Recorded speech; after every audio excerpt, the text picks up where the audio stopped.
At the entrance of the terminal at Lee City Airport, Xia Yang had just flown in from Yang City and was standing by a trash bin smoking. Earlier that morning, the advertising agency he worked for had declared bankruptcy due to debt issues.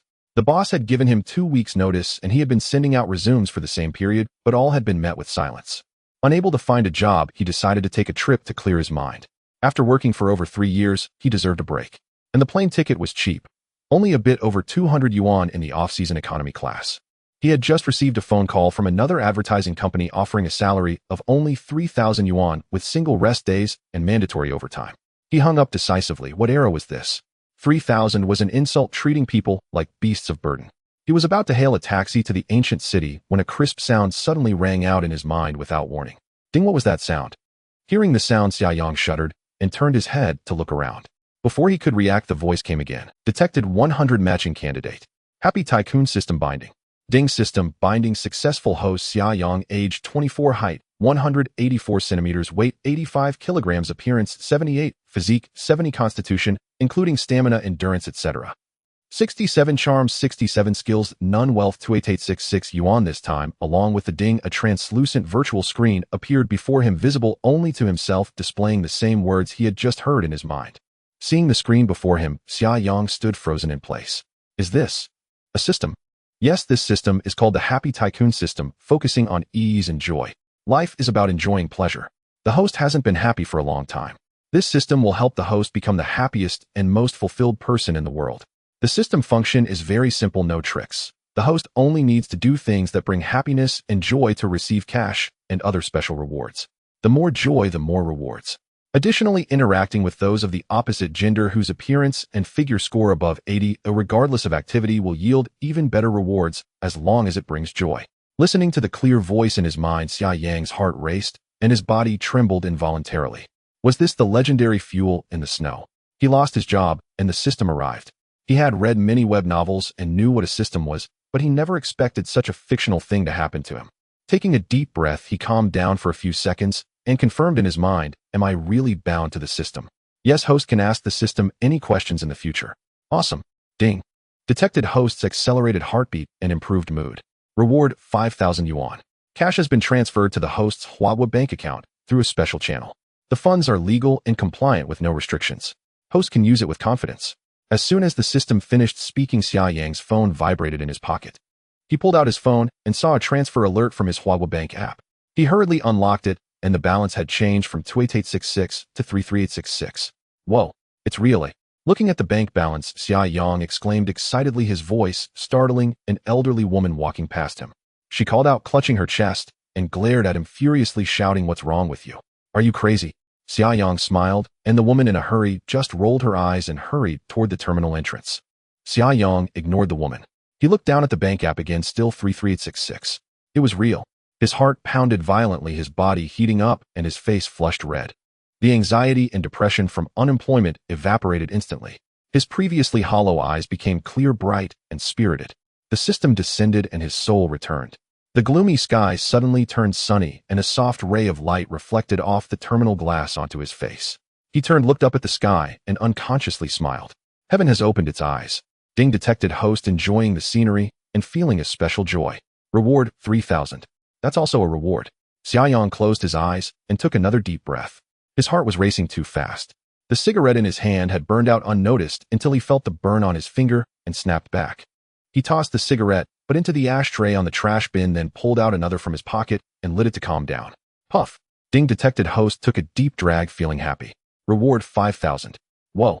The extreme happiness came too suddenly. Even after reading many novels, he still needed time to digest. The system was so generous. Just feeling happy brought rewards. Standing there doing nothing, he had already received 13,000. 2 minutes later, Xia Yang came to his senses and tentatively called out in his mind. System. Here. It's an intelligent system. How, just checking. Always here. Hearing those 4 words, a sense of security he had never felt before welled up from deep inside. Xia Yang was 24 years old, from an ordinary family. Besides his parents, he had a younger sister. His parents lived in the countryside outside Yang City, and his sister Xiaoling, 3 years younger, was a junior at Jiangxing University. He came from a humble background with no connections. So when he heard the system say, always here, a grown man in his 20s felt a surge of emotion. Heaven never seals off all exits. From now on, I'm a system owner. Huh. Ding detected host's excitement and extreme joy. Reward 10,000. Geez, 10,000. I used to slog for a whole month for just 7,000, and now I've already earned over 20,000 in a short while. Awesome. Xiaoyang stood alone by the trash bin talking to himself and laughing loudly. His strange behavior drew a bunch of odd stares. But at this moment he didn't care what others thought.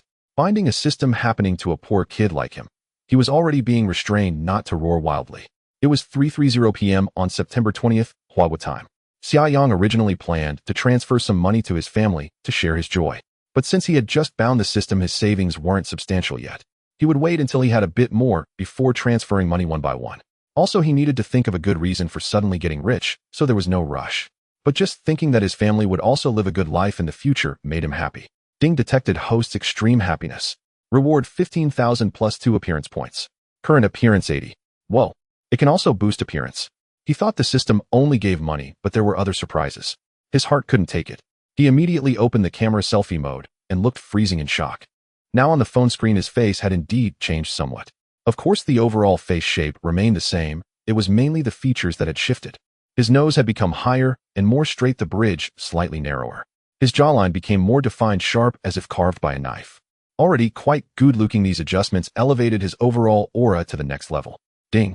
Detected host's excitement upon discovering his improved looks. Reward 7,000. Hearing the voice, Xiaoyang couldn't help but curl his lips. He touched his chin and thought to himself, money keeps coming, and there are attribute boosts too. So damn awesome. No constraints, just get rewards for being happy. Unstoppable. All the messy work nonsense was thrown out of his mind. What is work? Goodbye. From this moment on, the door to a new world had officially opened.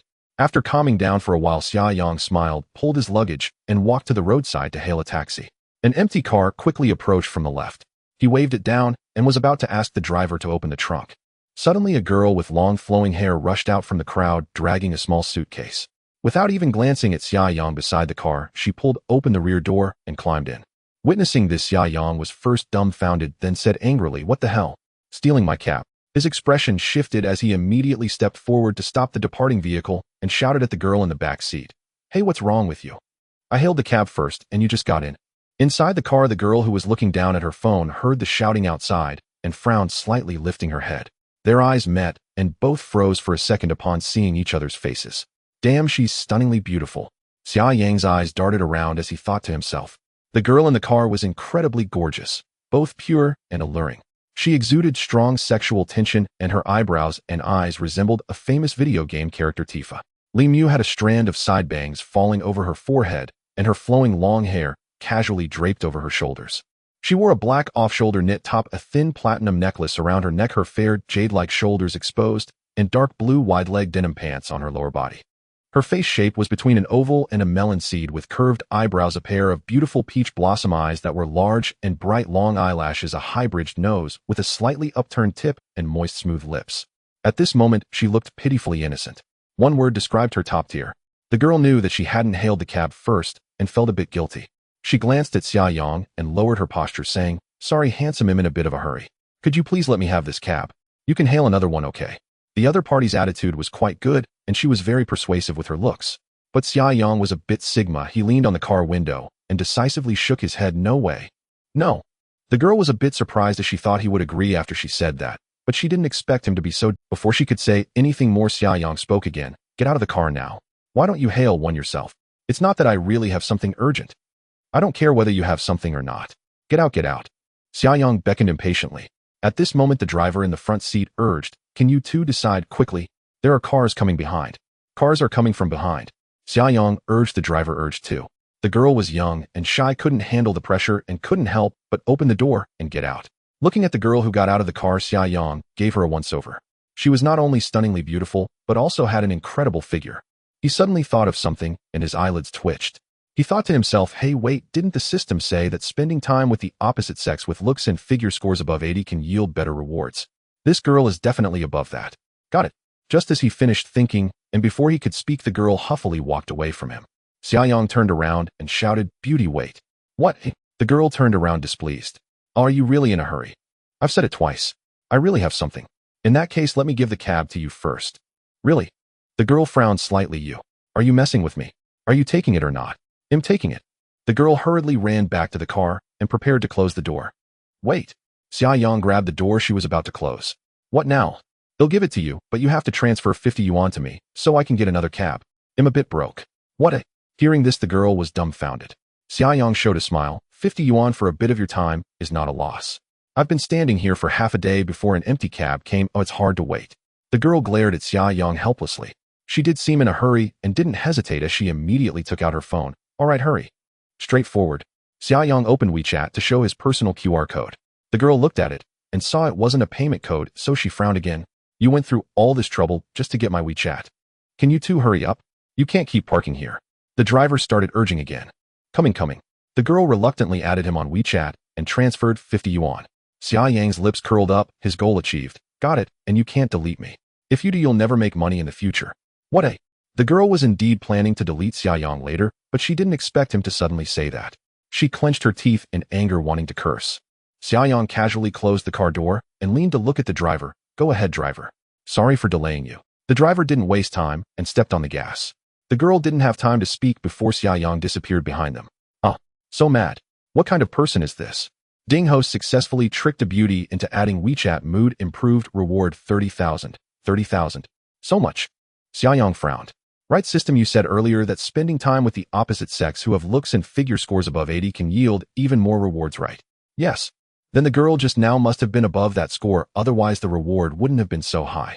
But how do I know exactly how high her score is? Should I judge myself, or is there an official standard? The system can view others' basic information. Really? Can I check that beauty just now? Yes. Namely, Mew, age 22, height 172 centimeters, weight 50 kilograms, looks 95, figure 95, affection 5. Holy crap. Both looks and figure are 95. Are you kidding me? Is the max 100? Yes, what? She's really pretty, but I think she's at most between 85 and 90. How can she be 95? Host does not need to doubt the system's judgment. This system evaluates based on multidimensional data, which is very objective. You call that objective? Forget it, I won't dwell on it. Xia Yang looked at Li Miss affection score and frowned. Is this affection real time? Yes, it reflects the opposite sex's current affection towards the host. Then it seems I didn't make a great first impression on her, haha. What's this thing for? When the opposite sex's affection for the host reaches 80 or above, the host can get one system lottery chance. Oh, there's a lottery function too. Yes. 666, oh, very playable. Okay, let's leave it at that for now. He exited the system interface. After waiting 2 minutes, another empty cab arrived. This time no one's driver to the ancient city. Xia Yang sat into the car. Coming right up. It was about 30 kilometers from Li City Airport to the ancient city. 40 minutes later, Xia Yang arrived at the bustling north gate of the ancient city and got off. There was a landmark building here, a large water wheel. This was his first time in Li City. He had only seen various tourist videos online before. He always thought Li City was beautiful, and its reputation as the capital of romance was well known. As a young male who hasn't fantasized about meeting a beautiful woman for a romantic and passionate encounter during a trip, every time he saw videos he wanted to come. Li City wasn't too far from Yang City and airfare was usually cheap, but because of work he never had the time. This time he was finally unemployed and had come, and after arriving he had even bound with a perfect system. Life is sometimes really unpredictable. A few hours ago he was an unemployed vagrant, and now he turned into a man with a god-level wealth system. At this very moment, watching many tourists strolling leisurely on the street, chatting, Xia Yang's heart suddenly surged with an intense feeling of relief and satisfaction. He felt like a reborn man. Ding host suddenly experiences a strong surge of joy. Reward 200 ding.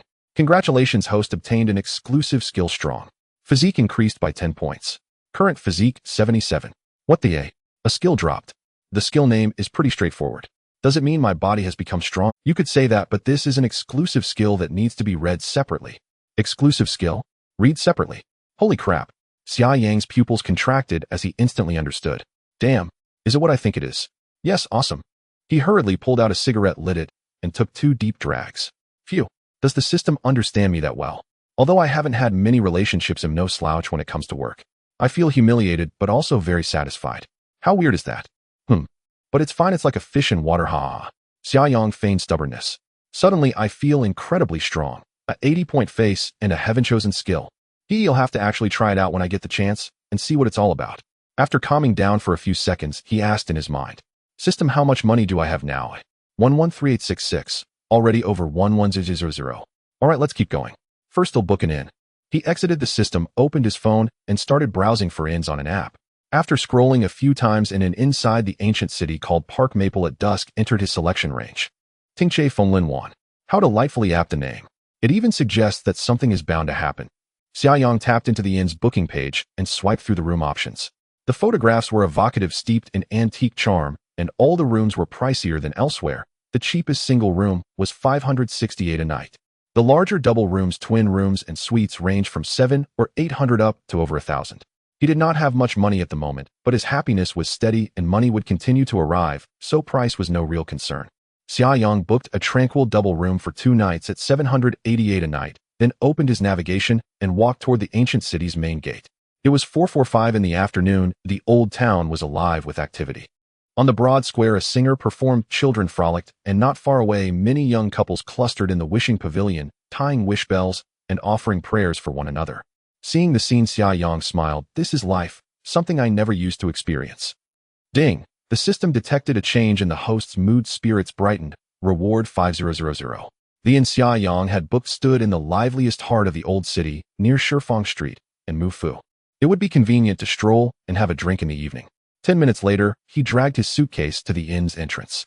Above the gate in dark gold calligraphy, the 5 characters Tingche Fenglin Wan were written in a bold, unrestrained hand. The inn was a courtyard-style house, roomy inside and exquisitely decorated. Antique in feel, yet with a distinct modern sensibility. Xiaoyang nodded with satisfaction, lifted his suitcase, and stepped into the courtyard. Through the gate, he saw a square enclosed courtyard paved with flagstones. In the very center there was a square. At the pool's heart rose an unusually shaped artificial rockery, water cascading over the stones into the basin. The whole exuded a serene, comfortable atmosphere. He glanced around. To the left of the courtyard lay the reception hall for check-in. Directly ahead a passage led to the backyard, and to the right something whose purpose he could not discern. He hurried toward the hall. The wooden doors stood open from outside. He could see a long brown rectangular wooden table with a tea set arranged upon it. In Licheng guest houses, cheap or upscale, like to place teawares in the reception to offer visitors a brief rest. He carried his suitcase into the hall. Facing the entrance stood the reception desk. A woman in a pale cheapao, her hair braided into a plait, stood behind the desk with her head bent over writing something. Xiaoyang cleared his throat, interrupting her. At the sound, she looked up immediately. Seeing her face, Xiaoyang was momentarily taken aback. Well now, my luck's truly on my side. She's quite attractive. They exchanged a glance. Her expression shifted subtly into a smile. Oh, excuse me, handsome, I was busy and didn't notice you come in. Are you here to check in? Yes, I booked a room on Tuan Tuan. All right then, please show me the QR code to verify and hand me your ID so I can register it. Okay. Xiaoyang took out his ID and approached the front desk to register. The woman appeared to be roughly 30 to 35 years old with a pleasing bearing, gentle, intellectual, and poised. She had willow-shaped brows and almond eyes. Her nose was not particularly high, but suited her. Her mouth slightly wide. Her overall appearance was generous and composed, giving the immediate impression of someone easy to get along with. She must be the proprietor of the inn. Though a little older, she retained a lingering, refined charm. Her bosom was ample, perhaps a D cup, and her softly rounded figure, snugly defined by the cheapao, made it hard to look away. She was unquestionably a mature, sensuous, intellectual, older sister type. As the saying goes, an older sister is delightful, worldly-wise, a mature little tigress. Yet he had never known an older woman's lover. In fact, he had scarcely dated anyone younger than himself either. If given the chance, he thought he would like to experience it properly. 2 minutes later, she looked up and smiled. All set, handsome. Keep your ID safe. Oh, hey, race your room card. Xiaoyang took the ID and room card and asked, may I ask if you are the owner? Yes. Oh, then why are there so few guests here and no other staff? Mainly it's the low season. There aren't many tourists, and with so many inns throughout the old city, the flow is divided, so occupancy is low. But when I came by just now, the street seemed quite crowded. Huh, that's nothing. Compared to holidays, it's at least half as busy. Because there are so few guests, I gave the staff a few days off and left only 2 young girls who come in when it gets busier. I see. You're a good boss. Xiaoyang laughed. Haha, you sure know how to flatter, handsome. Are you from? Yes. Yancheng is a lovely place. We get many guests from Yancheng, mainly because it's not too far and convenient. Indeed. Would you like some tea, handsome? I'll brew some for you. The proprietor seemed to have a favorable first impression of Xiaoyang and offered proactively. Is that all right? Xiaoyang smiled. Oh, don't say that. Service is our creed. Serving guests is our purpose. It's no trouble. Come sit here. It won't take up much of your time, will it? I'm here to relax and travel. Time isn't a concern. Haha, good to hear. The proprietress had a pleasant manner, articulate and unself-conscious. She stepped out from behind the desk, beaming, and led Xiaoyang to the tea table. How shall I address you? Xiaoyang asked politely as he sat across from her. Hearing this, the hostess, who was pouring water, smiled slightly. My name is Lu Yu. Lu Yu? Hello, Xiao. I know I looked at your ID earlier. Lu Yu smiled with the air of a knowing, mature sister. You must be 20. Yes. I'm a few years older than you. If you don't mind, may I call you Xiao Xia? Certainly. Xiaoyang smiled. Then I'll call you Sister Lu. Haha, fine. Lu Yu turned and took the tea from a wooden shelf. Taking advantage of the moment, Xiaoyang quickly queried in his mind. System, show me the information on this Lu Yu. Name Lu Yu. Age 33. Height 166 centimeters. Weight 55 kilograms. Appearance 80. Figure 85. Favorability 10. She indeed met the criteria, and her favorability was 10 points. Very good. Xiao Xiao, what would you like? I have pure Dianhong Tiguanyin de Hongpo, and our local snow tea. Then I'll try your local specialty. Very well. Lu Yu opened an iron tin, took a pinch of snow tea leaves into the teapot, and when the water boiled, she poured it. Xiaoyang watched quietly the gracefully enduring Lu Yu before him. His mood lifted pleasantly. Ding! The system detected that the host was enjoying interaction with an opposite-sex individual whose appearance and figure exceeded 80. Reward 500. Charm 10. Current charm 77. Wow. Another 50,000. Charm has increased. Indeed, spending time with beautiful women yields much richer rewards than normal. Excellent. By the way, system, what is the fundamental difference between appearance and charm?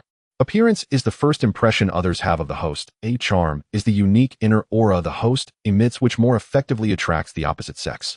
The two do not conflict. Understood. Just then footsteps sounded nearby outside the door. Xiaoyang cocked his head and saw a somewhat familiar figure hurrying toward them. Upon seeing the newcomer, Xiaoyang quickly sat up straight with a look of shock on his face. Li Mu. No way is she also here to check in. Such a coincidence. Before he could finish his thought, Li Mu walked in, dragging her suitcase. Having not looked too confidently before, he now noticed that her figure was indeed exceptional. Her shoulder-to-waist ratio and waist-to-hip ratio were nearly perfect. She was wearing a short, form-fitting off-shoulder knit top, exposing her smooth, fair shoulders and flat stomach. Her waist was very slim and her legs were long. She exuded a unique sense of elegance. As soon as Li Mu entered the lobby, she spotted Xiaoyang sitting at a table across from her, staring intently. She trembled slightly, paused her steps, tilted her head to confirm, then widened her mouth and frowned. A second later, she gritted her teeth, pointed at Xiaoyang, and shouted, Well, well. It really is you. I ran into you again. Xiaoyang blinked and smiled. Hello there, beautiful, good to see you again. What do you mean, hello? Why did you just curse me to not make any money? What? I didn't curse you. Oh, I said you wouldn't make money if you deleted me from WeChat. If you don't delete it, doesn't that make it ineffective? Right? You? Li Mu narrowed her eyes, glaring angrily at Xiaoyang. What kind of look is that? It's as if I did something to you. I was kind enough to give you my car before. On this world, it's hard to be a good person. If I had known, I wouldn't have let you have it. You were kind. Then why did you want $50 from me? Xiaoyang smirked and replied, It's a fair trade. You pay for time, and I give you the car. Nobody loses. Very fair. I can't be bothered to talk to you. Hey, why is there no one at the front desk? Li Mu glanced at Lu Yu, thinking that she was just someone who made tea. Hello, I'm the owner. Lu Yu stood up, smiling. Sorry, beautiful, I didn't interrupt, because I saw you two were busy bickering. I'm not bickering with him. You're the owner. Yes. All right, I reserved a room. Could you please help me check? Sure, beautiful, this way, please. Lu Yu led Li Mu towards the front desk, and Xiaoyang remarked, Ah, fate is truly wonderful. Before I even contacted her, she came looking for me herself. Ding. Detected that the host has encountered a satisfactory opposite-sex mood. Pleasant reward 50,000. What do you mean satisfactory? Do I have a crush on her? All right, I do have a slight crush. Who wouldn't with those measurements of 95? Xiaoyang didn't dwell on it, as rewards were a good thing. He took a sip of the freshly brewed tea. Ding. Detected that the host is currently in a good mood. Reward 30,000. A few minutes later, Lu Yu and Li Mu approached, chatting and laughing. Seeing the two conversing so comfortably, Xiaoyang thought to himself, Oh, they've become familiar so quickly. Ha, Xia, you two are really quite the coincidence. Lu Yu sat back down at her previous spot, laughing. What do you mean, eh? Xiaoyang was somewhat confused. This beautiful lady is from the same place as you. What? Upon hearing this, Xiaoyang looked up at Li Mu beside him. Li Mu, with a huff, pulled out the chair next to her and sat down. So it turns out you're also from Yang City. Xiaoyang asked with interest. So what? What does it have to do with it? It means we have fate. Li Mu rolled her eyes. Who is fate with you? You're so thick-skinned. Xiaoyang didn't mind how she spoke. After acquiring the system, his mindset had subconsciously changed significantly. First and foremost, he had become more confident. As long as a person is confident, they can face any situation relaxed and at ease. In the past, hearing someone say he was thick-skinned would definitely make him uneasy and feel embarrassed. But now he didn't care what others said. A thick-skinned is thick-skinned, so what? Thick-skinned, eat to your heart's content. Xiaoyang smiled. Hey, I just wanted 50 bucks from you. Why hold a grudge? Is it about the money? Forget it, I can't be bothered to talk to you. Ling Yu turned to Lu Yue, who was smiling while making tea, and asked, Sister Lu, what kind of tea are you brewing? It smells quite fragrant. This is our local snow tea. Here, give it a try. Lu Yu poured a cup of tea and pushed it toward Ling Yu. Snow tea. I've never had it before, let me try. Ling Yu cheerfully picked up the cup to drink. Xiaoyang suddenly spoke up. I thought you wouldn't smile. Upon hearing this, Ling Yu tilted her head forward slightly and retorted, Why do you talk so much? I didn't even chat with you, and you started the topic. It's really funny. Seeing the two banter, Lu Yu chuckled, and Xiaoyang joined in saying, Haha, you're quite amusing. Ling Yu made a face of disdain. Ignoring Xiaoyang, she blew on the tea, took a small sip, and nodded, such a unique flavor. It's a bit bitter at first, but it has a sweet aftertaste when swallowed. Exactly, can you get used to it? Lu Yu asked. I can get used to it, but it's very good. That's great, if you like it, I'll brew it for you. Thank you, Sister Lu. Ling Yu smiled sweetly, her eyes crescent-shaped when she laughed. Xiaoyang rested his chin in his hand, intentionally staring at her. Didn't you say you had urgent business? How come you still have time to sit here and enjoy tea? Hearing Xiaoyang's voice, Ling Yu, who had been smiling, quickly withdrew her smile and said indifferently, I'm done. Done? Aren't you here for vacation? Yes, but why should I tell you? What does my vacation have to do with you? Mainly, I see you're also here alone, and you came in such a rush, so I'm a bit curious. Curiosity? Ling Yu turned and made a face at Xiaoyang. After drinking another cup of tea, she stood up and said to Lu Yue's Sister Lu, I'm going back to my room to rest now. You drink slowly. All right, take care. Do you need me to show you the way? No, I can find it myself. Ling Yu nodded, smiled, and turned to walk toward the backyard, not even greeting Xiaoyang. Xiaoyang turned and called out deliberately, leaving already. Have some more tea. Ling Yu ignored him and disappeared behind the door without looking back. This girl has quite the character. Ding. Detected that the host is in a pleasant mood, communicating with a satisfactory opposite sex. Reward 50,000. Wow, I've received over 20,000 just in this short. Well, that's fantastic. Xiao, let me pour you some tea. Oh, okay, thank you, Sister Lu. What are you being polite for? All right. While pouring tea, Lu Yu carefully glanced at the door leading to the backyard and said softly, I've arranged for Xiao Li's room to be next to yours. What? Looking at Xiaoyang's bewildered expression, Lu Yu smiled knowingly. You seem to have some thoughts about her, right? This girl is indeed beautiful. If I were a guy, I'd pursue her too. No way, sister, I never said I had thoughts about her. Haha, I'm an experienced person. Oh, I know all your little schemes too well. Sister, you weren't a matchmaker before, were you? Matchmaking? What nonsense. I just think you're a nice guy and you're handsome, so I'm just helping you out. If you two really hit it off, just remember to thank me. Haha, sister, you say that it's a must. Xiaoyang winked and smiled. Ding. Detected that the host is in a pleasant mood, chatting with a beautiful woman. Reward 50,000. The two continued to chat while drinking tea. Half an hour later, a few tourists arrived to check in, and Lu Yu went to attend to them. Xiaoyang dragged his suitcase towards the backyard. He quickly found his room located on the right side of the backyard on the first floor, room 1027. Hearing a voice, Xiaoyang tilted his head to look. Ling Yu stepped out. At this moment, she had changed her clothes, replacing the previous black knit sweater with a deep blue t-shirt and her wide-leg jeans with light-colored fitted jeans. Her two long legs, slightly plump, looked as if they had walked out of an anime, and their shape was impeccable. The two exchanged glances, and Ling Yu took a step forward, her eyelids flickering slightly. What are you doing here? I'm staying here. What's wrong with that? I mean, how could you be living next to me? Would you believe me if I said it's fate? Xiaoyang blinked. Ling Yu rolled her eyes. I don't believe you, but I can probably guess. Oh, then tell. Xiaoyang leaned against the door with interest, smiling. It must be that after I left, you asked Sister Lu to adjust your room next to mine. Oh, otherwise, what are the odds? Do you think I'm a 3-year-old child who easily believes in fate? Haha, you're quite clever. Xiaoyang didn't explain, but went along with Ling Yu's words. Tisk, same old tricks, brother. Let's try something new. I'm leaving. Where to? You don't even see what time it is. I'm going to eat. Where else could I go? Ling Yu said as she walked forward. Xiaoyang stared at her back, thinking, wow, this figure is really curvy. Ding. Detected that the host appreciates the bow ties. Figure mood happy, rewarding 50,000. Figure improvement 10 points, current figure 80.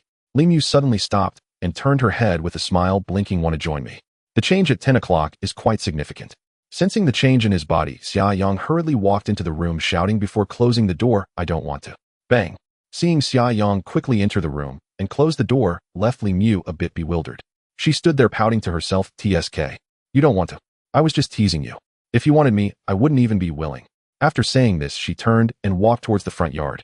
Inside the room, Xiaoyang pushed the suitcase to the bedside and then quickly ran into the bathroom, standing in front of the mirror to take off his shirt and check. His figure had improved by 10 points, a significant change. Aside from the overweight and underweight, the average person's figure is generally between 60 and 70, while over 75 belongs to those who exercise regularly. Reaching 80 could almost rival professional athletes. Xia Yang's base figure was exactly 70, which was an average level. He stood 184 centimeters tall and weighed 170 pounds and neither fat nor thin, but due to a lack of exercise his body fat had a loose appearance. But now it was different. Either reflection in the mirror revealed a toned and well-defined physique. Although his chest muscles were not very large, the contours were already visible with fullness on both sides and a clear groove in the middle. The six-pack abs on his stomach were even more pronounced, as if he had been training for a long time. The muscles in other areas were similarly developed. The previously loose flesh now appeared as if it had been pressed by a machine, with all the fat converted into muscle. What the hell? Is this really me? Looking at the person in the mirror, Xia Yang was both surprised and delighted as he stepped closer for a better look. Ding! Detected that the host was excited and delighted to find his figure improved, rewarding 8,000. The system's voice interrupted Xia Yang's admiration. Now that there are no beauties around, this reward has returned to normal levels, but no worries, haha, with my figure, and looks I could slay everyone when I walk out. There are plenty of opportunities to interact with beauties. Xia Yang smiled, and after checking his upper body, he took off his pants to check his lower body. The improvement in his figure obviously extended beyond just the upper body. His thighs, calves, and even his buttocks had all upgraded. He was very satisfied as he got dressed and walked out of the bathroom. He glanced around the room. The entire place had a vintage Chinese style with a balcony.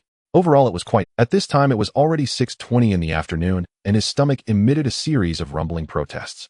I'm a bit hungry, time to go find some food. After eating, I'll get a haircut. My current hairstyle doesn't match me anymore, haha. Xia Yang chuckled as he pulled out the room card and left the room. As dusk fell, the sky turned dim and the lanterns in the courtyard corridor were lit. The yellow light, combined with the dark environment, created a particularly artistic atmosphere. Xia Yang didn't linger and quickly walked towards the front yard. At this moment, there were still people checking in at the reception, and besides the owner Lu Yue, 2 staff members and Chong Sams appeared. Seeing everyone busy, Xia Yang didn't greet them and directly walked out of the inn. This inn was only a street away from the bustling Shifeng Street. He walked quickly across a small arched stone bridge and then passed through a row of buildings to arrive at Shifeng Street. Shifeng Street could be said to be the most bustling area in the entire ancient city with the highest foot traffic. Although it was currently off-season, there were still many tourists. People came and went on the street, and many were sitting at the entrances of the shops along the cobblestone road, beating hand drums. In some of the bars upstairs, the voices of resident singers could be heard from time to time. These elements combined to form the unique charm of the ancient city.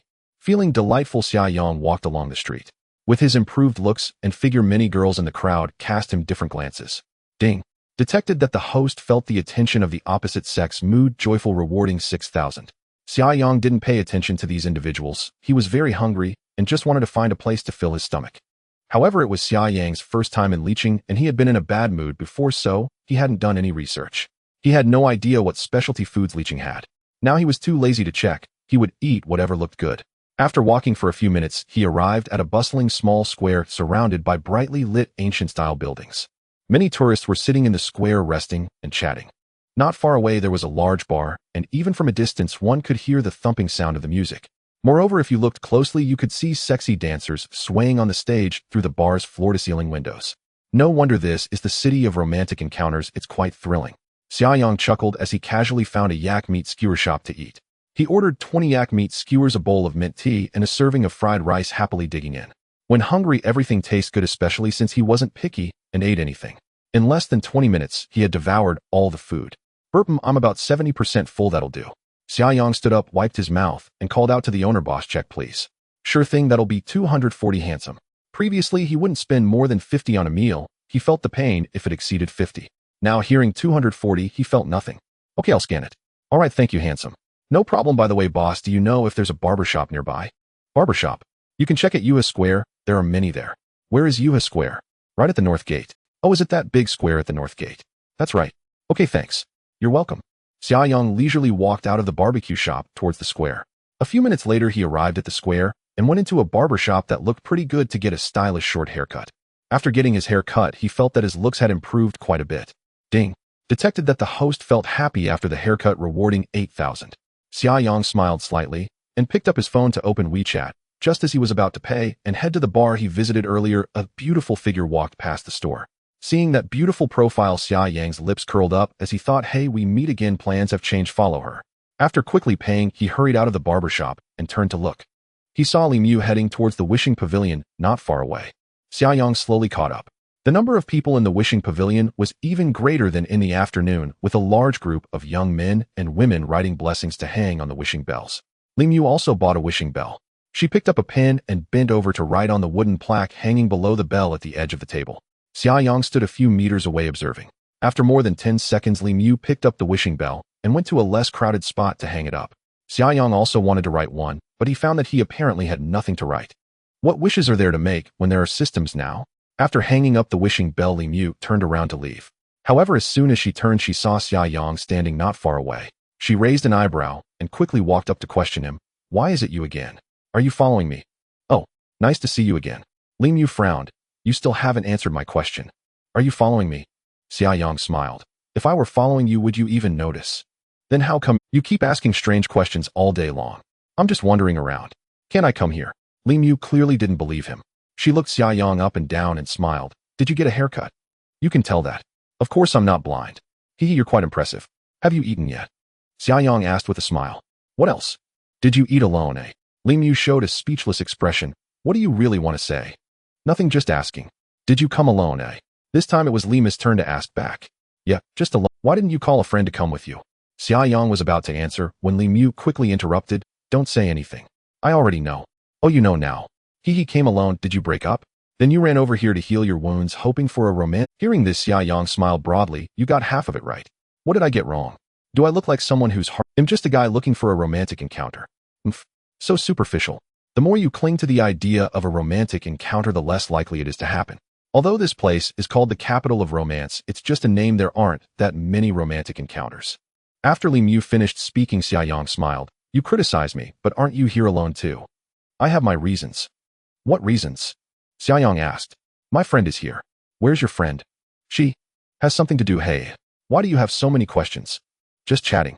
You look nice and easy to talk to. Why is your temper so explosive? Who told you to curse me to not make money before? I hold grudges. Li Mu crossed her arms, pouting. Xiaoyang smiled helplessly. Did you delete me from WeChat? Not yet. Then that's fine. If you don't delete me, you'll make a lot of money in the future. I'm not short on money, Li Mu said proudly. Oh, so you're a little rich girl, huh? Xiaoyang smiled. Not a rich girl, but I definitely am not short on money. Impressive. So we're acquainted now, right? I guess so. Can I lean on a rich girl? Xiaoyang said mischievously. Li Mu turned her head and said with a look of disgust, get lost. Haha, so stingy. Can I? Li Mu looked at Xiaoyang and made a face, shaking her head. No way, not telling you. After she finished speaking, she giggled and ran away. Watching Li Mu run away, Xiaoyang was stunned. Hey, are you playing with me? Or are you flirting with me? This girl is quite interesting. After running out more than 10 meters, Li Mu stopped and turned around only to see Xiaoyang still standing under the wishing pavilion. She was taken aback, muttering to herself, he didn't follow me. Oh, I see, he wants to play hard to get with me. She was about to say no way, but before she could finish, she saw Xiaoyang walking towards the spot where she had hung the wishing bell. Damn! Li Mu shouted and quickly ran back. Before she arrived, she yelled, stop right there. Hearing the shout, Xiaoyang turned his head. Just as he caught a glimpse of a figure and was about to react, Li Mu, running too fast, bumped into his arms. However, the difference in their builds was too great. Although Li Mu was taller than the average girl, she was not heavy. Xiaoyang was more than 10 centimeters taller than her and heavier by several tens of pounds. Now, after system enhancement, his physique had improved significantly. Thus, Li Mu's momentum could not push him at all. With a loud smack, Li Mu gritted her teeth and bounced back after hitting Xiaoyang, her footing unsteady, almost falling. Xiaoyang reacted quickly and reached out to grab her forearm, pulling her back into his embrace. Their eyes met instantly, and Li Mu was held like a little chick, gasping for breath as she looked up. After 2 seconds of silence, she hurriedly pushed Xiaoyang away and shouted, are you crazy? What? Hey, I'm saying you ran over and bumped into me, and I was kind enough to help you, yet you're blaming me. Who told you to look at the wishing bell I wrote? Did I look at your wishing bell? Xiaoyang was a bit confused. What wishing bell did I look at? With so many wishing bells, how could anyone tell which one is yours? Li Mu angrily walked to where she had hung the wishing bell and looked up quickly, finding her own wishing bell. She turned around and pointed at the wishing bell above her head. You definitely saw me hang the wishing bell before, so you wanted to peek, right? Seeing this, Xiaoyang smiled and stepped forward. I'm not that bored. Li Mu didn't quite believe it, and she wanted to say something else. Suddenly, Xiaoyang shouted loudly behind her, what the hell? What's that? This shout not only made Li Mu turn around to look, but others also looked in the direction Xiaoyang was pointing. Taking this opportunity, he quickly stepped forward to grab Li Mu's wishing bell and took a look. Hearing the laughter, Li Mu quickly turned back. Ha ha ha. Xiaoyang laughed heartily, holding his stomach. Ding, detected host is having fun teasing a beautiful girl, reward of 50,000. Lima's wishing message was, I hope to become more beautiful and meet a Prince Charming in the second half of the year. Little girls love to write these things, but are afraid of being seen by people they know. Xiaoyang not only teased her, but also saw her wishing message, and at this moment her little fists were tightly clenched, shaking with anger. You're insane. The people around who were also played with cursed Xiaoyang before walking away in silence. After laughing for a few seconds, Xiaoyang looked up at Li Mu only to see her staring at him motionlessly. Realizing the situation was not right, he took a step forward. Before he could say anything, tears welled up in Lima's eyes. What the hell? Boys are most afraid of girls crying. When they cry, they simply don't know what to do. At this moment, Li Mu was already on the verge of tears. Xiaoyang knew he had gone too far, mainly because he didn't expect her to react so strongly. For a moment, he didn't know. 2 seconds later, a clear tear rolled down Lima's cheek, and she suddenly crouched down, burying her head and trembling. What do I do? Xiaoyang stood awkwardly beside Li Mu, pacing in confusion. So Mu. Beautiful lady, I apologize. Please don't cry. Xiaoyang squatted in front of Li Mu, wanting to reach out to pat her, but afraid she would explode. Sis, no, I mean little sister, it's my fault. Please don't cry. Li Mu didn't say anything, still burying her head. A few seconds later, she looked up at Xiaoyang with tear-filled eyes. What were you going to say just now? What? Mu. Where the eye can see is all memories, where the heart desires is all past. Xiaoyang blinked repeatedly and rambled on. Li Mu rolled her eyes. Did you see what I wrote? Mainly because you pointed it out to me, otherwise I wouldn't know which one is yours. Then what did I write? Do you want me to read it out loud? A Prince Charming. Shut up. Li Mu said, biting her lip in embarrassment. Don't be angry. I was just curious and couldn't help myself. You're so beautiful. You must be a kind-hearted person, so forgive me. Meeting you has brought nothing but trouble. You keep annoying me. Sorry, I won't annoy you anymore, okay? As Xiaoyang spoke, he stood up and rummaged through his bag, pulling out a folded tissue. He squatted down again. Here, wipe your tears. I haven't used this before. Li Mu stared at the tissue, snatched it away, wiped her tears, and stood up. Xiaoyang also stood up, saying, so as a gesture of apology, how about I treat you to a drink? Li Mu turned around and shot Xiaoyang a glare. Who wants to drink with you? You're so annoying. I'm annoying. Okay, but are you drinking or not? Li Mu didn't say anything and turned to leave, but after taking 7 or 8 steps, she paused and looked back. Aren't we drinking? Let's go. Seeing this, Xiaoyang shook his head with a smile and quickly caught up. He approached Li Mu and asked, honestly, what is your name? I can't keep calling you that, can I? Li Mu pouted. You say your name first. All right, my name is Xiaoyang. Xiao what? Yang like the Xiaoyang grinned. Then why aren't you called Xia Tai? What? Xiaoyang was baffled. I mean, why aren't you called the son of winter? Li Mu looked up and asked. Xiaoyang paused, tilting his head. Why? I could be the son of spring or autumn too, because my surname is Xia. Li Mu chuckled secretly. Oh, so that's how it is. Xiaoyang was speechless. Are you messing with me? Who told you to be so annoying? Yes, so what's your name? Li Mu. Mu as in admiration, he as in lotus. Mu he. So you admire lotuses? He. Xiaoyang said abruptly. Li Mu waved her fist. I want to give you a punch. Haha, what harm can your little fist do? You ran at me and got bounced back. It's really funny. Li Mu took a deep breath. Who knew you were as solid as a wall? You knocked me dizzy with your head. My bad. You don't look that big, do you? Li Mu squinted and tilted her head. Are you talking about age or what? They should both be. Not that big, right? Xiaoyang glanced down at Lima's chest. Li Mu suddenly exploded, swinging her fist in attack. You jerk. Hey, we're in public. Watch your image. Xiaoyang dodged while shouting, I was talking about age. Ding. Detected host is flirting with a beauty mood, pleasant reward 6000. Li Mu chased for a while, but couldn't catch up and stopped, saying, you're not just annoying. Thick-skinned. And a big pervert. Xiaoyang smirked. Weren't you the one who ran off first? Not only do you get angry easily, but you also like to throw accusations. What? Did I say something wrong? When I ask about your age, you bring up something else. If I tell you, you won't be happy either. Li Mu angrily walked towards Shifeng Street. Xiaoyang quickly followed, smiling. Are you mad again? Then how old are you? Why do you care how old I am? Anyway, I'm not older than you. I'm only 24. I'm 22. Li Mu blurted out. Okay, got it. You're so annoying. Li Mu frowned and jumped up in place. Xiaoyang, unfazed, shifted the topic. Do you want beer or cocktails? Neither. Then what do you want to drink? Coffee. Didn't you say you wanted to drink? How did it turn into coffee? Do I dare drink with you, a big pervert? If I get drunk, I won't even know if you take advantage of me. Hey, you're being a bit paranoid. I'm not that twisted. Who knows what kind of person you are? I won't drink with you until I... Hearing this, Xiaoyang smiled. So once we know each other well, we can drink. We'll see. All right, coffee it is. Drinking coffee at night isn't bad. Ooh, I happen to know a place. Where? Right next to our inn. Really? How come I didn't know? That shows you don't observe well. Xiaoyang smiled. Li Mu had rolled her eyes countless times. Lead the way. Sure, please, this way, little lotus. Wait, what did you call me? Little lotus. Little lotus. Li Mu frowned. Why does that sound tacky? Then should I call you Mu He? No, only my parents can call me Mu He. Can you drop the lotus? That's fine as long as you're happy. Let's go with just Xiao He, okay? That's it. Let's go. The two chatted back and forth as they arrived at a coffee shop a few dozen meters away from Fenglinwen Inn. This coffee shop is located in the ancient city, so it also has a local ancient-style courtyard. Two large lanterns emitting yellow light hung at the entrance, illuminating the front with a sign that read Initial Encounter Coffee. Xiaoyang looked up and smiled. Initial Encounter Coffee, it fits our situation perfectly. An initial encounter. Li Mu also glanced tacky. Hey, I see you're just putting on a tough front. Are you playing rhymes with me? Xiaoyang laughed. Hurry up, I think you're a bit crazy. Crazy my foot.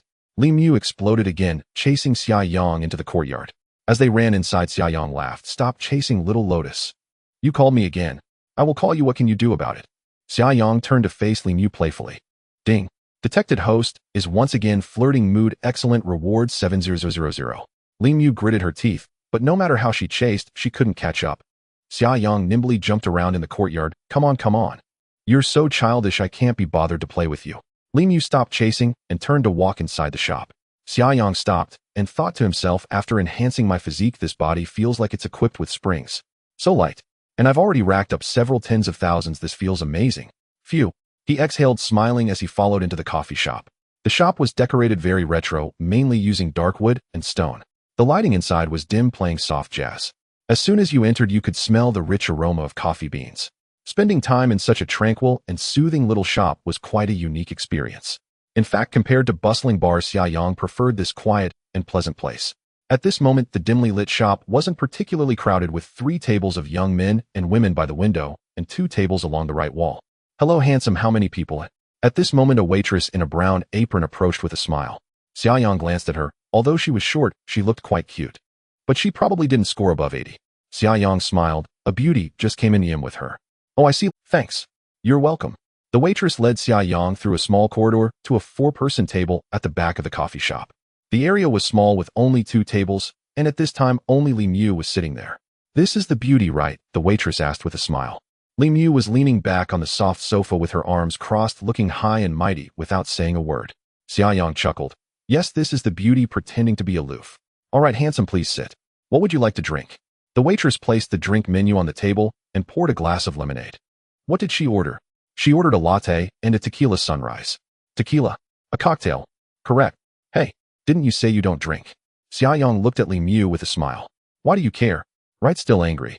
I want an iced Americano, and also give me a cocktail, the whiskey sour, please. Okay, handsome, please wait a moment. The waitress took back the menu and left.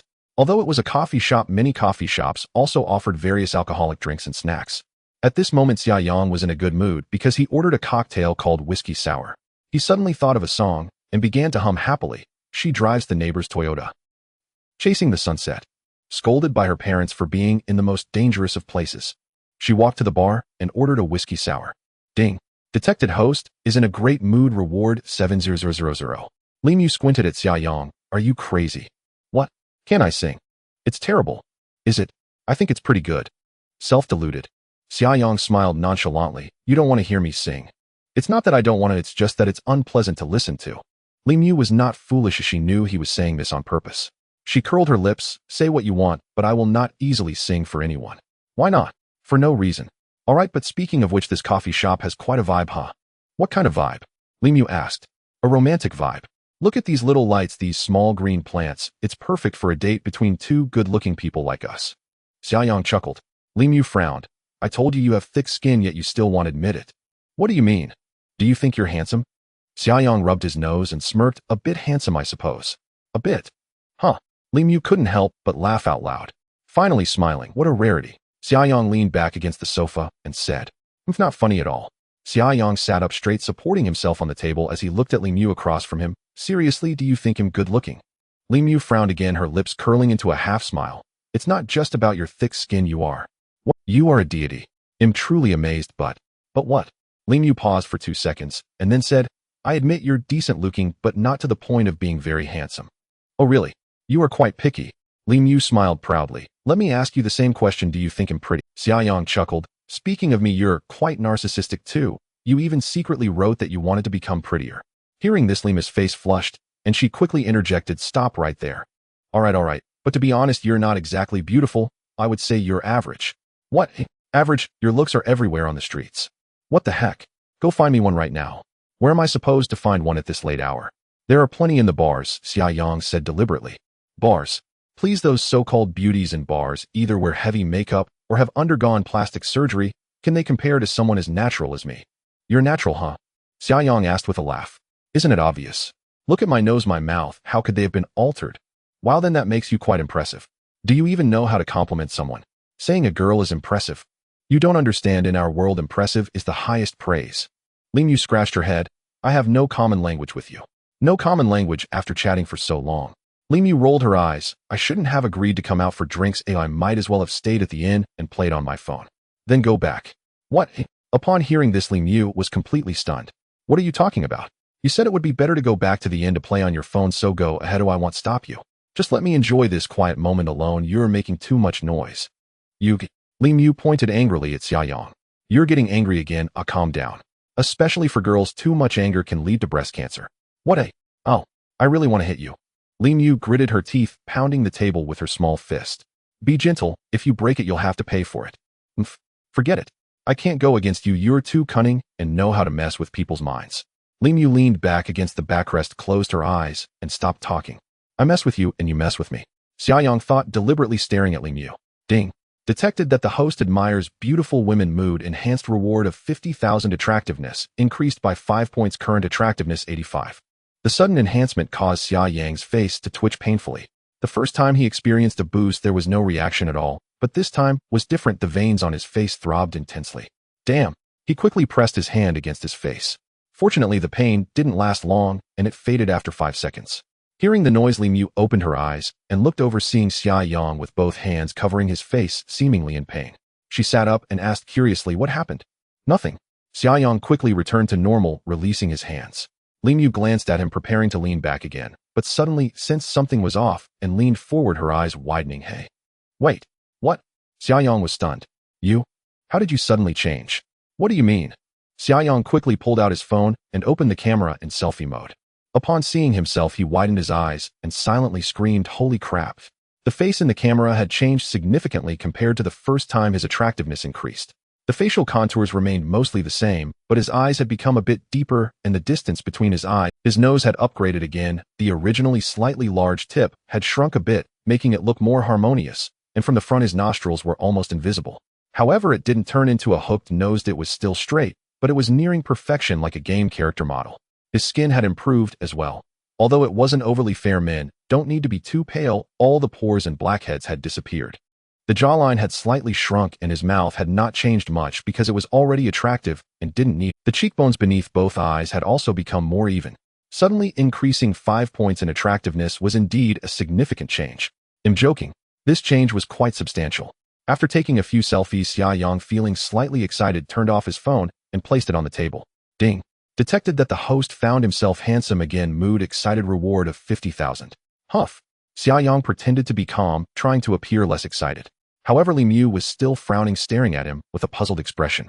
Something's not right. What's not right? How did you suddenly become handsome? Suddenly. Haven't I always been like this? Li Mu shook her head. No. It was definitely not like this just now. You must be seeing things that we haven't even had a drink yet. Xiaoyang didn't know how to explain, so he just made up nonsense. Did you get plastic surgery? Are you crazy? Then how did your face change suddenly? Can you explain that? I told you must be seeing things, or you just didn't look at me properly at first, which is why you're reacting like this. Is that so? Otherwise, am I cheating? Or can I Photoshop myself in place? Li Mu looked at Xiaoyang with confusion. This is too strange. At that moment, the waitress came over with 2 cups of coffee and 2 cocktails. Hey, beautiful people, sorry to keep. The waitress bent over to place the items on the table with a smile. Everything you ordered is here. Thank you. Xiaoyang smiled as he looked up. The waitress glanced at Xiaoyang, as she hadn't really looked at his face closely before, so she had no idea what had happened. Now that she looked closely, she thought this man was really handsome and charming. She shyly lowered her head and said, I'm sorry, but we require payment in advance here. Oh, how much? He'll scan you. Xiaoyang picked up his phone and opened WeChat. A total of 126. Alright, sending it now. Received. You both take your time drinking. If you need anything, just press the service bell. Okay, by the way, what time do you close here? At 1 in the morning. Okay, thanks. You're welcome. The waitress turned and left. At this moment, Li Mu was still observing Xia Yang's face. She couldn't understand why this person's face had suddenly changed. Previously, she thought Xia Yang was decent looking, though a bit annoying, but being friends with him wasn't out of the question. However, now Xia Yang somehow seemed to align with her aesthetic more than before. Li Mu stroked her chin, frowning deeply. She kept staring, making Xia Yang feel uneasy. Look again. If you keep staring, he'll eat you. Ignoring what Xia Yang said, Li Mu suddenly stood up and walked to his side. Sit in a bit. What? I said sit in a bit. Are you going to sit with me? Is that a problem? Xia Yang smirked. Haha, sure, come on, I'll let you. As he spoke, he shifted his butt deeper into the sofa. Li Mu quickly sat down next to him. A faint, pleasant scent wafted into Xia Yang's nose. He turned to sniff, a little fragrance. Hey, don't move. Li Mu suddenly grabbed his face and shouted. Hey, what are you doing? Why are you? Xia Yang shifted away slightly. Come on, I told you not to move. She tugged Xia Yang back in front of her for a closer look. What the heck? Do you have some big problem? Xia Yang stared at Li Mu, who was only a few centimeters away from him. I thought you had bad breath. Li Mu suddenly interjected. Xia Yang rolled his eyes. You're the one who does. Huh? Li Mu suddenly opened her mouth and blew her breath towards him. What the hell? What are you doing? Xia Yang quickly stepped back. What are you dodging for? I don't have bad breath. You're acting all mysterious. Where's your sense of boundaries? What are you trying to do? I'm looking at you, so what? Are you shy? Li Mu blinked and smiled. Of course, when someone is staring at your face, aren't you shy? Are you saying I have a big face? Xia Yang was speechless. I don't even want to argue with you. Are you going to sit back? Not going back, what can you do? Is it cramped? I think it's fine. Hey, weren't you annoyed with me before? How come now you can't get rid of me? TCH, are you really pretending? I was just thinking you were relentlessly pursuing me, so I thought I'd give you a chance. Xia Yang pouted. Who is pursuing you? You have quite the thick skin, huh? I have the looks and the figure. Do you think I lack girls? Oh wow. I admit you're decent looking, but what figure do you have? Just being a bit tall doesn't mean you have a good figure, right? Li Mu retorted disdainfully. Xia Yang chuckled, but didn't say much more. I don't want to argue with you. You aren't sitting back right. Not going back, what can you do? Seeing Li Mu so audacious, Xia Yang suddenly reached out and pulled her into his embrace. Li Mu was stunned for a second before quickly pulling away, huffing angrily. Are you crazy? Weren't you asking what I could do? I can do you. Xia Yang's latter words made Li Mu's face flush. She quickly stood up and ran back to the opposite sofa. You're too scary. I better keep my distance from you. Xia Yang smiled. Don't challenge me, I can do anything. Li Mu shot him a glare, picked up her coffee, took a sip, and changed the topic. Are you from Yang City? Didn't you already know? Mainly, I just couldn't figure out when Yang City produced someone with skin thicker than a city wall like you. 24 years ago, Xia Yang said as he took a sip of coffee. Li Mu chuckled and continued to ask, do you work in Yang City? No, I don't work. Then how do you make money? Living off your parents. I wish I could. Hearing this, Li Mu thought she had said something wrong. She set down her cup, her tone softening a bit. You mean? What are you thinking? I mean, my parents are ordinary. Oh. Sorry, I misunderstood. Li Mu quickly apologized. No problem. Do you have any siblings? I have a younger sister. Is she a blood sister? Of course she's blood. What century are we in to still be recognizing sisters? Alright then, your sister must be quite pretty, huh? Li Mu rested her chin on her hands, smiling as she asked. Xia Yang nodded. Definitely prettier than you. What? Li Mu wasn't happy about that. She initially wanted to argue, but then thought better of it and decided not to fight. Alright, I want to see her if there's a chance. You want to meet my sister? Xia Yang blinked and smiled. I said if there's a chance. There is. Li Mu was taken aback. Once you become my girlfriend, you can see her every day, Xia Yang teased. Upon hearing that, Li Mu wasn't angry, she huffed. You're dreaming. What's wrong? You look down on me. Li Mu rolled her eyes. There are plenty of guys who are much better looking than you. You haven't reached my standards for a partner. Oh really? Then how handsome does someone have to be to meet your standards? Li Mu twirled her eyes, looking at the ceiling, her eyes bright and smiling. At least someone at the level of Yan Zhu or Cheng Wu. Xia Yang gaped, frowning. Are you crazy? What? I don't match up. With your craziness, you think you match up to Yan Zhu or Cheng Wu. You barely cut it for me. He'll kill you. Li Mu stood up, angrily swinging her fist at Xia Yang. Hey, calm down. I'm just teasing you. Sit down. You make me so mad. Li Mu plopped back down on the seat. Haha, enough about that. Let's toast. Xia Yang lifted his cocktail in front of him, smiling. She snorted and didn't clink glasses, just picked up her drink and drank straight from it. Xia Yang smiled rude. As he spoke, he downed half a glass. Who told you to talk about me? You're being stingy. I was just teasing you. Not necessary. Li Mu tilted her head back and finished her drink in one go. Xia Yang's eyes widened. Wow, impressive. What do you think? If I really wanted to drink, even 10 of your level wouldn't be enough for me. Is that so? Don't believe it. Want to give it a try? Li Mu raised her head provocatively. All right, let's try it. Xiaoyang was also getting a bit annoyed. As he spoke, he pressed the service bell on the table. A minute later, the previously obedient waitress walked over. What can I get for you, handsome and beautiful? Could you please bring us the drink menu again? Sure, please wait a moment. The waitress turned and jogged back to get. She quickly returned and placed the drink menu on the table. Li Mu glanced at the menu and pointed at the cocktail section. Miss, you have all these cocktails, right? The waitress didn't quite understand what Li Mu meant, thought for a moment, and said, yes, we do. That's good, then bring us one of each cocktail on the menu. The waitress was stunned at those words. Xiaoyang looked at the bewildered waitress and smiled. Don't listen. At a glance, there were at least 30 types of cocktails on the menu. 2 of each would make 60 glasses. Although it wasn't an overwhelming amount, most cocktails utilized different base spirits. Drinking such a diverse mix of spirits would definitely have a strong after effect far beyond what beer could compare to. Looking at the dazed girl, Xiaoyang asked, what's wrong? Can't do it. Handsome pretty, are you sure you want 2 of each? Absolutely. Don't worry, we have great tolerance and won't throw up in your establishment. All right then, since that's quite a lot, it might take a little longer. No problem. The girl picked up the drink order and Li Mu gazed at Xiaoyang with a half smile. You're quite bold. If you get drunk later, I won't take responsibility. Sorry I've lived this long and still don't know what it means to be drunk. Hee. Li Mu shook her head with a smile. Then you're in for a treat. I grew up drinking, and today I'll show you what a master is. Oh really? You started drinking from a young age. Do you know what my family does? How would I know? Hold on. Xiaoyang pondered and said, your family isn't in the liquor business, right? I'll give you that one. Impressive, just don't tell me it's Mao Dai. I wish. Then I would truly be a rich lady. What kind of liquor? Baijiu or beer? Mainly beer, but we also do a bit of baijiu. Not bad, not bad. All right, enough about that. How long are you in leeching for? Li Mu changed the topic and asked. Not sure, depends on my mood. What about you? Same here. Oh right, I've always been curious. Were you in such a hurry at the airport to find your friend? Li Mu nodded. Yes, she asked me to deliver something for her. Deliver something? Yes, something needed for a road trip. So she drove there. Yep, with a few of her friends. Wait, are you still friends with her? Why didn't she invite you? I'm here for fun and just delivering something for her. Okay, so do you live in Yanqing now? Yeah, for the time being, but that might change. Why do you say that? Yanqing is just a second-tier city with limited development, and many of my friends are in places like Modu Daidu Jiangqing and Hangqing. So I might end up living in one of those cities in the future. You have friends in Jiangqing? Xiaoyang asked. Yeah, what's up? My sister happens to be studying in Jiangqing. Really? So will you choose to go to Jiangqing later? Can't say for sure, but depends on the situation. I'll go wherever I feel like living, it doesn't matter. You're quite carefree. Of course. Life is short, just a few decades, one must be carefree. Xiaoyang smiled and winked. Right, you have a point. Come, let's toast with coffee. All right. The two raised their coffee cups and clinked them. After sitting and chatting for 15 minutes, 3 waitresses arrived, each carrying a tray of cocktails. Looking at the densely packed glasses on the tray, Xiaoyang said with a smile, wow, so colorful and quite beautiful. Here you go, beautiful people, your drinks have arrived. Will this table hold them all? It should be fine, if not we can place some aside. All right, you can put them down.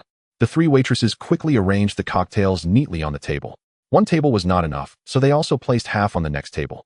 A total of 64 glasses featuring 32 different styles of cocktails. Under the lighting, the 2 tables of drinks looked somewhat dreamy, resembling a rainbow. They're really beautiful. Li Mu quickly snapped a photo with her phone. Okay, thank you. How much is it in total? 2,280. Xiaoyang smiled as he picked up his phone. I've sent the payment. Got it, enjoy your drinks, you too. The 3 waitresses turned and left. At that moment, Li Mu was looking down at her phone, not sure what she was doing. A few seconds later, Xiaoyang's WeChat pinged. He opened it to find that she had transferred half of the drink cost to him. This took him by surprise. You even sent me the money. We're drinking together, of course I have to send half to you. Xiaoyang didn't say much more, accepting the money and giving her a thumbs up. Not bad, I like your style. What do you like? Didn't you just say you were broke? Compared to you, I'm definitely the poorer one. Enough chit-chat, let's go. A total of 64 drinks, 32 each. No one leaves until we finish. Xiaoyang cracked his neck and got into the mood. Okay, let's do this. Ding. Detected that the host and beauty are in a joyful mood while drinking. Rewards 60,000. The 2 quickly grabbed their drinks and started. These cocktails varied in strength due to the different glasses used. Some were lighter, some heavier, but each time they picked up the same type of drink. Xiaoyang took one drink after another, and Li Mu was not far behind, matching him drink for drink. They didn't play games or rock, paper, scissors, just drank heartily. Before long, they had finished 20 drinks, 10 each. Having drunk a bit too quickly, Li Mu burped. Xiaoyang chuckled. How about a break? No need, let's keep going. All right, let's go. I won't let you off the hook today. The 2 placed their empty glasses on one side of the table and picked up the untouched ones to continue. A few minutes later, Xia Yang finished 10 more glasses, but Lima's pace had noticeably slowed too. She had only managed to drink 7. Hurry up. Didn't you say you grew up drinking? Xia Yang teased on purpose. Lima's face was already showing signs of redness. She needed to pause for 2 seconds after finishing each drink, while Xia Yang kept downing them without pause. Huh. You're not going to tell me you can't drink anymore, are you? Limu lowered her head and took a moment saying, who can't drink? I just drank too fast. Then when I suggested you take a break, you insisted on pushing through. Just drink slowly. No way, I've already said it, right? Xia Yang shook his head and laughed. I was born with a high tolerance. You can't outdrink me. You think just because you grew up around liquor that I can't drink you under the table? Limu said defiantly as she lifted her head. All right then, drink up. Limu quickly finished her last 3 drinks, leveling the score with Xia Yang. They had now consumed 40 drinks in just 15 minutes. Let's have some coffee to settle our stomachs. No coffee. I'm not unable to drink. I just drank too quickly and feel a bit bloated. Just give me a moment to recover. Limu frowned and leaned back against her chair, rubbing her belly. After a 5-minute break, she sat up. Okay, let's continue. Are you all right? Stop talking nonsense, hurry up. All right, but if you get drunk later, I won't be responsible, just so you know. Xia Yang said playfully. Limu shot him a glare. Who said you're responsible? Besides, I won't get drunk. Let's go. Let's do it. The two picked up their glasses and continued their battle. Each had 12 drinks left, but the last 12 were mainly in large glasses, which looked somewhat intimidating. But young people care about their image. The words had already been spoken, so even if they couldn't drink it all, they had to try. Of course, Xia Yang could handle it. He just felt a bit bloated and slightly dizzy, but otherwise he was fine. Limu was struggling a bit. Her eyes were starting to wander, and she kept shaking her head to stay alert. In the end, Xia Yang finished all 12 drinks in 12 minutes, not as aggressively as the first 20. He took a moment to rest after each drink. Limu still had 5 glasses left, and she was somewhat uncomfortably propping herself up on the table. Seeing her eyes wandering and her face flushed, Xia Yang shouted, "Stop. Don't drink anymore." Limu, with her hair disheveled, looked up at Xia Yang. "Don't talk. I have to beat you." "Beat me? I've already finished, my friend." "You finished." Xia Yang pointed at the empty glasses in front of him. "Can you still see clearly?" Limu squinted and looked carefully. "I really drank it all." Just as she finished speaking, she leaned back and slumped down against the sofa. Limu fell down without any warning, not even swaying slightly. Xia Yang paused for 2 seconds, then got up and walked around to her side, leaning down to check on her. "Hey, little Lotus. Really drunk?" He called her name a couple of times, but Limu showed no reaction. He pushed her shoulder, yet there was still no response. Damn, isn't she someone who has drunk since childhood and even bathed in alcohol? How can she just fall down like that? Xia Yang straightened his back, scratching his head as he looked at the sprawled Limu on the sofa, suddenly feeling a bit of a headache. What to do about this? She's completely out of it. Just as he finished speaking, a wave of dizziness suddenly hit his brain. He quickly reached out to steady himself against the nearby wall and shook his head. Huh, why do I feel a bit dizzy too? Damn, the after effects are a bit strong. Xia Yang had quite a good tolerance for alcohol, though he never practiced deliberately. However, he was naturally good at holding his liquor, usually the last one standing, when out drinking, rarely getting drunk. But tonight the variety of cocktails he had with Limu was simply too many and too diverse. All 6 base spirits were included: gin, vodka, rum, tequila, whiskey, and brandy. Some of the drinks even contained a lot of flavored liqueurs and white liquor.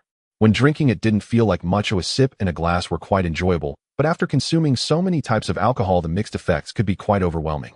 Even with a good alcohol tolerance, it was becoming hard to bear. No way, I need to wash my face. Xia Yang sensed something was off and quickly pressed the service bell. The waitress who initially brought him in quickly jogged over to inquire.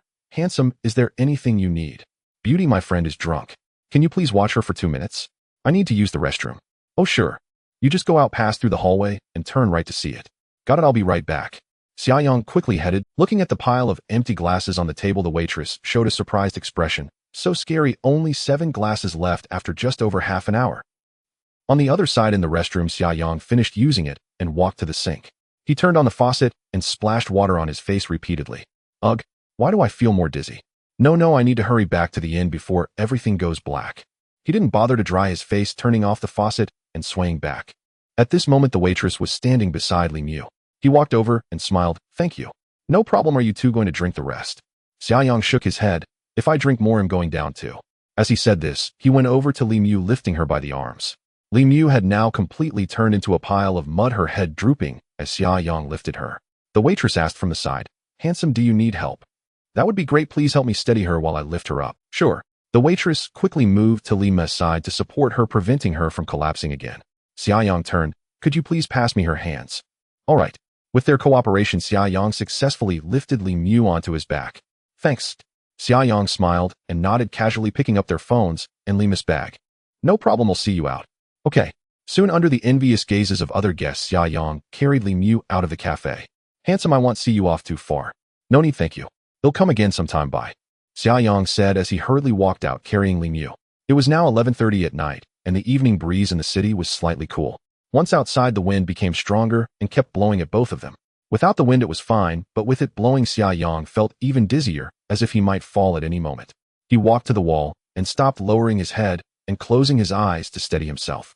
However, as soon as his eyes closed, a spinning dizziness instantly hit him. Damn! He hurriedly opened his eyes and shook his head. This after effect is unbearable. At this moment he felt his face and neck were particularly hot. Although he was carrying a stunning beauty on his back, he had no extra thoughts to appreciate her softness. Fenglinwen was only a few dozen meters away, but it felt far away. Taking a deep breath, Xiaoyang lifted Lima's legs and moved quickly towards the inn. He hadn't experienced such dizziness from drinking in a long time. At this moment, in his eyes, the trees by the roadside, the leaves on the ground, and the passing dog all appeared double. The light from the lantern at the inn's entrance looked like a mist. No, I absolutely cannot collapse on the roadside.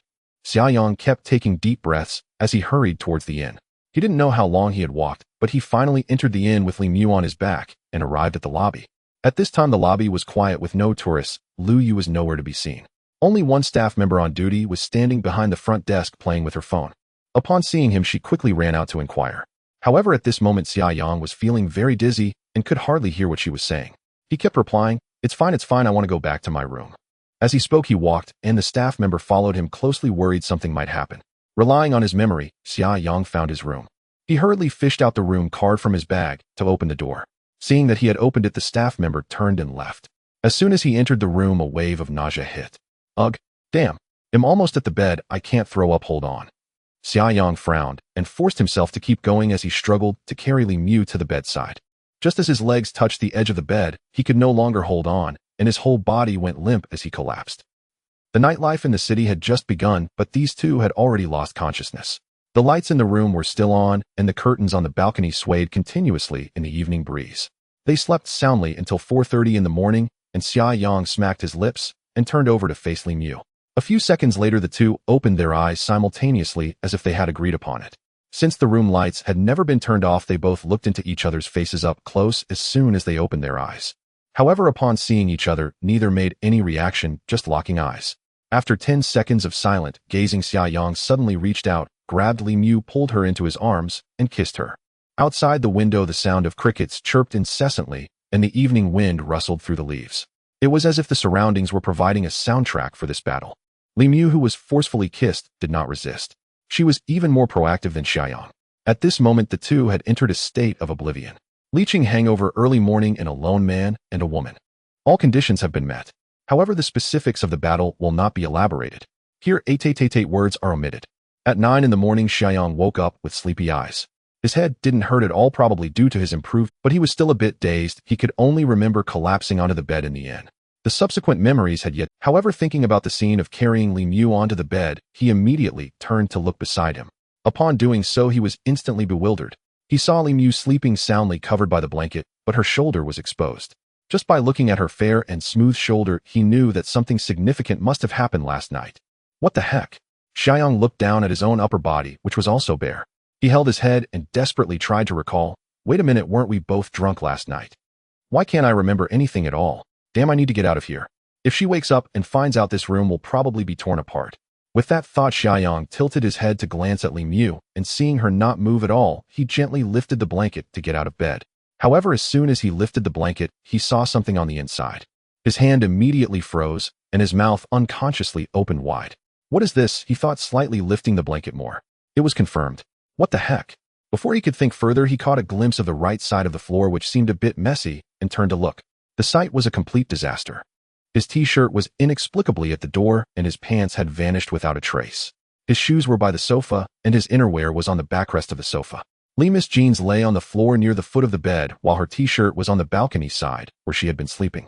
Fortunately, the two pieces of innerwear had survived, and were on the bed. Seeing this scene, Xiaoyang was bewildered. What the heck? Was the battle so intense last night? Suddenly remembering he had a system, he hurriedly inquired in his mind. System?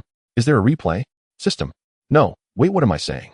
Let's check Lima's information. Name Li Mu, age 22, height 172 centimeters, weight 50 kilograms, appearance 95, figure 95, affection 60. Seeing the affection level of 60, Xiaoyang swallowed hard. A few seconds later, he came back to his senses. Wasn't it -5 just yesterday? Now it's 60. By the way, system, isn't there any attribute for newness or matching times in the information? No, but the host can ask. I can ask. Xiaoyang felt like hitting someone. Damn this. All right, but it seems there's no need to ask about Lima's situation. Forget it, let's leave it at that. Exiting the system, Xiaoyang initially thought of sneaking away, but now dismissed that idea. His earlier thought of sneaking away was merely a reflex. He was afraid that if Li Mu woke up and found out, she'd probably beat him up. But now that he had calmed down, he didn't care much. Just then a faint sound escaped. Li Mu seemed a bit restless and turned over to lie flat. Xiaoyang sat beside her, staring at her without moving.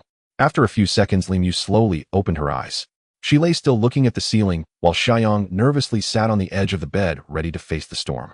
However, after waiting for a long time, Li Mu showed no sign of movement. What does this mean? Didn't she just open her eyes? Is she not awake yet?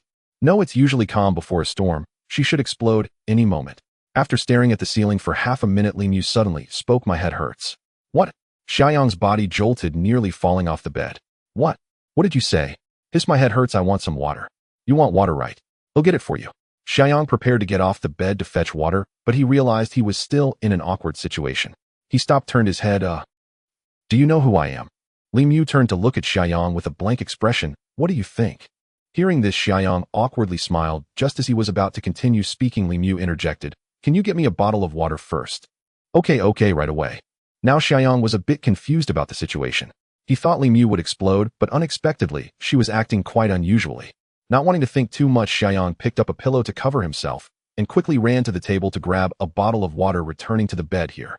Li Mu propped herself up with one hand on the bed, using the other hand to pull the blanket over her chest. Seeing this action, Xiaoyang thought, she knows she's exposed, but why hasn't she exploded? Li Mu leaned against the headboard. Help me open it. Oh, all right. Xiaoyang twisted off the cap and handed her the water. Li Mu took the water and gulped down half a bottle before letting out a breath. Phew, I'm so thirsty. Aren't you going to drink? She turned to ask. I can. Here. Li Mu handed back the remaining half bottle of water to Xiaoyang. What? Do you dislike drinking something I've had? No, huh? Xiaoyang laughed awkwardly, taking the water and finishing it in one gulp. So about last night. Do you remember anything? Xiaoyang asked tentatively. Li Mu looked him up and down. You mean you remember everything? What else? Damn, what's her angle? Then how come? Before Xiaoyang could finish his sentence, Li Mu interrupted. I know what you want to say, you don't need to say it. Such things can't happen with just one hand clapping, and you can't blame you. I can only blame myself for drinking that terrible cocktail. Hearing this, Xiaoyang thought rationality. That's right, we shouldn't act on impulse. Li Mu smiled slightly. It's okay, if I could go back to last night, I would still drink. Still drink? Yes, once I recover, we'll continue tonight. Huh? Continue? Xiaoyang was stunned. What? Are you scared? Once I adjust my state, we'll battle again tonight. Again? What the heck, is your head still normal? Hearing this, Li Mu glared at Xiaoyang. Are you looking for death? No, are you going to drink with me tonight? Last night, I was careless and didn't expect that cocktail to have such a strong after effect. I unexpectedly lost, and today, I must regain my honor. Tonight, I'll only drink one kind of alcohol, and I won't die before you do. Li Mu gritted her teeth as she spoke. Wait, I'm a bit confused. Didn't you just say we shouldn't drink? But now you want to drink tonight. Aren't you afraid of a repeat scenario, and after getting drunk, what might happen again? Xiaoyang laughed. Li Mu looked at him without saying a word. 2 seconds later, she extended a finger and beckoned, come here. What for? You'll find out if you come here. Observing Lima's ambiguous smile, Xiaoyang couldn't shake the feeling that she was up to something. He deliberately shifted his position, attempting to move to the edge of the bed. Suddenly, Li Mu squinted her eyes and reached out, grabbing his forearm and pulling him closer. Xiaoyang did not resist. He leaned into the pull, letting his head graze against her chest as he fell onto her lap. Wow, what powerful waves. Li Mu let out a cold snort, cupping Xiaoyang's face as she leaned down to look at him. What did you just say? I asked if you're afraid of a reenactment, that something might happen again after getting drunk. Oh, do you remember what happened last night? Xiaoyang frowned. What do you mean? Answer me. I haven't recalled it. Oh, Li Mu responded with an O, and then blinked. Then I will make you reenact it right now. What? Before his brain could comprehend, Li Mu quickly leaned in and kissed him. An hour later, Xiaoyang sat up, his face flushed and his spirits bright, leaning against the headboard. This time the scene was very clear to him, extremely clear. Li Mu was curled up beneath the covers, completely still. He glanced at the blanket and thought to himself, wow, I didn't expect her to be so proactive. Is this what they call a romantic encounter? Haha, but why is this girl shy after taking the initiative? Just a moment ago when the two matched, the system's alert tone rang out several times, and it seemed like he had even gained a new skill. However, Xia Yang was entirely focused on Li Mu and hadn't paid attention to it. Now that things had calmed down, he took the opportunity to ask in his mind. System, could you repeat the rewards from just now? Ding detected that the host is excited and very happy. Reward of 100,000. Ding, congratulations to the host for acquiring a new skill car god. Ding detected that the host is continuously excited and super happy. Reward of 150,000. Hiss, 250,000. And I got a driving skill. But I don't have a car at the moment. I'll buy one when I return to Yang's. Ding. Reminder, the host acquired an Audi RS6 Avant GT last night. Hearing this, Xia Yang was so shocked he nearly shouted. He quickly covered his mouth and replied in his mind. What? What did you say again? The host acquired the latest model Audi RS6 Avant GT last night, with only 660 units, globally 66 allocated to Hua country, valued at 2 million. After the system finished speaking, Xia Yang was utterly stunned. He stared ahead in disbelief, and a few seconds later, he snapped back to reality. System, did you really just give me an RS6 Avant GT? Yes. After receiving confirmation from the system, Xia Yang took a deep breath and closed his eyes. Although he didn't own a car, he had a keen interest in them. As a guy, the things he liked could be summarized into 4 categories: money, women, houses, and cars. So he would study cars whenever he had the time. He was very familiar with BBA models, especially having a fondness. Among all Audi models, his favorite happened to be the RS6. Thus, the system was perfectly catering to his preferences. Moreover, the car the system provided him was the upgraded Avant GT, the strongest wagon on the planet, the king of wagons. This car is equipped with a 4.0T twin-turbo V8 engine that can unleash 630 horsepower and 850 Nm of peak torque, accelerating from 0 to 100 km/h in just 3.1 seconds. After a moment's pause, Xia Yang continued to inquire. This car was the one that dropped last night, right? Oh, I see now, but why can't I remember anything from last night? Not important. Fine, you're good at comforting. So besides the car, did I get anything else last night? In addition, you also received a cash reward of 200,000. Okay. Xia Yang grinned. This is awesome. By the way, where's the car now? The vehicle has been unlocked and is parked in the parking lot of the community where the host resides. The vehicle's documents are complete and the host can drive it with confidence. So it was returned to Yang City. That's fine. I thought I'd have to buy a car after returning, but here I am given the strongest grocery jetter on the planet. So awesome. Ding detected that the host knows about their acquired car and is in a cheerful mood. Reward of 80,000. Nice. Now let's check my current basic information. Host Xia Yang, age 24 years, height 184 centimeters, weight 85 kilograms, attractiveness 85, physique 80, constitution 77, charm 77, skills powerful car god, wealth 1309164 yuan. Looking at the attributes displayed on the system screen, Xia Yang gasped. I just bound yesterday and I've already got over 100,000. Wow. Daily income of 1 million. No, if you count the car, it's over 300, nearly 400. What a great system. Can you transform into a beautiful woman and let me kiss you? System. Xia Yang chuckled to himself, turning to look at Li Mu, who was still hiding under the blanket, and asked, are you asleep? 2 seconds later, Li Mu lifted the blanket, her face flushed, as she said, you deadbeat. What? What did I do? Nothing, get up. Li Mu got up and quickly put on a top she had on the bed, not caring whether Xia Yang was watching or not. After putting on her top, she got off the bed, picked up the clothes and pants from the floor, and then quickly walked towards the door. Xia Yang frowned as he watched her retreating figure. Why is she walking all wobbly? Where are you going? Going back to my room to take a shower. Why not just wash here? No need. Li Mu reached the door, opened it, and walked out. Hey, why is this girl changing so quickly? Xia Yang was filled with confusion. What he didn't know was that just a moment, it had gotten a bit less gentle. His experience in these matters wasn't extensive, having been in a single-player state for a long time. Before Li Mu, he wasn't a complete novice, but he had only had 2 experiences with a girlfriend during his college days. But they only dated for a month before breaking up, and he had another relationship afterward, but that girl was quite conservative, so nothing happened, and they broke up not long after. Since then, he hadn't dated again, remaining single until yesterday when he met Li Mu. Years of pent-up energy finally erupted, coupled with the skill boost, which made it hard for Li Mu to handle. But these things require time to settle. Only through experience can one become adept. Xia Yang didn't want to think too much. He got up, walked into the bathroom for a shower, then picked up the mess of clothes on the floor and tidied them up before changing into a fresh outfit. At 11 in the morning, he took the room card and pushed the door open. The weather was lovely today, with bright sunshine and a pleasant temperature around 20 degrees, neither hot nor cold. The soft light cast a tranquil and peaceful feeling in the courtyard. Ding detected that the host is in a comfortable mood, relaxed and happy. Reward of 8,000. Xia Yang turned to glance at the adjacent room, ready to knock on the door to invite Li Mu to eat together. But before he could go over, the door slowly opened, and Li Mu walked out. She had changed into a refreshing outfit, wearing a deep gray asymmetrical tank top that exposed one shoulder, paired with water-washed denim hot pants, her long legs stunning Xia Yang. At that moment, Li Mu also noticed Xia Yang staring at her. Without saying a word, she shot him a glare and walked over. "What are you daydreaming about?" "It's nothing. I was just about to call you for dinner," Xia Yang replied with a smile. "You deadbeat. Hey, what did I do to offend you this time? Why do you keep scolding me?" Li Mu rolled her eyes. "I'm too lazy to talk to you. Let's go treat me to dinner." Xia Yang grinned. "What an honor, let's go." As they spoke, the two walked side by side towards the front yard. Upon reaching the reception hall, Lu Yu was sitting at the tea table with two middle-aged travelers who had just checked in brewing tea. Seeing Xia Yang and Li Mu come out together, Lu Yu's eyes twinkled as she guessed that they had likely just finished a ranking match. With a smile, she raised her hand and said, "Good afternoon to you both." Xia Yang cheerfully greeted back, "Good afternoon, Sister Lu. Are you brewing tea?" "Yes, would you like a couple of cups?" "Not right now, we're about to go eat something." "Oh, okay, feel free to come back if you want." Lu Yu casually winked at Xia Yang. He instantly understood her meaning and couldn't suppress a smile. "Well, we'll go eat first." "All right then." Li Mu also waved goodbye to Lu Yu and followed Xia Yang out of the inn. Watching their backs, Lu Yu thought to herself, things are progressing quite quickly. As they exited the inn, Xia Yang turned to Li Mu and asked, "Little Lotus, has anyone ever told you that you resemble Tifa?" Hearing this, Li Mu shot Xia Yang a glare. "Please don't call me Little Lotus.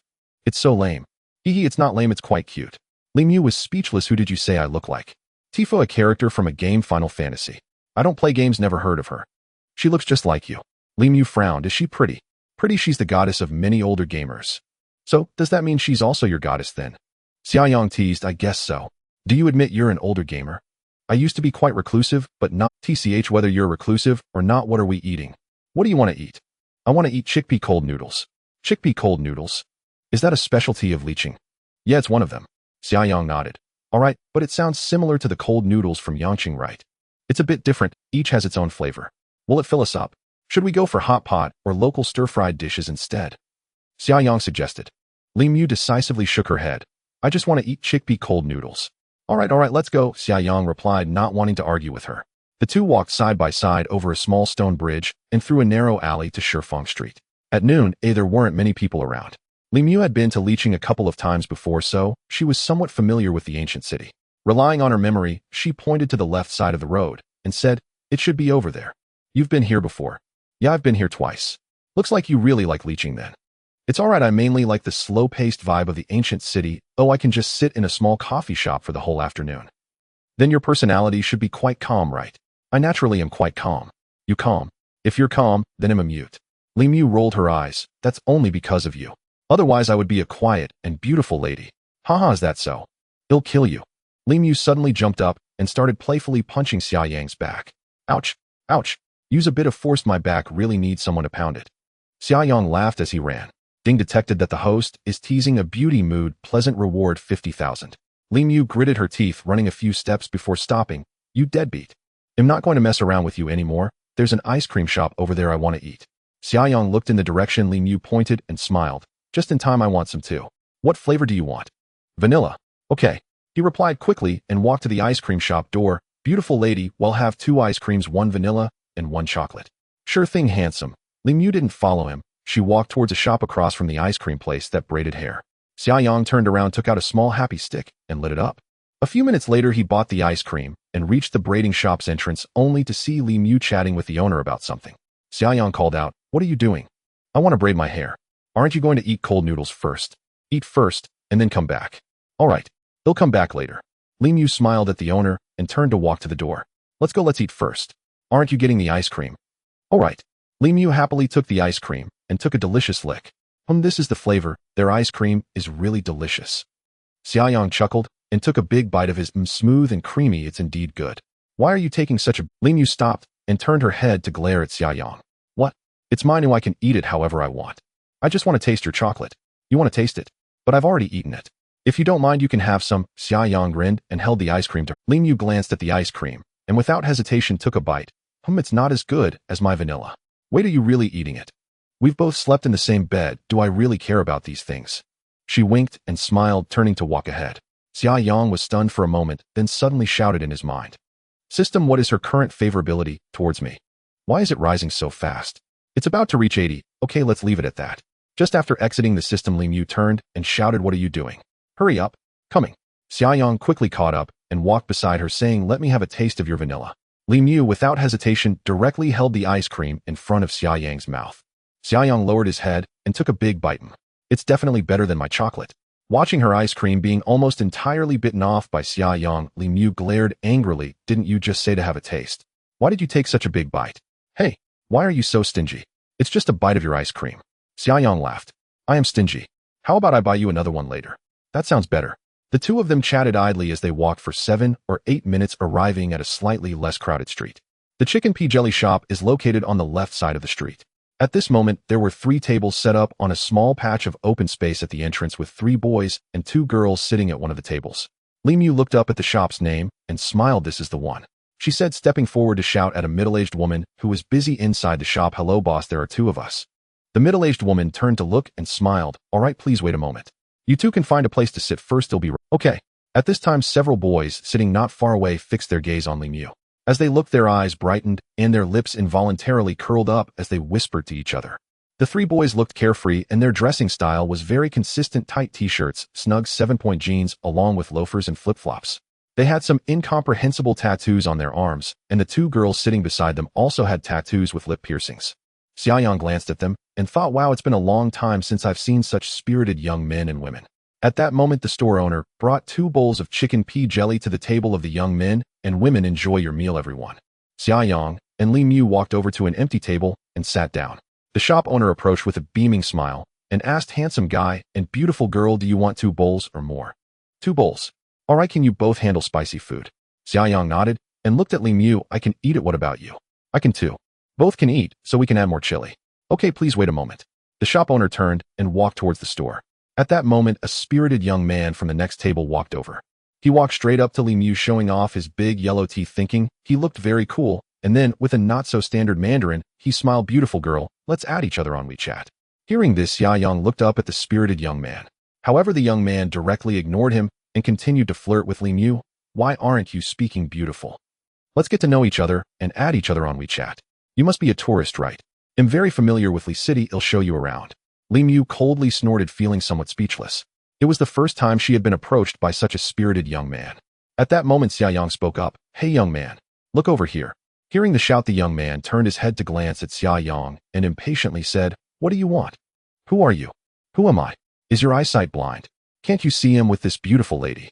The young man frowned in displeasure, tilting his head to show his large nostrils. "So what? I have my eyes set on this beauty. You should just stay away." "Me?" Xia Yang was so amused by this that he shook his head and turned to Li Mu, saying, "Are the spirited young men nowadays this arrogant?" Li Mu gestured with her eyes to indicate that there were still a few people sitting at the adjacent table. Xia Yang naturally knew this, but he didn't take the few spirited young men seriously. He signaled Li Mu to stay calm, and then smiled at the young man. "What if I don't leave?" "Not leaving? Hee, then I'll deal with you," the young man said arrogantly while staring at Xia Yang. "Oh really? You want to deal with me? All right. Xia Yang slapped the table and then fixed his gaze on the young man standing up. The young man was less than 1.7 meters tall, probably around 1.68 meters, and was even shorter than Li Mu. Moreover, he was very thin, resembling a slender monkey. The black tight t-shirt and cropped jeans he wore showcased his bony figure, and he probably weighed less than 100 pounds. Xia Yang stood at 1.84 meters tall, wearing shoes that made him about 1.85 or 1.86 meters. When he stood up, he towered over the young man by a significant margin, making him appear much sturdier, instantly intimidating the young man. The young man instinctively stepped back 2 paces, swallowing hard, and looked up at Xia Yang. What do you want? Weren't you going to deal with me? Come on, I'll give you one hand." Xia Yang grinned. "Don't think just because you're taller you're impressive. I have friends. Huang Mao." The young man turned around and shouted to his 2 friends at the adjacent table. Seeing him calling for backup, Li Mu anxiously tugged at Xia Yang's t-shirt and whispered, "Qiu Yang. There are more of them." "What Yang?" Xia Yang turned his head in confusion. "I'll just ignore the Yang, and let's not provoke them any further since we are outnumbered. Just sit quietly. How dare you ignore me and flirt with my woman right in front of me? How can I tolerate that?" Hearing this, Li Mu hurriedly said, Who is your woman?" Xia Yang ignored Li Mu and turned to the spirited young man, one who was approaching quickly. The second and third young men were similar in appearance to the first one, all slender, but just slightly taller. They didn't say anything and aggressively walked over to stand beside the first young man. Xiaoyang couldn't help but chuckle as he glanced at the three of them. You three aren't brothers, are you? You look quite similar. What does that have to do with you? Haha, I bet you guys aren't even of legal age yet. Stop talking nonsense, are we fighting or not? Alright, since you all want to be beaten so much, then I'll oblige you. Xiaoyang's lips curled up as he suddenly dashed towards the first young man. The first young man was startled by this sudden aura and quickly stepped back, while the second and third young men hurriedly jumped aside. Xiaoyang was taken aback. Hey, don't run.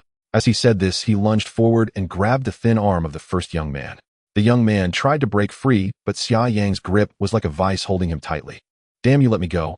The first young man cursed while desperately pulling back. At this moment, the second and third young men seized the opportunity and rushed in from the left, jumping in place to deliver 2 kicks to the tall guy in front of them. Watch out! Li Mu shouted nervously. Xiaoyang smirked and pulled the first young man in front of him to act as a shield. Bang! Bang! The 2 kicks landed solidly on the first young man's body. Off! Damn you 2 idiots, why are you kicking me? Just as Li Mu was worried about Xiaoyang, she couldn't help but burst into laughter at this scene. The second and third young men felt embarrassed for mistakenly kicking the wrong person and scratched their heads. You. He. Xiaoyang, hiding behind the first young man, tilted his head. What do you mean you me him? Keep coming. The first young man suddenly turned around and with a clenched fist swung it towards Xiaoyang's face. Xiaoyang easily leaned back to dodge while maintaining a tight grip on the first young man's left wrist. Seeing the opponent throwing a punch at him, he tightened his grip a little, causing the young man to scream in pain. Oh, it hurts, it hurts. Does it hurt? It hurts, it hurts. Men shouldn't say it hurts, no matter how painful it is, you have to endure it, Xiaoyang said while increasing the pressure. The first young man was twisted in pain, lowering his center of gravity and using all his strength to grab Xiaoyang's hand, trying to pull it away. However, with just that little strength, even before Xiaoyang's physique was enhanced, he was not someone this young man could pull away from. At this moment, the second and third young men stood by in stunned silence, and the first young man's painful screams attracted the attention of passers-by. At this time, the owner of the stall selling chicken bean jelly hurriedly ran out. Seeing the situation, she hurriedly shouted, Hey, what's going on? Handsome guy, just let him go. Hearing this, Xiaoyang turned to the shop owner. Annie, do you know this young man? I don't know him, but look at how you've made him like this. He's just a kid who doesn't know better. Please let him go. Xiaoyang remained unmoved. He turned to the first young man and asked, Are you still going to flirt with my girlfriend? I'm going to flirt with your big. Before he could finish his sentence, Xiaoyang's expression changed as he exerted force. Oh. The first young man screamed in extreme pain, his voice becoming hoarse, and he even began to roll his eyes. Seeing this, Li Mu hurriedly shouted, Xiaoyang, let him go. Don't cause real trouble. The shop owner also pleaded, Yes, handsome guy, he's about to be crushed by you.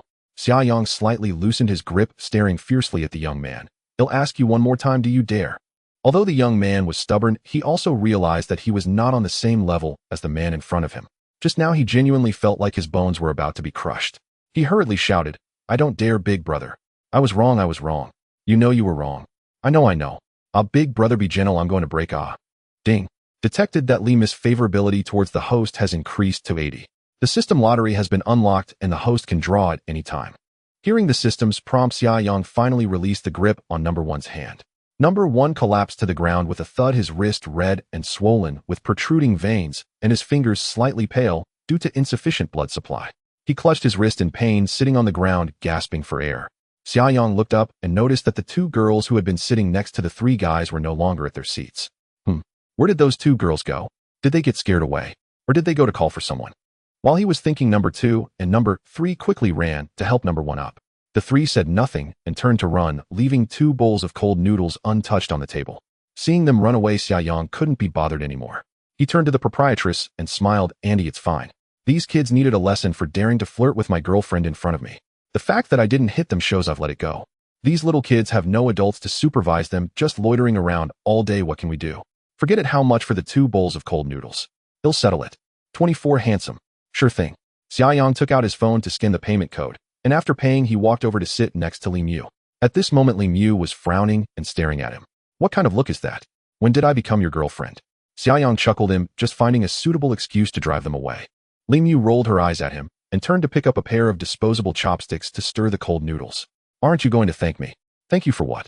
Hey, I helped you chase away those little pests, and this is your attitude. Whatever, thanks. Li Mu replied reluctantly, but deep down she felt very grateful, and an indescribable emotion was quietly spreading in her heart. Haha, now that's more like it. Let's eat. The two of them focused on the cold noodles, which were smooth and refreshing, not spicy at all. After one bowl, Xiaoyang felt nothing. He looked at Li Mu, who was still eating slowly, and asked, "Do you want more?" Li Mu shook her head in full. "Then I'll have another bowl." "Boss, please give me another bowl." "Sure thing, handsome. Do you want extra chili?" "Yes." "All right, coming right up."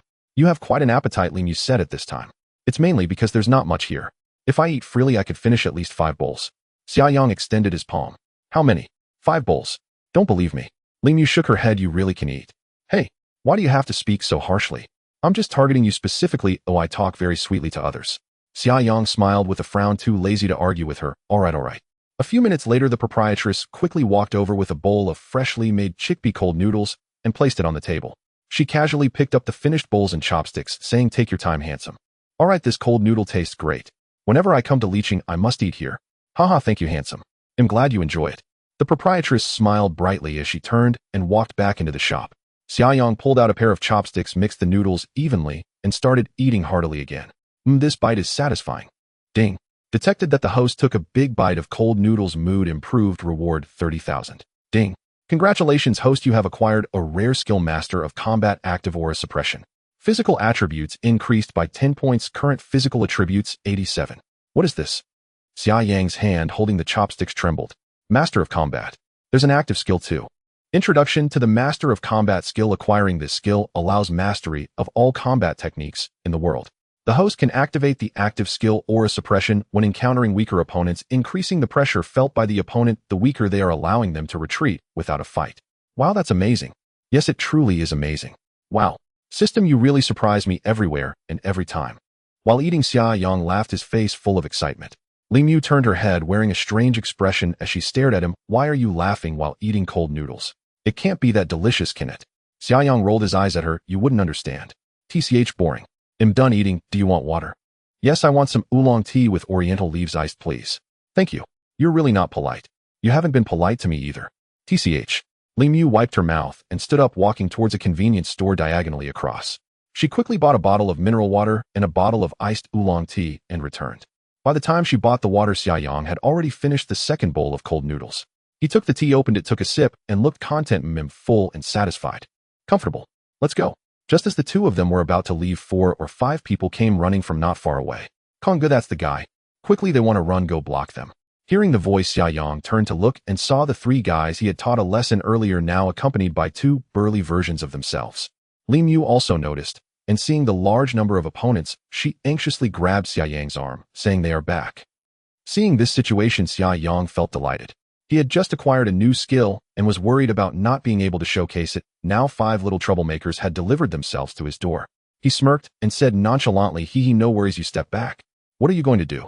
"There are 5 of them." "It's fine, you step back, I'll talk to them." "Don't be reckless. Although you're tall, you know that 2 fists can't fight 4 hands, right?" Xiaoyang smiled. "Who said I was going to fight?" Just as he was speaking, the 5 guys had already reached the 2 of them. "It's this kid." The guy called Konggu looked slightly older, around 20. He stood between 175 and 180 centimeters tall, with a sturdy build. He had a buzz-cut, a square face, thick eyebrows, small eyes, and a fleshy nose. His gaze was fierce, and he wore a white sleeveless shirt with dragon and phoenix tattoos on his muscular arms, clearly someone not to be trifled with. If a regular person encountered this situation, they would likely be intimidated by this person's aura. However, in Xiaoyang's eyes, the other party was just a silly fool. Number 1, who had been dealt with by Xiaoyang earlier, was now acting extremely arrogant, pointing at Xiaoyang and cursing, "Weren't you just very arrogant? Show me again." Xiaoyang scratched his nose, shook his head, and smiled. "Hey, I was going to let you go, but you're not convinced, right? Gathering people. You guys think that having all those tattoos gives you some sort of bonus. Gangsters, right? Konggu, did you see that? This punk dares to act tough in front of you. Get him." The guy named Konggu tilted his head, opening his mouth to reveal a very typical arrogant expression. He took out a cigarette, lit it leisurely, and exhaled smoke. "Is this the kid who just hit me? Yo, what's the matter? Do you have an issue?" Xiaoyang smiled. "Haha, very good." Konggu nodded, smirking. He pinched the cigarette, but with his thumb and index finger took another puff, then suddenly smashed it to the ground, leaped up, and threw a punch at Xiaoyang's head. However, at that moment, the opponent's movements suddenly appeared to slow down in Xiaoyang's eyes. He knew this was due to the increase in physical attributes and the enhancement from the skill. He slightly leaned back, then grabbed Konggu's wrist and squeezed hard. Konggu's previously arrogant expression shifted immediately, his face contorted, but he still didn't shout out. Xiaoyang thought to himself, "Oh, not bad, you can actually endure without screaming." After being locked, Kong Gu used all his strength to try to break free, but he was just like number one earlier, unable to move an inch. The other four were stunned by this scene. What are you four idiots standing there for? Get to it. Kong Gu roared. The four regained their senses and grinned, preparing to attack. Just then Xia Yang gently called out in his mind. System aura suppression activate. As soon as the words fell, an invisible and terrifying aura erupted from Xia Yang's entire body. To put it in terms of a fairy tale movie, it could be described as a pressure. This pressure seemed to lock onto people. Aside from the 5 spirited young men in front of him, the others around showed no reaction.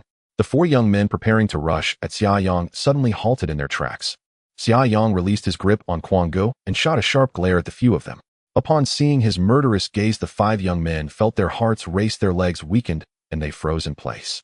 Kong Gu, who had wanted to retaliate, was filled with a strong sense of fear. He now felt that if he didn't apologize quickly, he would likely be killed by the person in front of him. Big brother, I was wrong. Kong Gu's legs weakened, and he fell to his knees with a thud. The 4 young men behind him also knelt down, frantically begging for mercy. Li Mu was stunned at this scene, and the passing tourists around also cast puzzled looks. What's going on? Why are they suddenly all kneeling? Xia Yang smirked slightly, looking at the 5 kneeling men. What are you doing? Weren't you all quite arrogant just a moment ago? Why the sudden kneeling? And you, Kong Gu, right? How can you be so arrogant yet kneel now? Big brother, I know I was wrong. I won't dare to do it again. Kong Gu cried out, tears in his eyes. What did I do wrong? We look down on others bullied with power. We are fools, and we will never act arrogant again. Kong Gu continued to plead for mercy. Seeing the effect was unexpectedly good, Xia Yang thought to himself, this skill is impressive. In the future, when I encounter troublesome people, I won't need to take action. I can just use this aura to resolve it. Very nice. Ding detected that the host's skill application has resulted in a pleasant mood reward of 60,000. The 5 young men were knocking their heads while begging for mercy, making quite a commotion, attracting many onlookers. Seeing more and more people gathering, Xia Yang couldn't be bothered to talk to these few anymore. After turning off the skill, he shouted at the 5, get lost. Okay. Thank you, big brother, for sparing our lives. The 5, as if granted amnesty, hurriedly stood up and ran away without looking back. The crowd that had gathered was left in a state of confusion. What's going on? I don't know. I just came and saw 5 young men frantically knocking their heads and begging this guy for mercy. He doesn't look like a bad person. Who knows? Let's not get involved in this chaos, or we might get into trouble without knowing how. Someone took the lead, and others began to disperse. Xia Yang resumed his relaxed and pleasant expression and turned to the dazed Li Mu. Are you stunned? Huh. Li Mu came back to her senses. Let's go, it's all sorted out. What do you mean sorted out? What did you do to those guys? Why did they suddenly beg you for? Li Mu asked in confusion. Xia Yang shrugged and grinned mischievously. Isn't it obvious? My aura is too powerful, it scared them. He wasn't lying, but naturally Li Mu didn't believe him. To her, Xia Yang felt like a sunny, cheerful boy who was a bit chatty. How could he possibly possess any aura? Even if he did, it couldn't scare 5 people at once like that. Seeing that Li Mu still looked puzzled, Xia Yang stepped forward and wrapped an arm around her shoulder. Come on, stop thinking about it. It's not a big deal. Let's go. Didn't you want to get your hair braided? Li Mu always felt something was off about this, but since Xia Yang wouldn't say, she didn't bother to dwell on it. She brushed her hair back and said, all right, let's go. As they walked a few steps, Li Mu noticed that Xia Yang still had his arm around her shoulder. She frowned and turned. What are you doing linking arms with me? What a harsh thing to say, linking arms. It feels weird, let go of me. Alright, are you still having ice cream? Li Mu shook her head with a smile. No more, I'm full. I want to go get my hair done, she said, bouncing towards the braid shop they had passed earlier, her long hair flying in the wind full of youth. Xia Yang chuckled and quickened his pace to catch up. Hey Xiaohua, how about you skip the braids? Say that again. Li Mu stopped glaring at Xia Yang with puffed cheeks. Alright, I won't say it again. I think your current hairstyle is very beautiful. Braids won't look as good as this. How do you know it won't look good if you haven't even seen it? I want braids. I've been here twice before, but I didn't get to braid my hair. This time I must try. Okay, but braiding takes time. You go ahead and braid your hair, and I'll find a cafe to wait for you. No way. Li Mu hurriedly stepped forward and grabbed Xia Yang's arm. You have to wait for me right here. What? You can't be this bossy, can you? I am bossy. Let's go. Li Mu pulled Xia Yang towards the braid shop with an air of pride. A few minutes later, they arrived at the small shop they had visited before. Li Mu released Xia Yang and pointed to a plastic chair at the entrance. You sit here and wait for me. You're not allowed to go anywhere. Why should I? Xia Yang deliberately asked back. Because. Li Mu's voice quickly lowered as she looked around, then leaned in closer to Xia Yang, tiptoeing and whispering, because I slept with you. After saying this, she remained unflustered and even shot Xia Yang, who was stunned, a glare before turning and walking into the store. What the hell? Did you just say you slept with me? You must be mistaken, or it should be me who slept with you, you little girl. Xiaoyang naturally didn't say this out loud, only muttering to himself. He glanced at the smiling Li Mu inside the store and turned to sit at the entrance. It wasn't that he was obedient and afraid to leave. He suddenly remembered something important that needed handling. Lima's favorability had risen to 80, so he needed to draw a lottery. Thinking of this, he took out a small item to smoke. This was a small ritual for boys. After taking a puff, he shouted in his mind, "System brother, can I draw a lottery now?" "Yes, great." He was a bit excited. Ding detected that the host is about to conduct the first lottery. Heart rate, accelerated mood, excited, and happy. Reward 50,000. I didn't expect the favorability to rise so quickly. Yesterday when I first met her it was still a negative number, and in just one day it soared to 80. It had to be due to ranking up. Exactly, ranking can rapidly increase favorability. I know, no need to explain. Alright, enough about that. Can I check the prize pool? No, the rewards are random. I know it's random, but at least let me see what rewards there are to build some anticipation.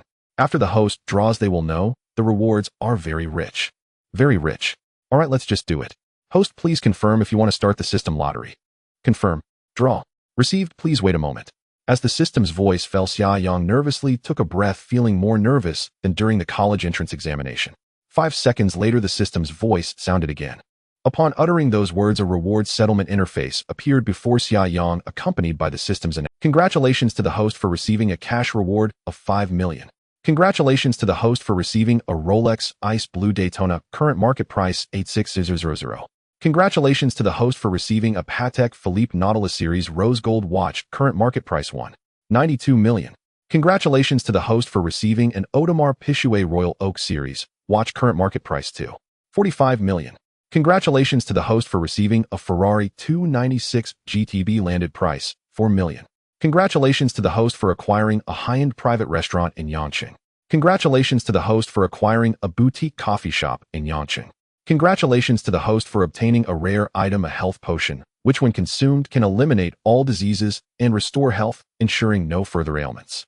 Xiaoyang stared wide-eyed at the pile of rewards displayed on the virtual screen, frozen in his chair. The rewards from the lottery were somewhat beyond his expectations. What the hell? So many. They're all mine. Yes, everything is legal and compliant. The 3 watches and the health potion have been placed on the system's shelf, and the host can retrieve them at any time. The vehicle has been parked in the underground garage of the host's residential area. The restaurant and coffee shop now belong to the host. Wow. System, I truly love you. This round of rewards is simply too generous. Phew. Xiaoyang's heart raced. The system indeed did not deceive him. The bounty was astonishingly abundant. A car, watches, and 2 popular restaurants in Yangqing. Just when he was worried about finding a reason to transfer money to his family, this provided the perfect excuse. However, the most remarkable aspect of this bounty was not the cars or watches, but rather that bottle of health potion. System, you said this potion can eliminate all diseases. Does it include incurable diseases? Naturally. Phew. This is a heavenly reward. With this item, it's equivalent to having multiple lives. But I shouldn't need it, we'll save it for my parents. System, is there any chance to obtain more of this potion? Yes, each lottery draw is random. As long as there is a possibility. Xiaoyang closed his eyes and calmed down for a minute. Then he opened his eyes and took out his phone. I can transfer money to my parents and little sister. But I shouldn't transfer too much for the first time. Although I now have businesses, such matters should still be approached gradually.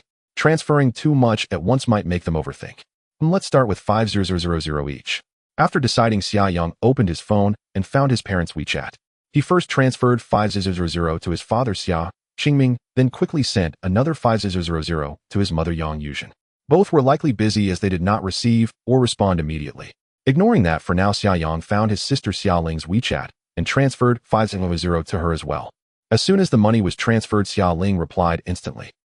3 question marks. Xiaoyang smirked and typed back, "What's up? Don't want it." "No, what? What's going on?" "What do you mean? I'm in a good mood and decided to send you some money." "But wait, where did you get so much money?" 5,000. Am I seeing this wrong?"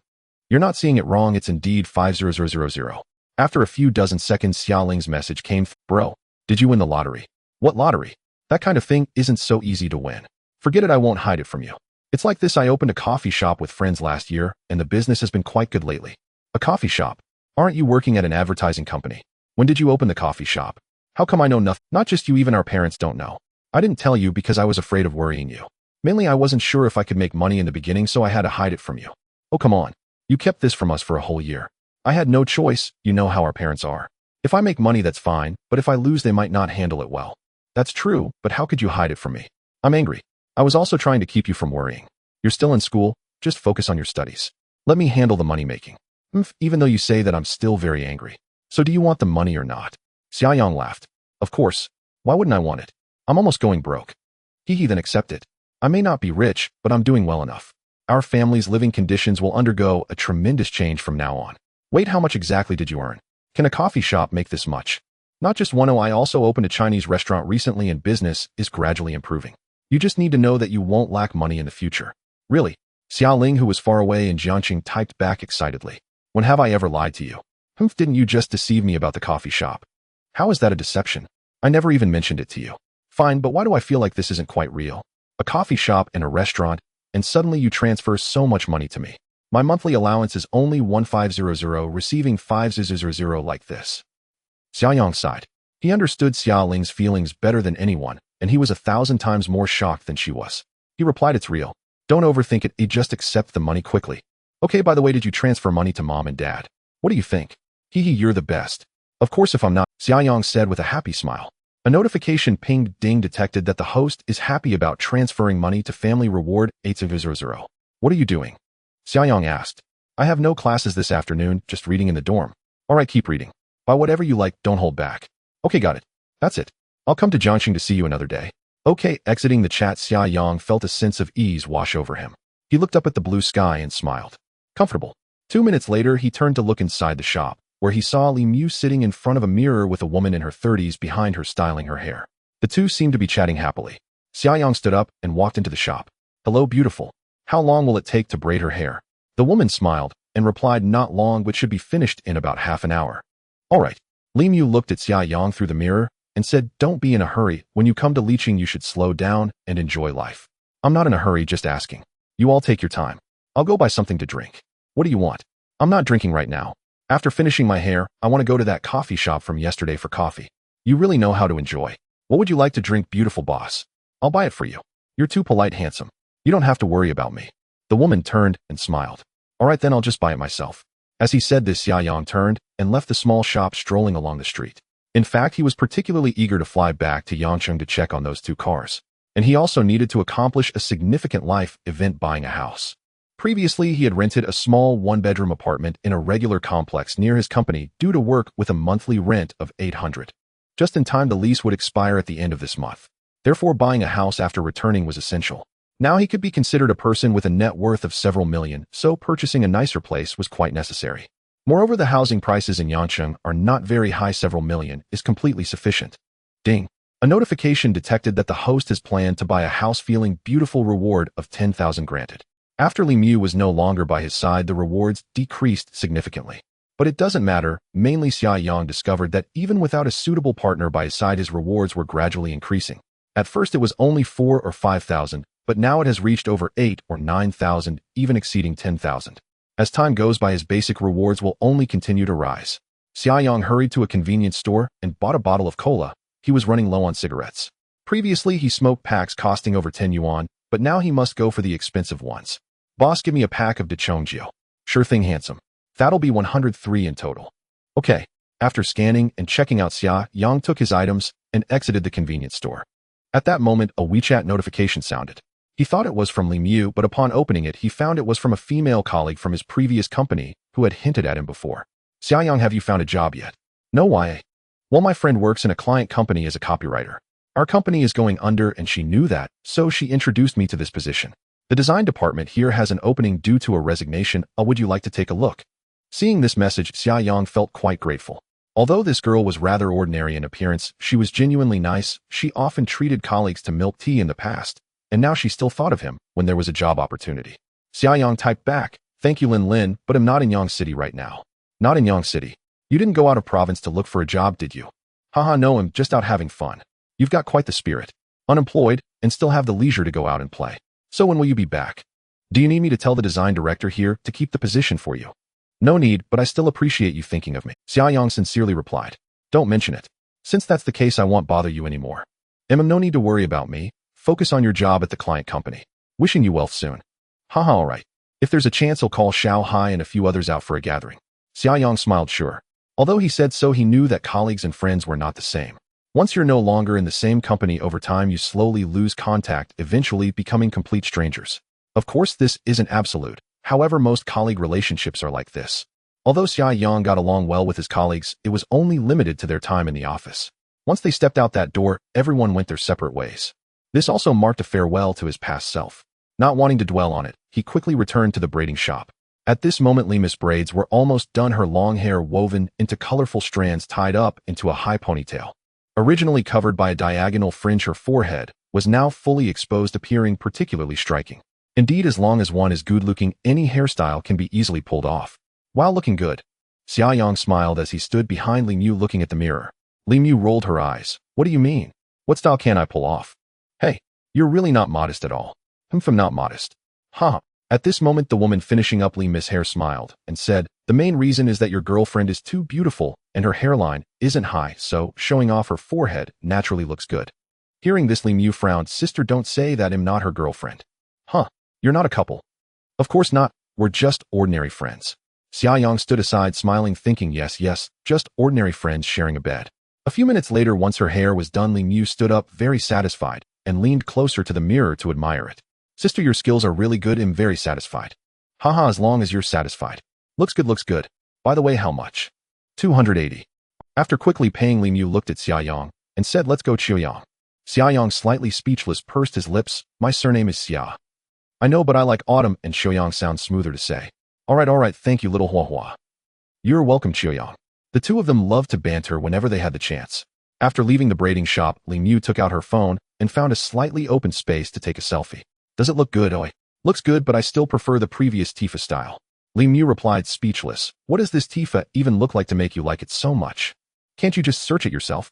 I'm too lazy to search. I am who I am, not some random Tifa. Li Mu scoffed and continued to smile for her selfie. Looks good. Finally got my braids done. How do you wash your hair after braiding it? Xia Yang asked out of Wash what hair? I won't wash my hair for the next few days. You won't wash it even if it gets greasy? I'm not greasy-haired. All right, then you're impressive. Come here, Li Mu waved at Xia Yang. What? Take a photo. What else could it be? Xia Yang walked over and smiled. Are you going to post it on your moments after taking the photo? Of course. Why would I take a picture if I weren't going to post it? Is that so? Then let's go. Xia Yang moved to stand behind Li Mu, spreading his legs and bending down to give a peace sign. Li Mu frowned as she looked at Xia Yang in the camera. She turned her head to glance again, then back at the camera. You look so good on camera. Xia Yang was taken aback. What? Why do you look even better on camera than in reality? Hearing this, Xia Yang couldn't suppress his smile and said, ha, getting your compliment is really not easy. No, I'm serious. You seem to be stealing my thunder in the picture. Are you going to take the picture or not? My leg, all right, coming right up. Li Mu adjusted her phone and smiled as she pressed the shutter. Click. A beautiful photo of a handsome guy and a pretty girl was taken. She looked down to check and thought, why do I find him more and more pleasing to the eye? Could it be that the wish I made yesterday came true? Oh my God, could it be that he is my white? Let me see it. Xia Yang leaned in to take a glance. It's a good shot. Send it to me on WeChat. Li Mu turned her head, not sending. But I'm in the photo too. Why shouldn't you send it? I don't want to send it, you stole my spotlight. Don't beat around the bush, send it to me quickly. I want to post on my moments too. You dare post on your moments. Why wouldn't I dare? I have no girlfriend or pursuers, what's there to be afraid of? Xia Yang joked. Go to hell. As they continued to chat, they unknowingly arrived in front of the coffee shop where they first met last. Last night's chain of events had all begun at this very cafe. Li Mu glanced up again at the signboard and murmured aloud, First Encounter Cafe. Yesterday was our first encounter. Today it no longer is. Xia Yang chuckled. This cafe's name isn't quite right. Why not? Li Mu crossed her arms. I don't know. It just feels like it should be called Eternal Cafe. Eternal Cafe. Who names a cafe that? Isn't it terribly cliché? One day I'd like to open my own cafe, and I'll call it Eternal Cafe. Cliché or not, I don't care. With a playful air of defiance, Li Mu strode briskly into the courtyard. Xia Yang scratched his nose, wordlessly trailing behind. Inside the cafe, they chose a window-side table and settled in. The cheerful, delicate-looking server from last night was nowhere to be seen. The cafe held only 4 or 5 scattered patrons. Voices hushed, bodies curled comfortably into plush armchairs, absorbed in quiet conversation, scrolling through phones or sipping coffee. A mellow, soulful jazz melody wove through the rich aroma of freshly ground coffee beans, lulling, almost hypnotic. Afternoon sunlight streamed lazily through the glass windows, painting shifting patterns of light and shadow across the room, evoking an ethereal, dreamlike atmosphere. Perhaps what scientists call the Tyndall effect. As always, Xia Yang ordered an iced Americano. Li Mu chose a caramel latte. Once served, they leaned back into the soft embrace of the sofa, savoring the tranquil afternoon in serene silence. Ding! Detected host enjoying coffee with a beautiful companion in perfect ease and contentment. Reward 70000. After idling on their phones for a while, Li Mu broke the silence. When are you heading back to Yangqing? What? You're already thinking of leaving. Didn't you just arrive yesterday? Yes, just arrived. But a friend messaged me earlier it's her birthday tomorrow, and she's invited me to celebrate. I'd completely forgotten. Your friend's birthday, eh? We're fairly close, so I'll likely need to leave early tomorrow. Are you tomorrow then? Sure, I'll go along. Staying here alone would be dreadfully lonely without you, Xia Yang teased. In truth, he'd already planned to return, eager to test drive his new car and tour potential homes. Lonely? Don't make me laugh. Weren't you here for a romantic fling? And now you're leaving before even having one. Huh? What on earth are you talking about? Well, aren't you my romantic fling? At those words, Li Mu's eyes widened in shock. Don't say such things. Last night was only because we'd been drinking. And today it simply won't happen. But this morning, you hadn't drunk anything then, had you? Xia Yang winked, grinning. Li Mu. Her cheeks flushed visibly as she bit her lip and feigned oblivion. What happened this morning? I remember. Don't remember. Fine. But didn't you say last night we'd continue drinking, and even challenge each other to it? That was then. Don't you know girls change their minds constantly? I've changed mine. Besides, I need to rise early tomorrow, so no more drinking. Xia Yang smiled. All right, then we'll postpone it until after we're back in Yangqing. Who said I'd drink with you, even back in Yangqing? Oh really? You'd better hold to that. What's there to retract? I'll book the tickets now. Shall I reserve one for you too? Go ahead, let's leave together tomorrow. Then transfer the fare to me. I'm broke. Fine. Go ahead and book first, Xia Yang replied, lifting his coffee cup for a sip. Li Mu opened her travel app and browsed flight options. After nearly half a minute, she looked up. The earliest flight tomorrow departs at 9:10 am. I'll book that one. Can you wake up in time? Xia Yang nodded. That one then. Shall I book business class? By all means. Done. Li Mu lowered her gaze to her phone and began tapping. A few minutes later, she looked up again. All set. 1,100 per person. 1,100, got it. Xia Yang pulled out his phone, opened WeChat, and transferred 3,000 to Li Mu. Seeing the notification, Li Mu blinked in surprise, then laughed. Oh, what's this for? Nothing special, just in a good mood. My treat. So, do you still feel shortchanged by those 50 yuan you charged me earlier? Should I send you 50 back and have you refund me 1,000? Ha. You're sharp indeed, turning a quick 950 profit in one move. Hee. You're clearly wealthy. Surely you don't mind. Who told you I don't mind? I'm dirt poor. Poor. Don't pretend. You're obviously a low-key young heir. Wish I were. Xia Yang sighed, stretching his arms behind his head and leaning back into the sofa. Well, this trip lasted barely a day before we're already packing up. Truly, when you decide to go, you go. And when you decide to return, you return. If you'd rather stay, I can cancel your ticket, but no refunds, mind you. Li Mu smiled. Just a passing observation. Since the money's already spent, I'm definitely leaving. Fair enough. Then let's savor these fleeting hours of afternoon serenity together before we depart. As she spoke, Li Mu tilted her face upward, resting against the sofa with a gentle smile, the golden afternoon light falling perfectly upon her flawless features. Bathed in sunlight, her face and neck gleamed with an almost luminous porcelain-like radiance. Xia Yang smiled faintly and closed his eyes. Tranquility slipped by, swift and silent. At 5:30 p.m., they left the cafe and strolled to a popular Yunanese restaurant on Shifeng Street for a hearty dinner. Li Mu treated them both, totaling 570 yuan. By the time they finished, night had fallen. At 7:30 p.m., they returned to their guest house. In the reception hall, Lu Yu sat alone at a tea table, sipping quietly. Hearing footsteps, she turned, and upon spotting Xia Yang and Li Mu, her face lit up instantly. Oh, my handsome gentleman and lovely lady are back. Haha, back we are. Had dinner yet, Sister Lu? Xia Yang asked casually as he approached. Just finished. How about you two? We've just finished too. Then why not sit a while and share a pot of tea? Lu Yu extended the invitation with a warm glance. Sounds perfect. Having eaten something rather rich, a soothing cup of tea sounded ideal. Li Mu joined her, taking a seat opposite Lu Yu. Lu Yu observed them subtly. Yesterday they'd bickered playfully, sitting far apart with 3 chairs between them. Now, however, they sat side by side with effortless ease. Lu Yu smiled knowingly and winked at Xia Yang. Xia Yang scratched his cheek, inwardly musing, why does she keep winking at me the moment she sees me? Lu Yu said nothing further, only smiled. She poured 2 cups of freshly brewed Yunnan black tea and slid them towards Xia Yang. And Li Mu, here, try our local Yunnan red tea. Thank you. They lifted their cups and took a sip. Xiaoyang nodded appreciatively. Delicious. Sweet and smooth. Not bad at all. Truly excellent. I love it too. Li Mu beamed. You do? Then wait right there. Lu Yu rose and walked to a shelf behind her, reaching up to retrieve a small square crimson tin box from its highest shelf. She returned to her seat and placed the box before them. This contains the very tea I just brewed. Fate brought us together, so I'd like to gift it to you. There's only one box left. Please share it between you. Don't think it's too humble. Ah, Sister Lu, no need. We can buy our own if we want more. Xiaoyang politely declined. I've already said, we share a rare affinity.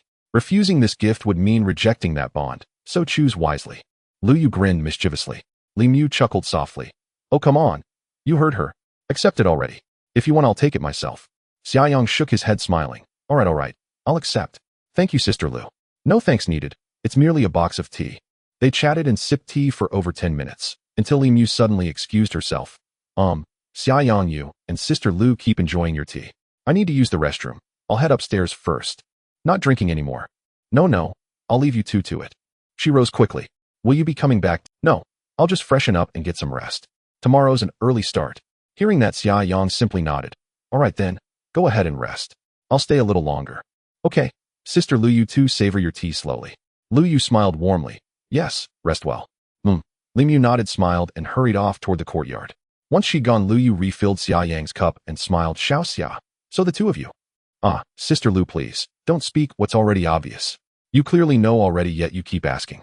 Haha, my guess was spot on. Your progress is remarkably swift. Lu Yu winked playfully. Not bad. Where did you two go today? Nowhere in particular. Just wandered the ancient town all day. What about hiking the snow-capped mountains? The peaks should be dusted with snow these days. Xiaoyang shook his head, afraid not. We're returning to Yangqing tomorrow. What? Leaving tomorrow? So soon? Lu Yu seemed genuinely surprised. Weren't you both only just arriving yesterday? Indeed, we only arrived yesterday. But she has pressing matters to attend to tomorrow, and I have a few errands of my own, so we decided to head back together. Ah, I see. That explains the rush. Just then a staff member in a cheongsam entered through the front door. Lu Yu turned and beckoned. Xiao Su, you're just in time. Come here, please. Xiao Su hurried over. What is it, Sister Lu? Please watch the front desk. I'll be stepping away for a moment. Understood, Sister Lu. Xiao Su smiled and headed toward the reception counter. Lu Yu turned back to Xiaoyang. Xiao Xia, are you free right now? Huh? Xiaoyang blinked, taken aback. Free? Yes, why? Then, could you do me a small favor? Xiaoyang gave a nod and smiled. Sure, what do you need my help with? Follow me. Lu Yu stood up and led him toward another courtyard. This inn had two back courtyards. One was purely for guest rooms, which was the one where Xiaoyang and Li Mu were currently staying. The other courtyard was also a guest area, but a few rooms were designated for Lu Yu and her staff to rest, essentially acting as dormitories. Of course, staying at the inn wasn't mandatory. Those who lived nearby could go home, while those farther away would stay at the inn. Lu Yu had her own room, and at this moment, she was taking Xiaoyang to her room. However, Xiaoyang was still puzzled about the situation. He followed her into the courtyard, turned around, and asked, Sister Lu, what do you need my help with? Don't rush, you'll find out soon enough. What do you mean? Lu Yu turned around, revealing a charming older sister's smile. Don't worry, I won't sell you out. Haha, all right. Xiaoyang didn't bother to ask further, and quickly followed her. The two ascended the stairs around the corner of the corridor, and when they reached the second floor, Lu Yu walked ahead and said, Do you know how to fix a frame? What kind of frame? A wooden frame. It's a bit broken. Can you help me take a look? Really? I need to see what it looks like first. I might not be able to fix it. It's fine, I'll just go have a look first. Okay. As they spoke, they quickly arrived at a door at the end of the second. Lu Yu took out her room card. This is it. I spend most of my time here. Oh, got it. Xiaoyang nodded. When the door opened, Lu Yu stepped in first and inserted the card into the slot by the door. The lights in the room turned on, and Xiaoyang glanced inside as he followed. This room was larger than most, classified as a luxury suite. Xiaoyang scanned the room and smiled. Sister Lu, your room is quite nice, isn't it? After all, I'm the boss, or I have to get myself a bigger room. This way the stuff is in the bedroom. All right, let's take a look. Lu Yu smiled slightly and led Xiaoyang to the bedroom door, pushing it open. Upon entering the bedroom, Xiaoyang immediately spotted the wooden frame by the floor-to-ceiling window with several potted plants placed on it. Lu Yu pointed and smiled. That's the frame. Xiaoyang frowned slightly and stepped forward to examine the frame from all angles, unable to determine what the issue was. Sister, isn't this frame fine? He had barely finished speaking when he turned to look at the bedroom door. There stood Lu Yu by the door. She gently pushed it closed and then walked toward him with a graceful stride. Seeing this scene, Xiaoyang immediately sensed something was off. At this moment her expression and demeanor had completely changed, or if she had seemed like an intelligent older sister before, she now appeared as a seductive little wildcat. What the hell? What does this mean? No, this is seriously wrong. Lu Yu smiled as she walked closer, slowly slipping off her high heels. Xiaoyang swallowed hard. Sister Lu, what do you mean by this? Lu Yu didn't speak, her gaze alluring as she swayed her slender waist, and came beside him whispering softly, isn't the frame fine? Huh? Xiaoyang was taken aback. I said the frame isn't broken, right? The frame isn't broken, yes. Oh, then maybe I was wrong, but it's not the frame that's broken, it's me. Can you help me fix it? Lu Yu raised her head and lightly bit her red lips. What the hell? Such a contrast. The process had unfolded too suddenly. Xiaoyang hadn't fully registered it when Lu Yu reached out her index finger and pushed against his chest, guiding him toward the bed. Ding, detected host's heartbeat, accelerating mood, excited reward of 100,000. Xiaoyang gritted his teeth and smiled. Sister Lu, you're not joking with me, are you? Do I look like I'm joking with you? Lu Yu blinked. Oh, by the way, do you remember what I told you yesterday? What did you say? Didn't I arrange a room for you? I said if you two got together you should thank me. This is no problem, but how do you want me to thank you? Xiaoyang said while stepping back. Lu Yu's gaze became sultry. You just need to help me repair it, and that'll be your thank you. Repair? Whoa, this woman is a bit impressive. System, how many times has Lu Yu played ranked? 3. What? She's over 30 and has only played ranked 3 times. Yes, the number of matches is low, but she's very strong. No way, really. Indeed. While thinking this, Xiaoyang had already backed up to the edge of the bed with nowhere. Lu Yu kept her gaze fixed on him, gently calling out, Little Xia. Moi. Do you know you're very charming? What? Actually, from the first moment I saw you, I was deeply captivated. Considering you're leaving tomorrow. Sister Lu, things like this. Before Xiaoyang could finish, Lu Yu stood on tiptoe and placed her index finger on his lips. Chill. Don't say anything, the moment has arrived. She withdrew her hand and placed it on the button of her qipao. Who could resist such an opportunity that fell from the sky? Lu Yu gently pushed him down onto the bed, then followed suit. An hour later, the two returned to the reception hall to drink tea as if nothing had happened.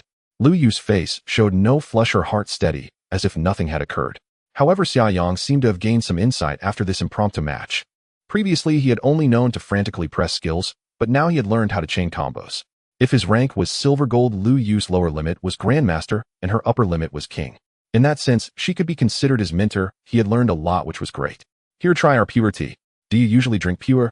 Lu Yu asked while pouring the tea. Xiaoyang pulled out a cigarette and lit it. I don't usually drink pure, I usually just have green tea or black tea. Then you must try it. Lu Yu returned to her intelligent older sister smile. The two sat at the tea table sipping tea and chatting. At 10:30, Xiaoyang noticed the time and decided not to linger any longer. He stood up and looked at Lu Yu. It's getting late, Sister Lu. I'm going back to my room to rest, or I have to get up early tomorrow. You should go to bed early too. Okay, you go ahead. I'll stay a little longer. All right, then I'm off. Goodbye. Oh, wait. Lu Yu said, picking up the phone on the table. Let's add each other on WeChat, and by the way, take the tea I gave you back with you. Xiaoyang smiled slightly as he walked to Lu Yu's side. You didn't remind me, and I almost forgot. If you have the chance, come to Yang City to have fun, I'll treat you. Haha, definitely. I'll be there for sure. After Lu Yu scanned the QR code, she shot Xiaoyang a knowing look. Xiaoyang nodded with a smile, picked up the tea box from the table. All right, I'll head back now. Good night. Good night. The two exchanged good nights, and Xiaoyang turned to leave. Xiaoyang let out a breath as he sat down by the bed. It feels like a dream. Damn, Lu Yu is truly something. Born with a sacred body, incredibly powerful. Luckily, I have skills, otherwise I wouldn't be able to handle it. However, I really didn't expect this to happen. What a marvelous feeling. System, what is Lu Yu's current favorability rating towards me? Is it only 50? I thought her behavior indicated she was over 80. Exiting the system, Xiaoyang recalled the reward he had previously received, which seemed to be 2,000. He smiled slightly, got up, and quickly took a shower. After finishing, he lay on the bed and watched some videos before falling into a deep sleep.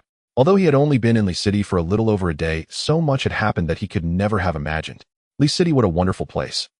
The night passed quickly. Xiaoyang slept soundly as young people often do. At 6:50 in the morning, the dreaded alarm clock rang on time. In the past, hearing this sound would fill him with a sense of futility about life.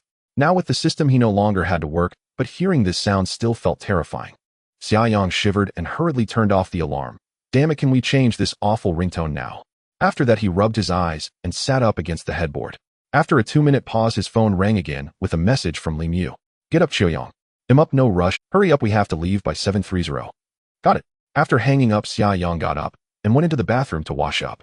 He moved quickly, washing his face, brushing his teeth, and using the restroom, finishing everything in 15 minutes. After washing up, his mind became clearer. He changed clothes, packed his things, and dragged his suitcase out of the room. At this time, the door to the adjacent room was already open, and Li Mu was not inside. What's the hurry? Xia Yang mumbled as he dragged his suitcase towards the lobby. Upon arriving in the lobby, he immediately spotted Li Mu sitting at the tea table, enjoying tea. However, Lu Yu was not there. A girl in a qipao was making tea for her. Seeing Xia Yang approach, Li Mu smiled. No need to refill my cup, I have to go now. All right, Li Mu said as she grabbed her suitcase. Hurry up, you're moving too slowly. Xia Yang rolled his eyes. Are you in a hurry to reincarnate? It's not even 7:30 yet, and I haven't checked out. You deadbeat. Then hurry up and check out. Xia Yang quickly walked to the front desk to handle his checkout procedures. A few minutes later, he returned to Li Mu's side. Let's go. Let's go. As the two spoke, they walked towards the main entrance. Just then, Lu Yu unexpectedly appeared from somewhere. Seeing the two about to leave, she stepped forward and called out, Are you leaving? Hearing her voice, the two turned around. Yes, we're leaving, Lu Jia. Come visit Yang City when you have time. Sure. I won't take up your time any longer. Safe travels. Okay, see you next time. After exchanging pleasantries, the two quickly left the inn. It took about 10 minutes to walk from the inn to the north gate of the ancient city. Fortunately, just as they reached the roadside, a vacant taxi came by. Xia Yang waved to stop it. Driver, please open the trunk. Sure thing. After placing their luggage inside, Li Mu opened the rear door and sat down first. Xia Yang was also about to sit in the back, but Li Mu shot him a glare. You sit in the front. I won't, he said with a smirk as he quickly sat in the back seat. Li Mu rolled her eyes at him. Let's go, driver. Okay, handsome. At 8:20 in the morning, the taxi arrived at the entrance of Terminal 1 at Li City Airport. They paid and got out. The two hurriedly dragged their suitcases into the terminal to check in. Timing was perfect. Shortly after completing the check-in, the announcement for boarding was made. This was Xia Yang's first time flying in business class, and he felt pretty good. Ding. Detected that the host is taking business class for the first time, feeling great. Reward 60000. Right now I do feel great, but it doesn't have much to do with flying business class. Mainly because I'm thinking about how I'll get to see my two handsome cars, the RS6 GT and the 296 GTB. I can't believe these two cars are mine. What are you grinning about? Li Mu, sitting by the window on the left, frowned and asked. It's nothing, you just happy to be going home. By the way, I want to ask you something. Go ahead. Are you free after we get back? What do you mean? I told you my friend's birthday is coming up, so I was wondering if you wanted to join us. Me? Xia Yang pointed at himself. Is it really appropriate for me to go to your friend's birthday? Mainly because I don't know your friends, and it might be a bit awkward to go. You're worried about being awkward. You have a thicker skin than a city wall, worried about awkwardness. Li Mu wanted to laugh. Xia Yang scratched his nose. The main thing is your friends don't know me. If it were your birthday and a stranger showed up, how would you feel? I would definitely tell my friends in advance, so don't worry about that. Are you going or not? Just give me a straightforward answer. So this means you're inviting me, huh? What else could it mean? In that case, I can't really refuse your kindness. I'll go then. What do you mean by I'll go then? Is that so reluctant? Not really reluctant. Mainly am worried that your friends will fall in love with me, and then you and your friends will turn against each other over me. That would be bad. Xia Yang joked on purpose. Hearing this, Li Mu's expression darkened. I really want to hit you. Haha, just joking to lighten the mood. What? Around 6. The specific location hasn't been determined yet. I'll message you later. Alright, it's nice to make some new friends. Thanks, little Hua. Li Mu suddenly regretted extending the invitation as she turned away uninterested and looked out the window. Oh, trying to act cool. Ugh, you're so annoying. Just stop talking. Alright, I won't bother you anymore. Xia Yang smiled and closed his eyes, waiting for the plane to take off.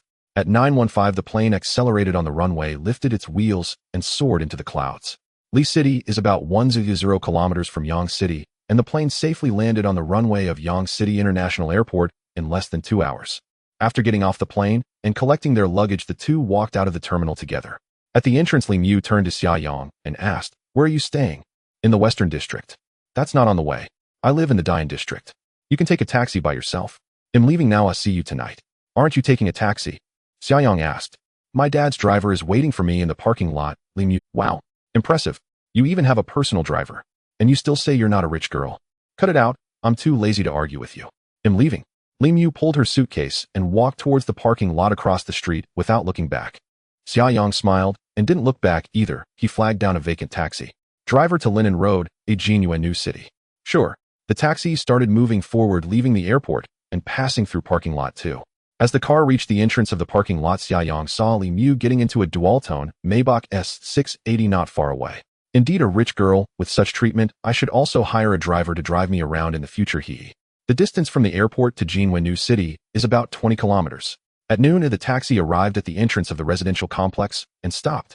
This is an ordinary high-rise residential area, somewhat older, and because of its location near the suburbs, the rent is not expensive. After getting out of the car, Xiaoyang eagerly ran into the complex. There are a total of 7 buildings in this complex. He lives on the 12th floor of Building 3 Unit 1. A few minutes later, Xiaoyang arrived at the parking area near the basement of Building 3 Unit 1, looking for his car. As he was walking, he heard a commotion coming from about 10 meters ahead to his right. Several boys and girls were gathered together. Seeing this scene, he roughly knew where his car was parked. He quickened his pace, and before he got close, he heard a boy exaggerating. "Wow, is this the Ferrari model?" "I don't know. There's no model number on the back of the car. Isn't it fake?" "With this design, how could it be fake?" "You're a bit silly." A girl chimed in. "Yeah, you're so silly. Even though I don't know which model it is, it can't be a fake with that logo." At this moment, the Ferrari 296 GTB was surrounded by a few young people, making it hard to see it completely. The RS6 parked nearby went unnoticed, but Xiaoyang spotted it at a glance. He shook his head and smiled. Where did these little deities come from? They didn't even glance at the RS6 Avant GT, and they don't even know which model of Ferrari this is while taking pictures here. "Hey, you guys." Xiaoyang stepped forward to interrupt the group taking pictures by the car. Hearing his voice, the 5 young people turned their heads in unison. Seeing a handsome guy among them, 2 of the girls immediately brightened up, their mouths unconsciously curling into smiles. "Wow, so handsome. He can't be the owner of the car, right? Do you think that's possible? He looks like he's only a few years older than us. Can he really afford a Ferrari?" A young man said. "Yeah, true, those who drive such cars should be mature men in their 30s or 40s. Xiaoyang walked up to them quickly. "What are you guys taking pictures of?" "What business is it of yours?" said the tallest young man among them, speaking arrogantly. "Oh, getting fired up, are we? So aggressive. Do you have a problem? If not, step aside and don't block me from taking pictures of the car." Hearing this, Xiaoyang casually asked, "This car isn't yours, is it?" The young man was taken aback for a moment, then puffed out his chest and smiled. Your eyes are pretty good at his mind." "Wow, impressive, bro." Xiaoyang gave a thumbs up and pretended to be shocked. "So damn cool. It's my first time seeing a Ferrari." He walked excitedly to the front of the car and bent down to admire it. Seeing this, the young men exchanged glances and smiled. Being misunderstood sometimes felt pretty good. "Handsome guy, are you really the car owner?" Xiaoyang turned to ask. "Yeah, what's it to you? Don't believe me." "Haha, not at all. Since you're the owner, could you please start the car and rev it a little? I want to experience the sound of a Ferrari up close." Hearing this, the young man's eyes flickered, and he suddenly looked a bit flustered. He scratched his head and blurted, "Oh well, I forgot my car keys." "You forgot your car keys?" "Yeah, they're at home. Oh, I'm not driving today." Oh. Xiaoyang smiled slightly, losing interest in continuing the conversation. He reached into his pants pocket, then called out to the system in his mind to retrieve the car keys. "Is this the key you forgot?" He pulled out the car key and showed it to them. Seeing the other party suddenly pull out a car key, the group's eyes widened in shock. Xiaoyang turned around and pressed a button. With a click, the headlights of the 296 GTB flashed quickly. The 5 of them were instantly petrified, frozen in place. Xiaoyang looked at them and smiled. "I just happen to have a Ferrari key as well. I didn't expect it would actually work, haha." The 3 young men collectively swallowed hard. It was obvious that the person in front of them was indeed the real car owner. The young man who had been showy just a moment ago now felt extremely awkward. Without saying a word, he turned and ran. The other 2 hurriedly followed suit. "Hey, why are you leaving? Isn't this your car? You don't want it anymore." Xiaoyang called out to the young man who was running away. However, the 3 of them didn't look back and quickly disappeared around the corner. Ding detected that the host is playing with people, feeling happy. Reward 2,000. He no longer looked back and prepared to sit in the car to enjoy it, but he suddenly noticed that the other 2 girls hadn't left. The 2 of them stood by the RS6, staring at him. He frowned slightly and looked at the 2. "What are you 2 still doing here? Aren't those 3 your friends?" No, we don't know them." "Don't know them?" "Yeah, we don't know them." "Handsome guy, is this car yours?" One of the girls with lip piercing smiled and walked up to ask. Xiaoyang nodded. "Isn't it obvious? Haha, those losers were pretending it was theirs, and they got exposed right on the spot. It's hilarious." "Handsome guy, can we add each other on WeChat?" Another girl with tattoos on her arms and chest came forward, winking. Xiaoyang sized them up. "How old are you 2? "I'm D. I'm C. I meant your age."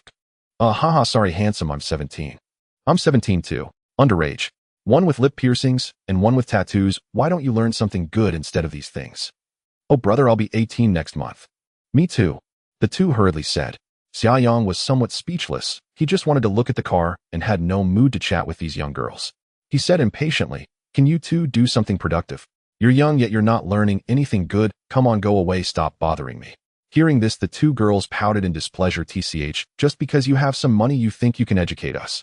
The most annoying thing is being lectured humph pretentious. Let's go Xiaojia. The two turned and left, their tempers surprisingly big for their young age. However, the noisy conversation finally stopped, and after they left, Xia Yang suddenly thought of something and casually asked, "System, have these two ever played ranked matches?" 1722 impressive. Not thinking too much, he turned around and walked around the Ferrari. The 290 SIXS design was like a beautiful work of art, flawless from every angle, stunningly handsome. He opened the car door and sat inside. Thanks to his driving skills, even though he had never driven a Ferrari before, he immediately knew how to operate it. He started the car. With a roar, Xia Yang shifted into neutral and revved the engine a couple of times. Vroom, vroom, bang. It truly is a Ferrari. The factory has such a sound, top-notch.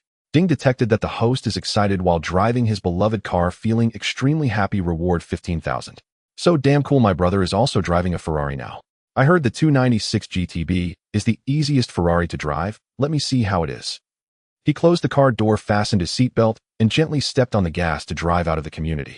The car quickly reached the main road. A Lin and road near the suburbs didn't have much traffic. Xia Yang stepped on the gas hard, and a violent sensation pushed him firmly against the back of the seat. Ugh, this acceleration. Nice. Ding detected that the host is driving his beloved car, feeling excited. Reward 20,000. This car is indeed easy to drive. Wherever I point it goes. Okay, I'll turn around and go back to try the RS6. A minute later, Xia Yang returned to the parking lot. He had been too excited before and had left his luggage next to a white car. Luckily, this was Hua country. If it were in another country, it would have probably been stolen by now.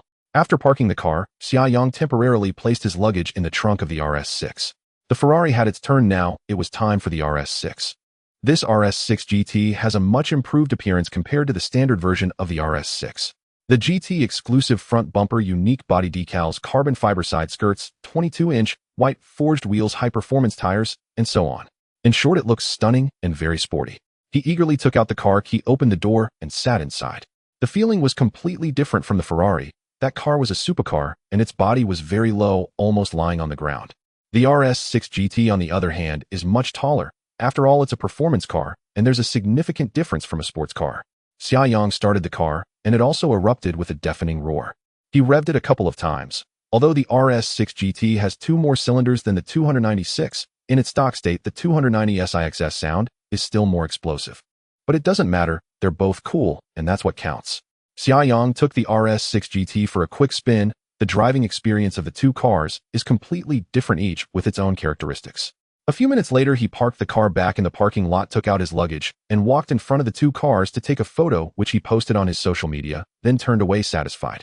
He quickly took the elevator to the 12th floor, standing in front of room 1202. Might have to go to my friend Xiaohua's birthday party tonight. I definitely won't have time to look at the house. I'll just go and use the bathroom, and then change my outfit. I'll check the house tomorrow. Just like that.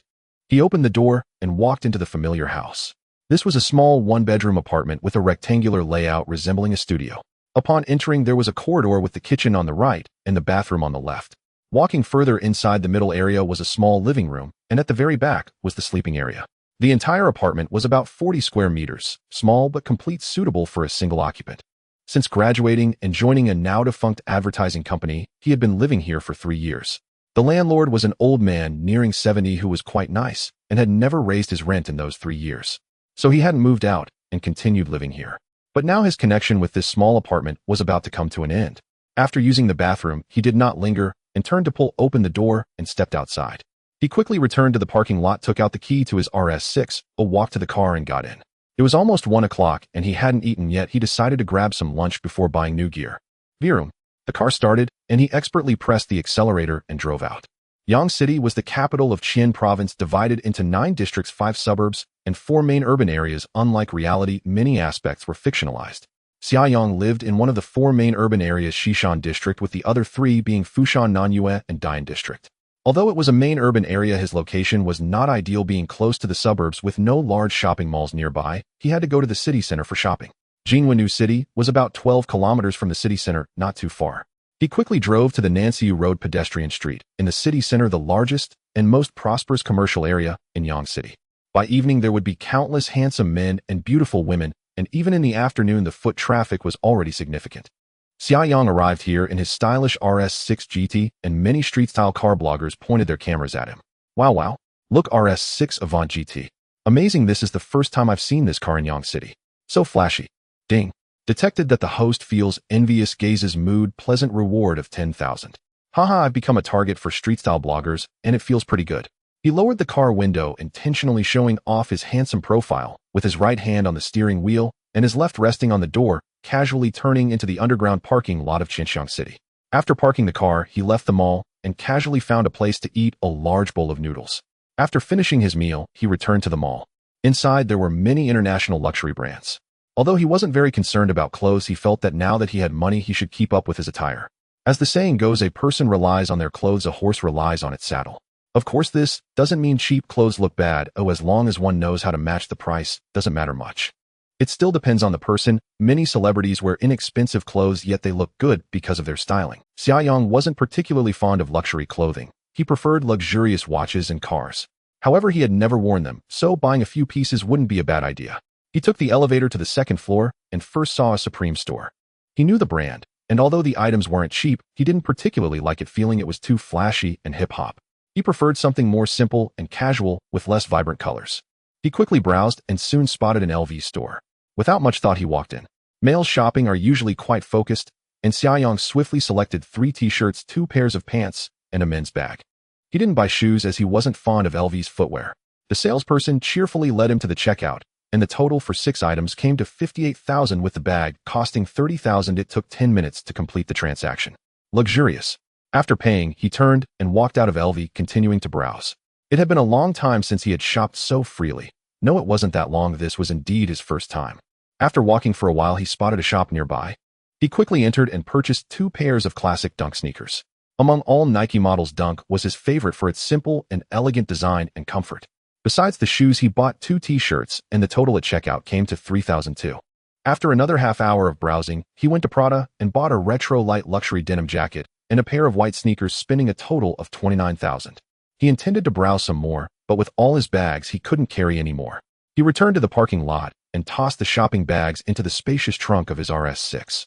He had spent just 1 hour and 10 minutes shopping. It was now 2:30, and there was still plenty of time. Feeling lazy to browse more, he drove back home.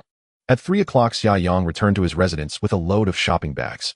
System, take out the Rolex Ice Blue Date Just. I'll wear this watch later.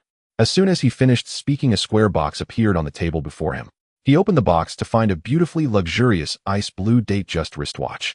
With Rolex, the Ice Blue Date Just and Rainbow Date Just were just about the pinnacle. This watch is really beautiful. I want to take out the other 2 for now. I'll wait until I move to get a dedicated watch cabinet.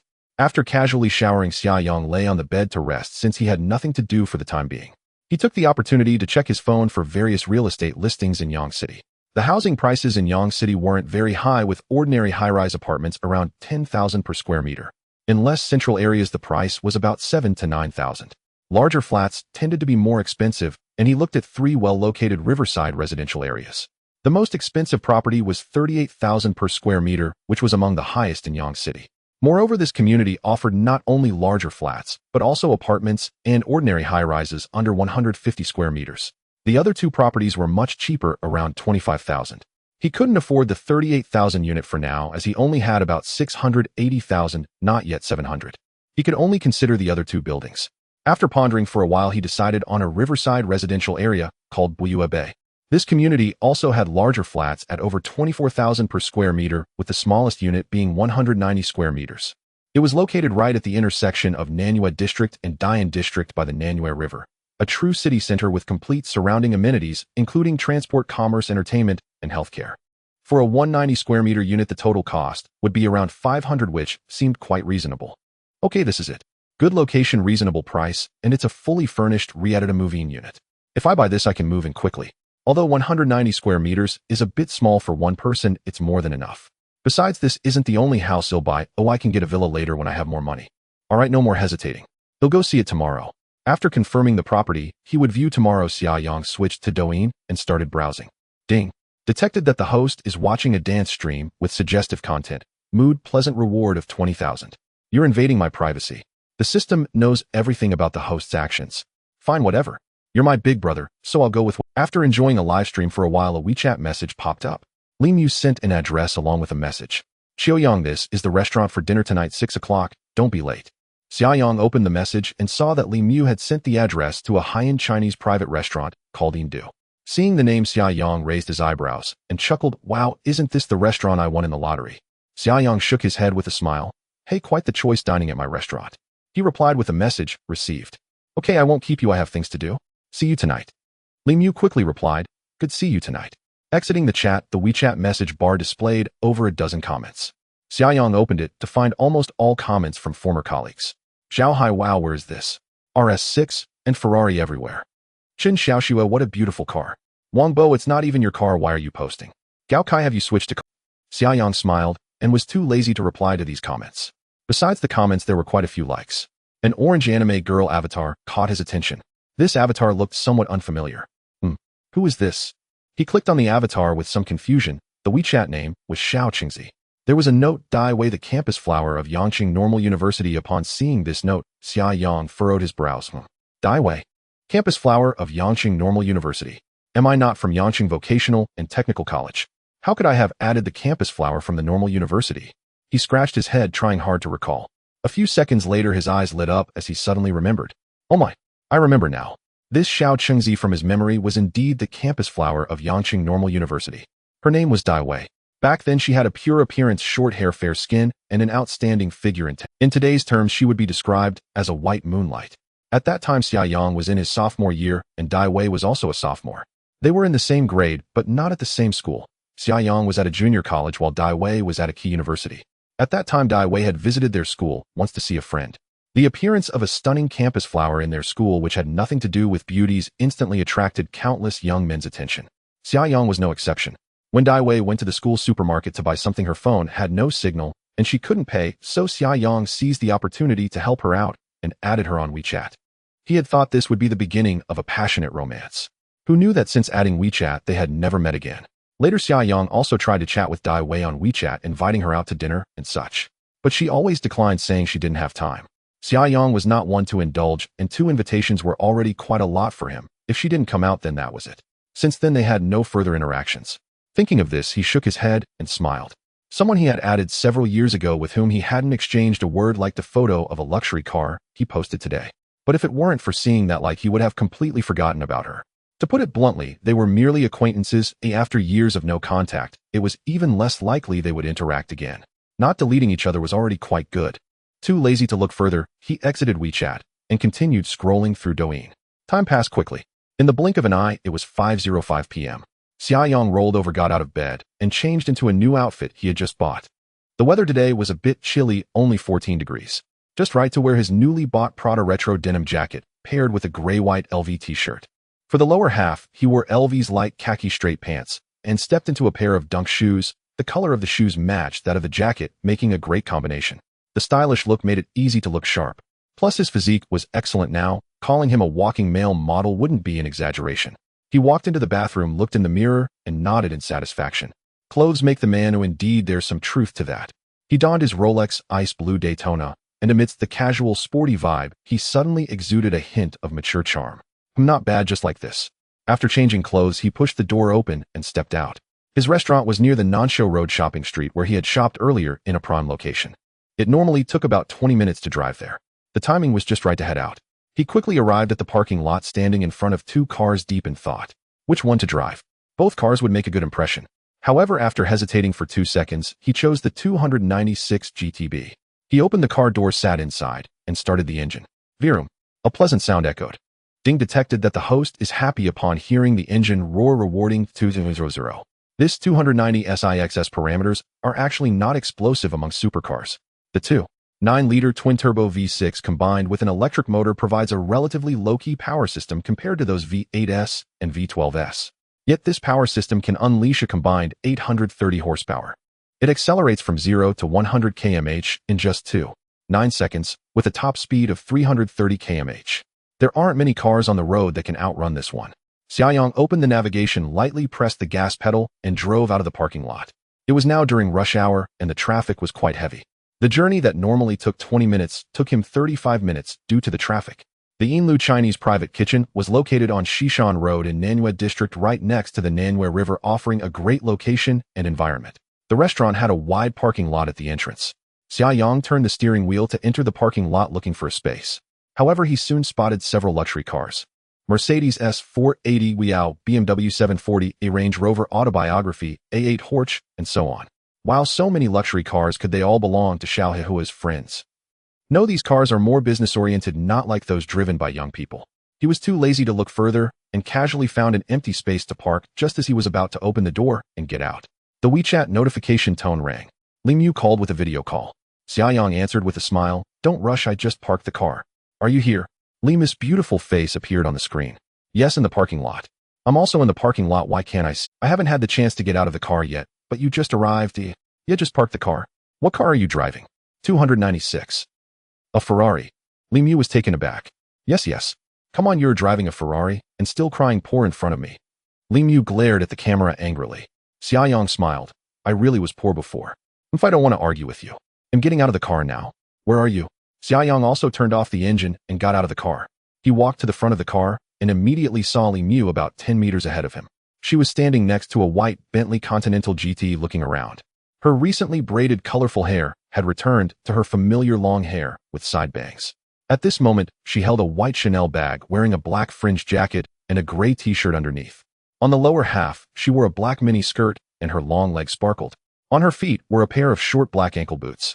Just as Xiaoyang was about to call her, he saw the driver's door of the Continental GT open and a girl stepped out. This girl quickly approached Li Mu with an LV bag, seemingly part of the same group. She had wavy dark brown medium-length hair.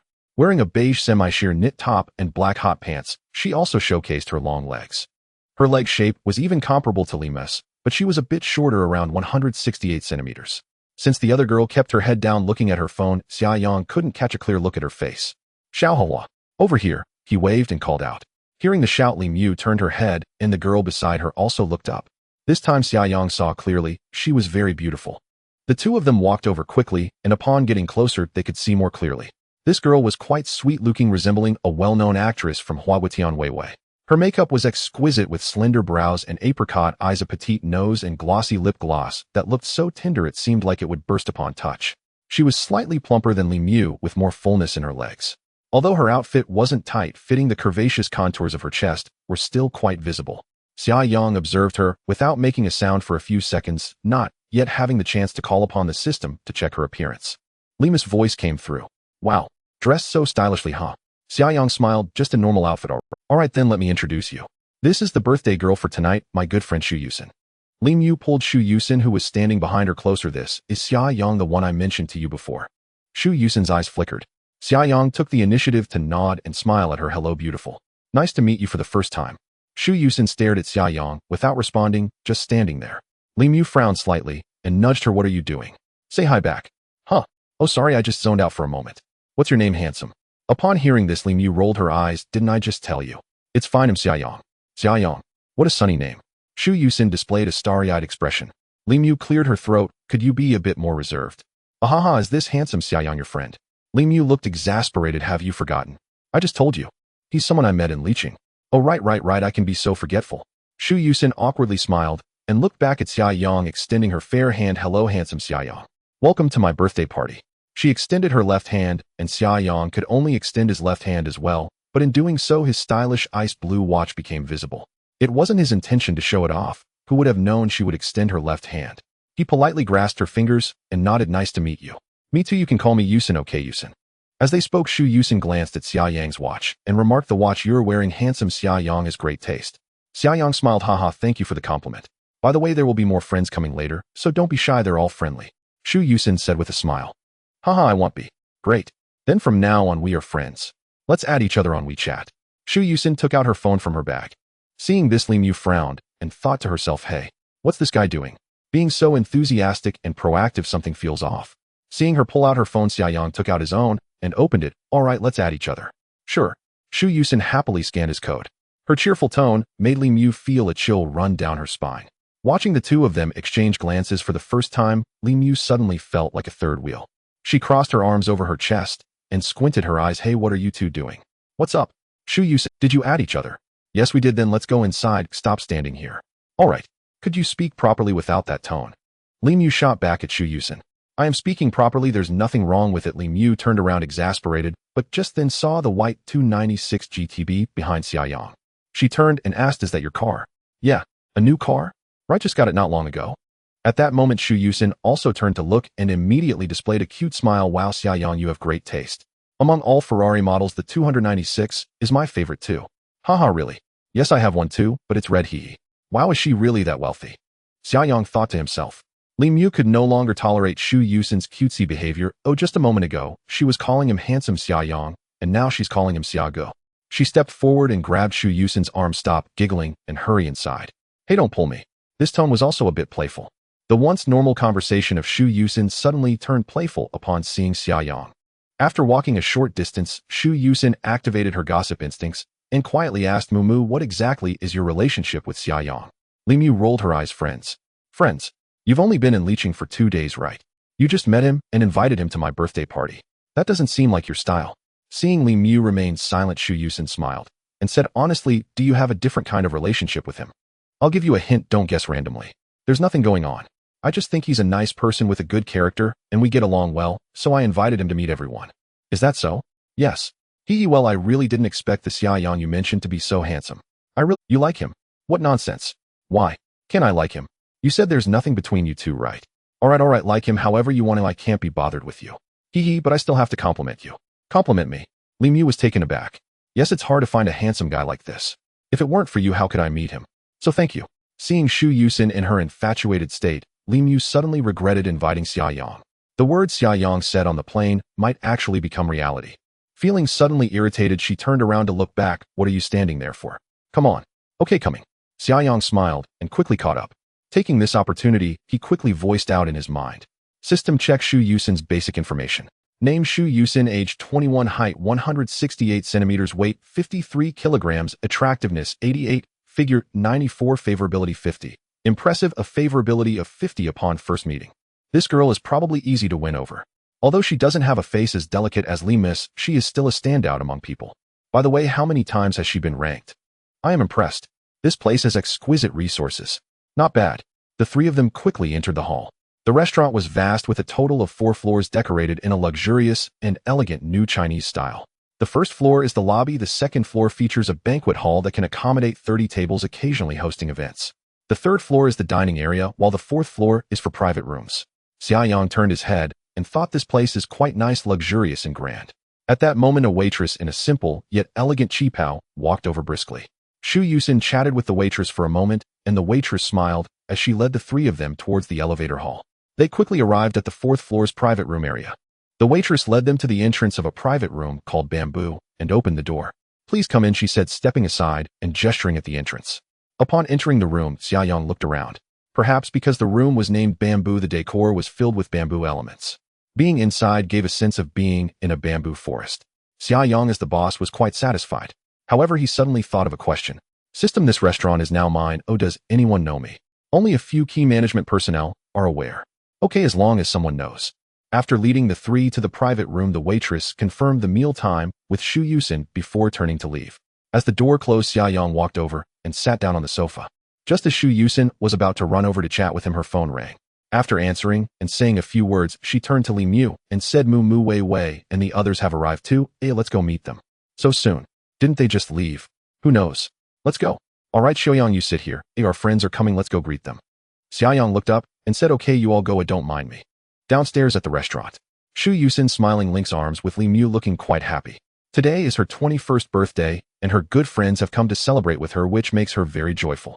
Moreover, Li Mu has also invited a super handsome guy, Xiaoyang, which makes her even more excited. She happily hums a little tune, and Li Mu turns to her and asks, what's going on with you? I didn't see you this happy on the way here. Shu Yusin grins and replies, I don't know, I'm just suddenly very happy. It's been a while since we all got together, so I'm in a great mood. Didn't we just hang out 2 weeks ago? You're happy because of Xiaoyang, right? That does play a small part, mainly because he's so handsome. Even though we're not familiar, yet just looking at him makes me feel good. Li Mu is speechless. The two quickly arrive at the parking lot in front of the restaurant. Hey, where are they? They look around, but don't spot any familiar faces. Shu Yusin is also a bit puzzled. Just as she pulls out her phone to call and ask, a flower stand in the parking lot lifts up and a buzzing sound emerges. They're here. Shu Yusin turns around and smiles. 3 stylish cars drive into the parking lot one after another. Shu Yusin quickly walks forward and waves, over here. Beep beep. The leading white G63 honks its horn lightly. Behind the G63 is a black shooting brake version of the Pomei, and further back is a yellow URUS. The three cars slowly pull up beside Shu Yusin and Li Mu. The driver of the G63 rolls down his window, revealing a sturdy young man who takes off his sunglasses and smiles, saying, "Hello, Yusin Mu." "Hello, hello, just park the car first." "Sure thing." The young man smiles and drives the car forward. The other two cars follow suit without greeting and head to park. The three cars quickly find empty spaces to park. Shu Yusin pulls Li Mu towards the black shooting brake Palme. The front and passenger doors open and two girls with distinct styles step out. The girl who gets out from the passenger seat has a pure and cute appearance. Her looks no less than Shu Yusin's. She has her hair styled in a Korean side ponytail with a pink butterfly hairpin holding it in place. Her outfit is also very Korean, wearing a creamy white dull-collared shirt paired with a black suspender skirt, and on her feet are black and white Mary Jane shoes with two white long socks on her calves exposing her fair thighs. Overall, she embodies a kind of young lady aura, very distinctive. The other girl who steps out from the driver's seat presents a stark contrast to this charming young lady. How to describe her? She's androgynous particularly. Cool, both handsome and beautiful, exuding a chic vibe. She has shoulder-length black hair in a wolf-tail style, a small face, and exquisitely delicate features. This hairstyle is one that should not be attempted lightly unless one is confident, as it is easy to fail. However, it looks simply perfect on this girl. Her outfit is also very androgynous, sporting a dark brown short denim jacket over a black cropped t-shirt. Her smooth and flat abdomen is exposed, and she wears deep blue wide-leg denim pants paired with off-white's black Air Force Ones. Standing together, people who don't know them would definitely mistake them for a couple, but both of them are straight. Shu Yusin happily runs in front of the two and exclaims, "Wow, Wei Wei, you look even cooler today than usual. This style of yours is likely to attract the attention of those with uncertain intentions towards the same sex." The girl named Wei Wei smiles faintly and replies, "I don't mind. Wow, you're making me want to fall for you." This Wei Wei is the androgynous girl, and the pure girl next to her is naturally Xiao Xiao. She covers her mouth and smiles. "Yusin, you could give it a try." Never mind, I prefer boys." Li Mu steps forward at this moment, saying, "To be precise, you like handsome boys." "Of course don't you like handsome? I like them too." "Then what about me?" As they chat idly, three more people approach from a distance, two boys and a girl. One of the boys is the G63 owner who just greeted Shu Yusin. He appears to be about the same height as Xia Yang, around 185 centimeters, but more muscular, weighing at least 180 pounds. However, his body doesn't quite match his face, which seems somewhat amusing. He looks like the fun-loving and quirky type. Beside him is a couple, a boy and a girl holding hands, the boy handsome and the girl beautiful. The boy is about 180 centimeters tall with a normal build, neither too fat nor too thin, and good-looking in a delicate way. He dresses in a trendy outfit, a leather jacket paired with jeans, holding an LV bag in one hand and wearing a Vacheron Constantin watch on his wrist. The girl he is holding is shorter than him, around 170 centimeters, wearing a short French lace dress with black stockings and round-toed black shoes on her feet. Though she is also quite pretty, she pales in comparison to Li Mu and the others. Her looks are probably around 70. The three quickly approach with the G63 owner, smiling broadly as he greets the beautiful girls. "Wow, wow, why is everyone looking more beautiful than the last today?" "Who is more beautiful than who?" Shu Yusin glares at the boy. You are the most beautiful, haha, today you are the star, let's give you first place this time." Hearing this, Shu Yusin squints her eyes angrily and retorts, "You little brat. If you can't say anything nice, just don't talk." What did I say wrong?" The boy beside him shakes his head with a smile, saying, "You haven't said anything right." How go, what do you mean? I can't be bothered to explain it to you." At this moment, the girls are gathered together, smiling and chatting. After all, Shu Yusin is the star of the day, and she takes the initiative to take control of the situation. "All right, everyone, let's stop chatting for now. Everyone is here, let's head upstairs." "Okay, we can chat more slowly once." "Oh right, there's something I need to tell everyone." Shu Yusin walks to the front, turns around, and looks at the crowd with her hands behind her back. Everyone except Li Mu looks confused. "What is it? Are you in a relationship?" The boy named Xiao Wu asks blankly. Shu Yusin rolls her eyes at him and replies, "No, what I want to say is that there's a friend upstairs that everyone doesn't know yet, except from you." "What do you mean? There's someone we don't know? A boy or a girl?" As several girls follow up with questions. "A boy." The girls suddenly reveal a strange expression except for Li Mu and that Wei Wei, who show little reaction. "Are you really in a relationship?" "I know that guy is a friend of Moo Moo." "What? A friend of Moo Moo? Could it be that Moo Moo is in a relationship?" Li Mu had a speechless expression while Shu Yusin took her time to explain. She spoke up. "No, he's just a new friend I met. I think he's quite nice and he should get along well with us, so I invited him to meet everyone." "Oh, I see. I thought there was some gossip." "No gossip, no gossip." Shu Yusin laughed and continued, "But this guy is really handsome. Really handsome." Hearing the key word, the innocent girl Xiao Xiao and the one with a boyfriend exclaimed in unison. Hey Yutong, what are you making a fuss about, you married woman? It's normal for Xiao Xiao to be interested, but you're standing right next to someone. Shu Yusin winked and smiled. The girl named Yutong said nonchalantly, what's the problem? It's only natural for guys to like beautiful girls and girls to like handsome guys, isn't it? Can't I just appreciate him? Right, Ahao? The boy beside her, Ahao, nodded nonchalantly. Sure, I often admire beautiful girls too. Alright, I'm too lazy to argue with you guys. This handsome guy is not just ordinary handsome. He's at least 5 levels above Agua. What? So handsome? Everyone looked skeptical. That might be a bit exaggerated, maybe 3 levels, at least 3 levels. Impressive. Is he upstairs now? Yes, in the private room. Let's go see if he's really as handsome as you say. Not just the girls, but the 2 boys were also intrigued by Shu Yusin's words. Everyone hurriedly walked towards the restaurant's entrance. Throughout the whole process, only Li Mu and the girl named Wei Wei showed little emotional change. Upstairs in the private room, Xia Yang sat alone on the sofa board playing with his phone. He had been playing for at least 15 minutes, yet no one had returned. Hey, why haven't they come back yet? It takes so long to pick up a few people. Just using the restroom. As he spoke, he stood up and walked into the bathroom. While he was in the restroom, a commotion suddenly broke out outside the door. Hey, I won't come out until they return. Outside the bathroom, Shu Yusin led everyone into the private room. Hey, where is he? Li Mu turned her head to look around, but didn't see him. Your friend didn't run away out of shyness, did he, eh? Haha, he's shy. His skin is thicker than yours, Li Mu replied unexpectedly. Just as she prepared to take out her phone to contact Xia Yang, a flushing sound came from the bathroom on their left. Everyone turned to look. Click, the door opened. Xia Yang came out wiping his hands with a paper towel, his voice ringing out, who has a thick skin. As he rounded the corner, he saw a crowd of eyes staring at him. What the heck? What the heck? Everyone was equally surprised. 2 seconds later, Xia Yang was the first to regain his composure, smiling as he approached and nodded. Hello, everyone, I'm Xiao. I am Mu Mu's friend Xia Yang. Wow, you are really handsome. Yutong swallowed hard and said softly. Hello there, handsome. Everyone waved at Xia Yang.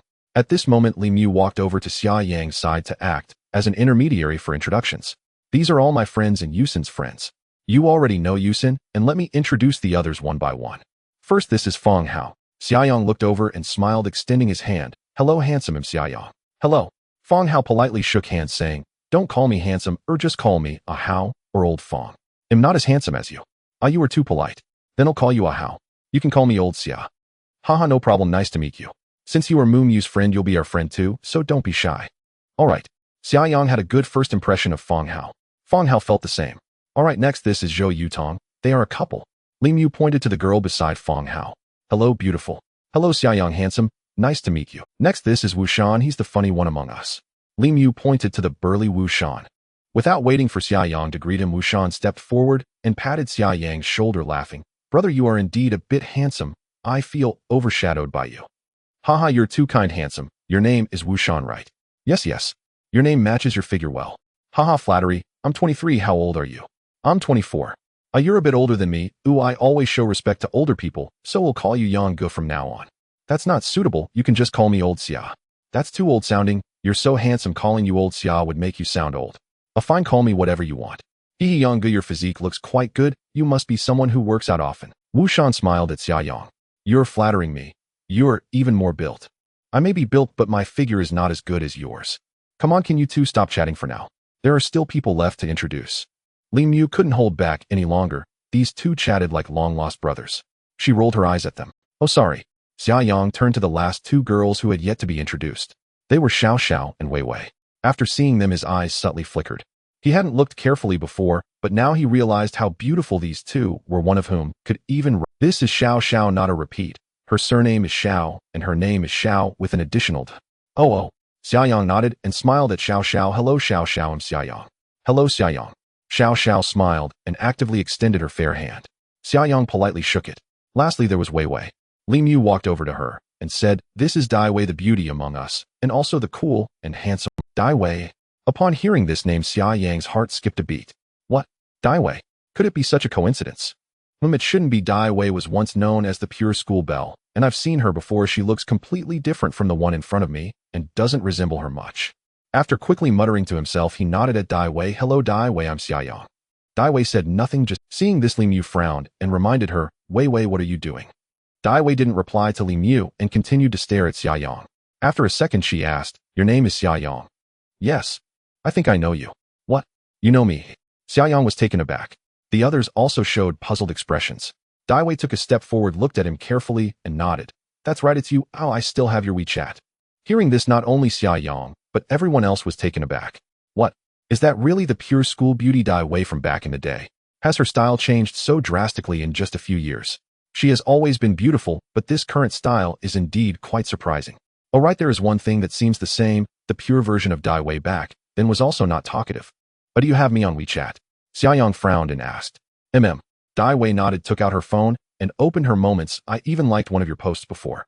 Seeing the photo she liked on Daiwei's moments, Xiaoyang's eyelids twitched, confirming it without a doubt. The pure school beauty Daiwei from back then and the cool and handsome Daiwei now were indeed the same person. What? It really is you. It was somewhat surprising to suddenly meet someone he thought he would never see again in this. Daiwei put her phone away, showing little change in emotion. It's me. I didn't expect to see you here after so many. I'm surprised too, and I didn't even recognize you at first.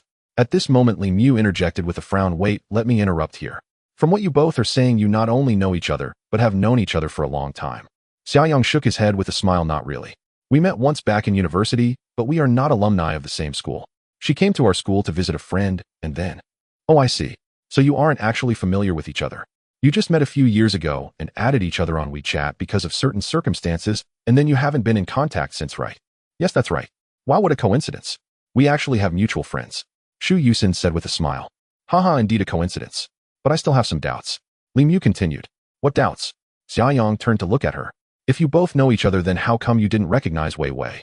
Xiaoyang didn't answer directly. He looked at Dai Wei. Is it okay to say? Dai Wei nodded nonchalantly. No problem. Good. Xiaoyang smiled. Actually, it's mainly because her change is too significant.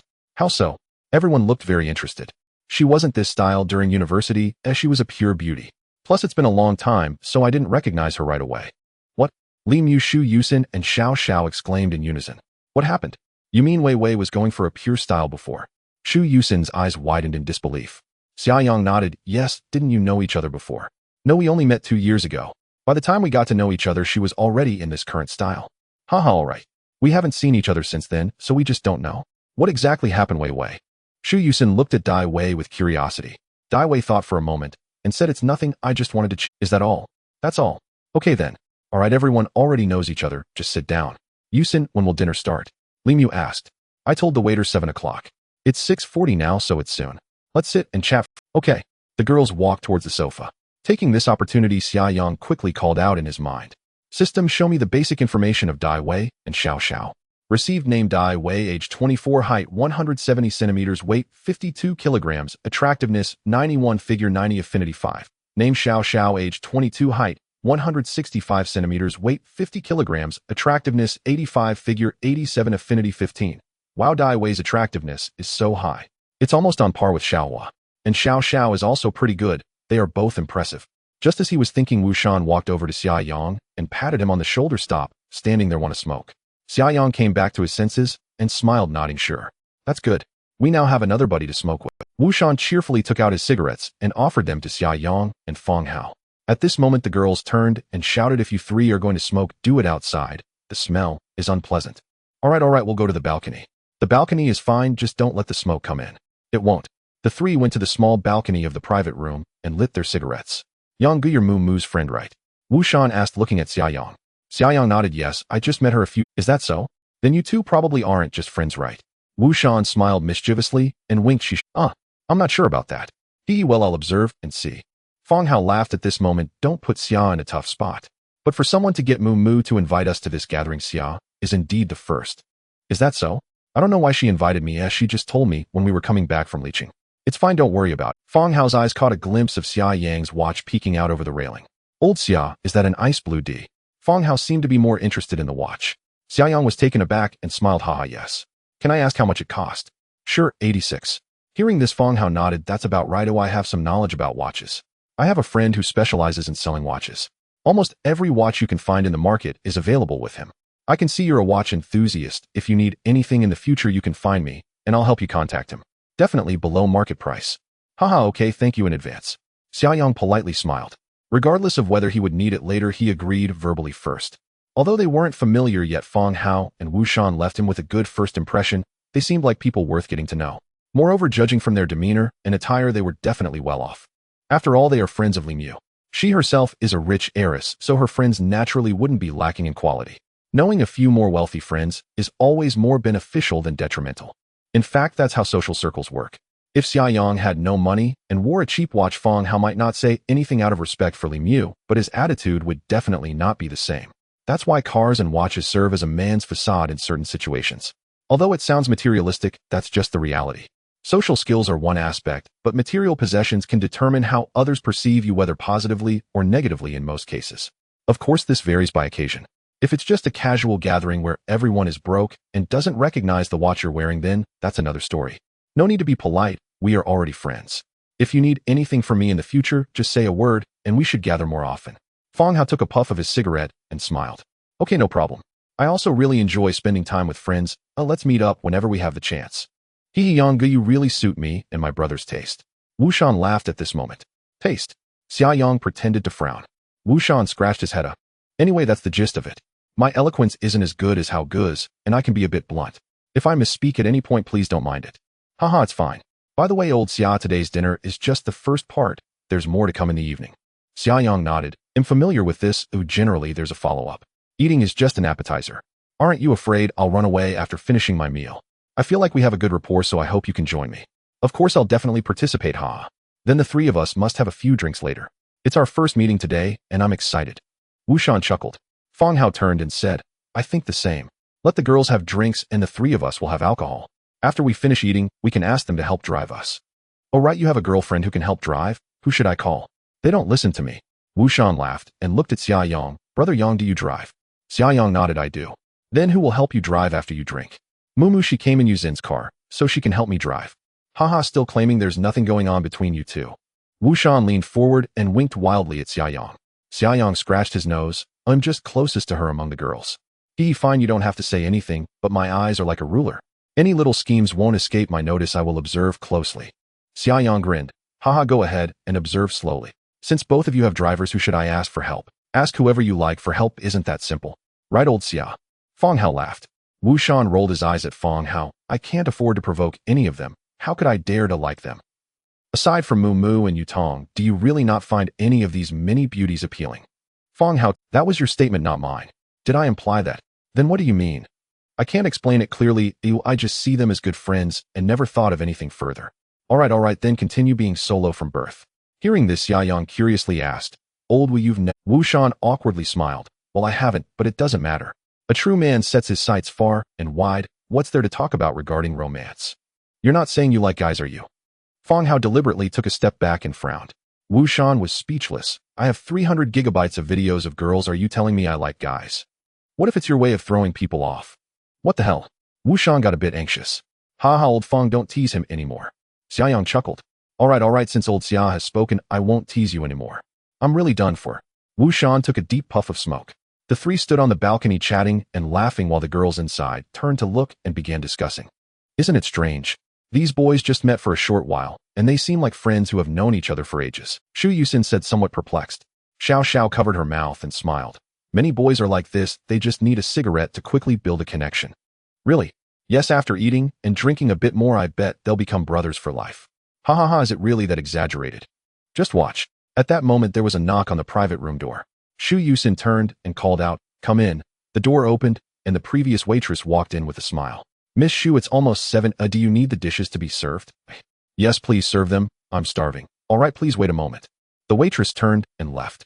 Shu Yusin turned to the balcony and called out, 3 handsome guys, what are you chatting about? Come in and let us join in. Hearing her call, the 3 walked into the room. Fang Hao laughed. What do you want to talk about? I don't know, I mean, what are you 3 chatting about? Let's chat together. You girls can't participate in our boys' topics. What? You look down on me.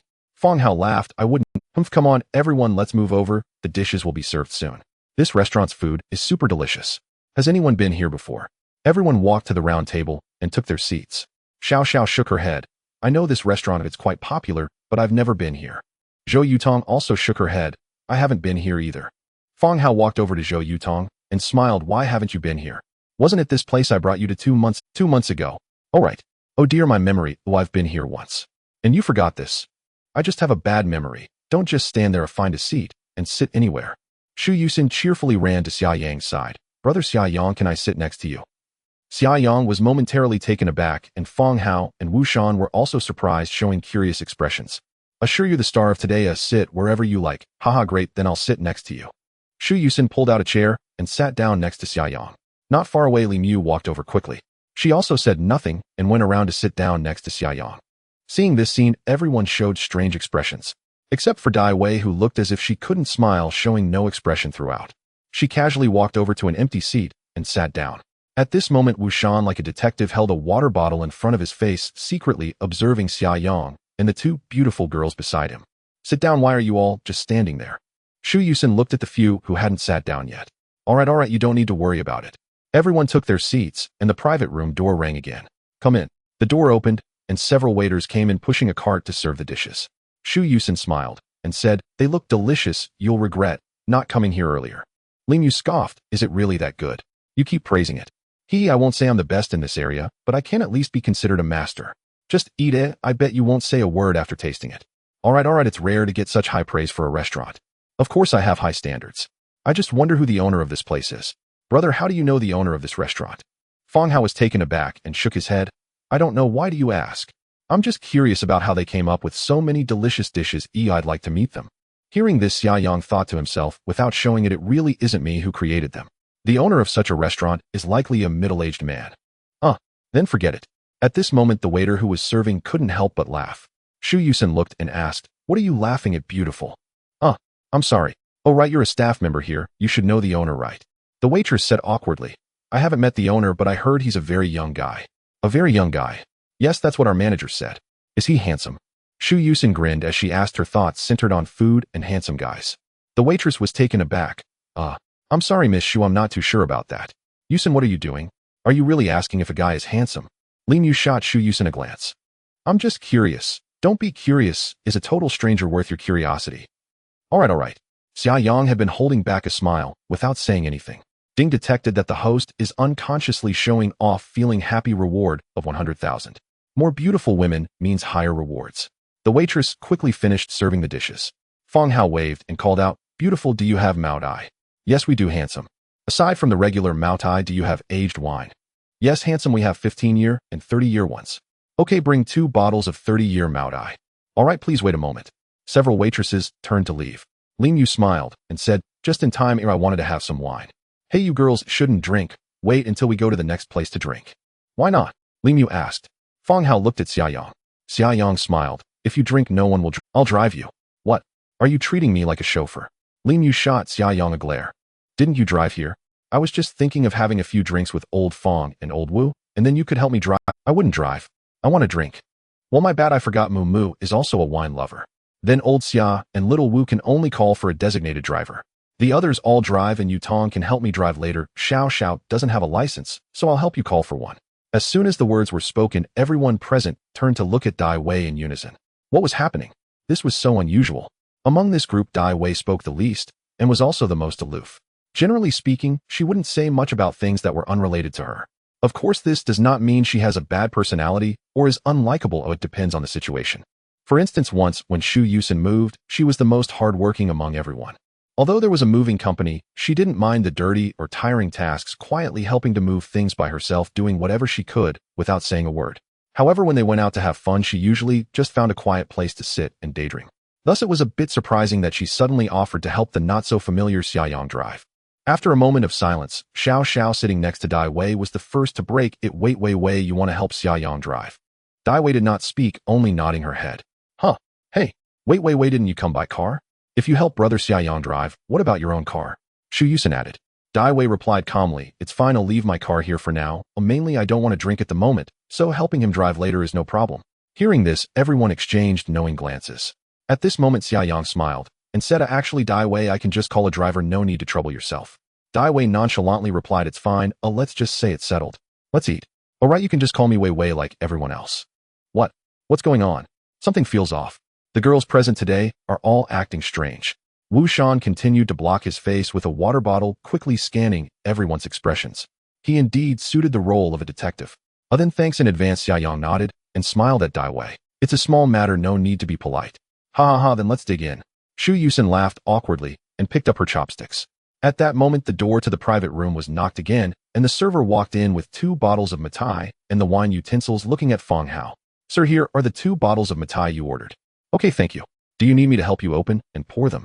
No, you can go back to your work. We can manage ourselves. All right, enjoy your meal, everyone. The server turned and left the private room. Fong Hao quickly twisted off the caps of the bottles, filled 400 milliliter small cups, and then placed 2 on the rotating table. Let's each have one first. Sure. Okay, let's pour the wine and drinks. Let's make a toast first, and then everyone poured wine and drinks. Once done, everyone raised their cups and looked at Shu Yusin smiling. Come on, let's all wish Yusin a happy birthday. Happy birthday, Yusin. May you be happy every day and have no worries forever. Shu Yusin replied with a blissful smile. Thank you for your blessings, you two. Cheers. Cheers. Everyone raised their heads and drank down the wine and drinks. Xia Yang downed his drink with a smile. This wine is potent. His words instantly caused everyone to burst into laughter except for Dai Wei. Ha, I say, Yang almost made me choke. Wu Shan hurriedly grabbed a napkin to wipe his mouth. Xia Yang didn't expect you to be quite humorous. Zhou Yutong covered her mouth and smiled. It really is potent good wine. Shu Yusin chimed in with a smile. All right, everyone, let's use our chopsticks. If we don't eat soon, the dishes will get cold. All right. With Xia Yang's words, the atmosphere became lively again. Ding detected that the host is currently relaxed and enjoying himself. Reward 12000. Xia Yang smiled quietly as he picked up his chopsticks to get food. In front of him, there were a total of 17 dishes, each looking delicious and fragrant.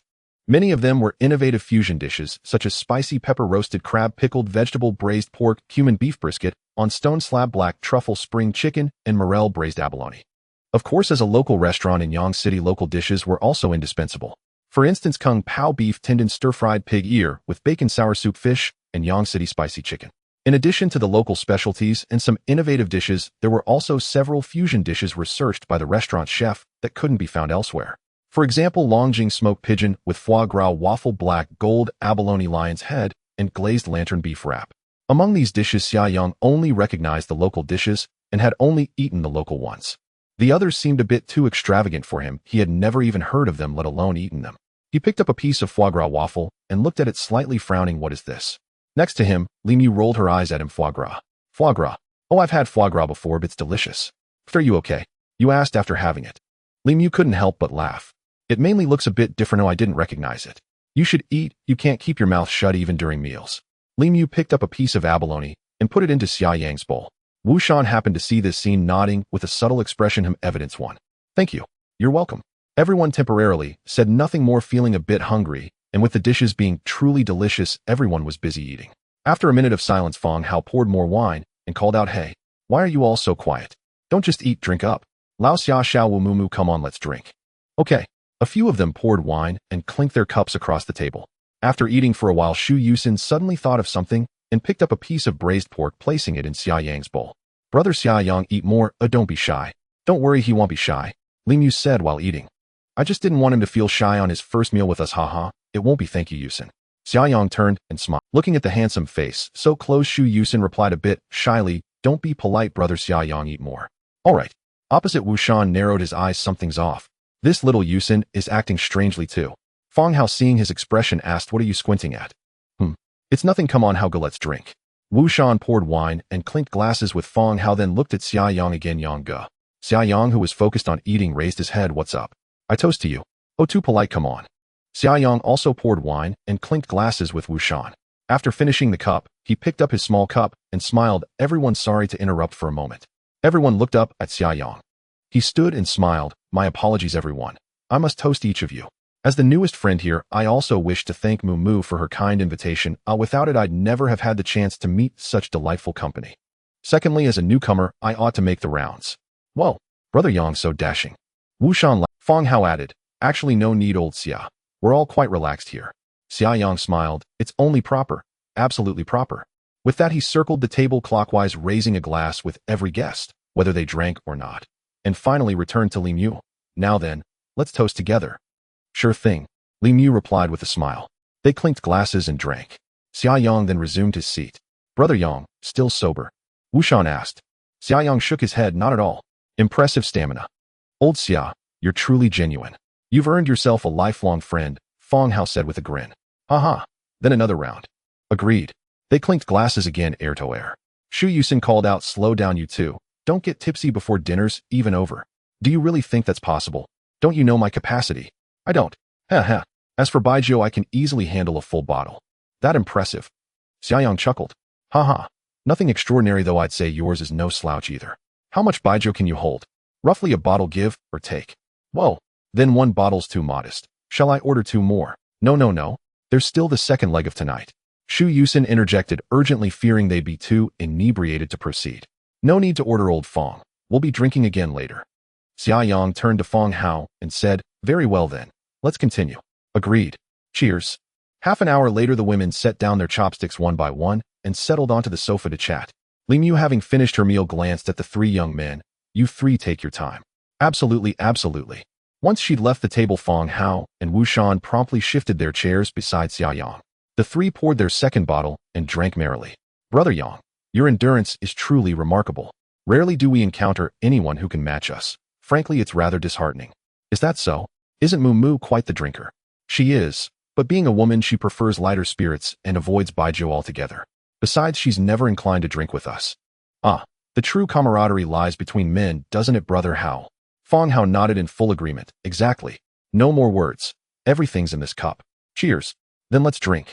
Let's go. The 3 grew increasingly animated. Across the room, the women on the sofa watched. Xiao laughed. Didn't I say it earlier? A few drinks, and they're sworn brothers for life. They really do suit each other perfectly. Men are like that. Strangers one moment, soulmates the next. Just don't let them get too drunk. Otherwise, the next leg won't be half as fun. Shu Yusin remained slightly anxious about their intoxication. Relax, you needn't worry. All 3 have formidable tolerance. 2 bottles of Baijiu won't faze them. Li Mu said. Then all's well. Oh, by the way, Yusin, where exactly are we headed next? Zhou Yutong asked. Yusong. A karaoke lounge. Yes.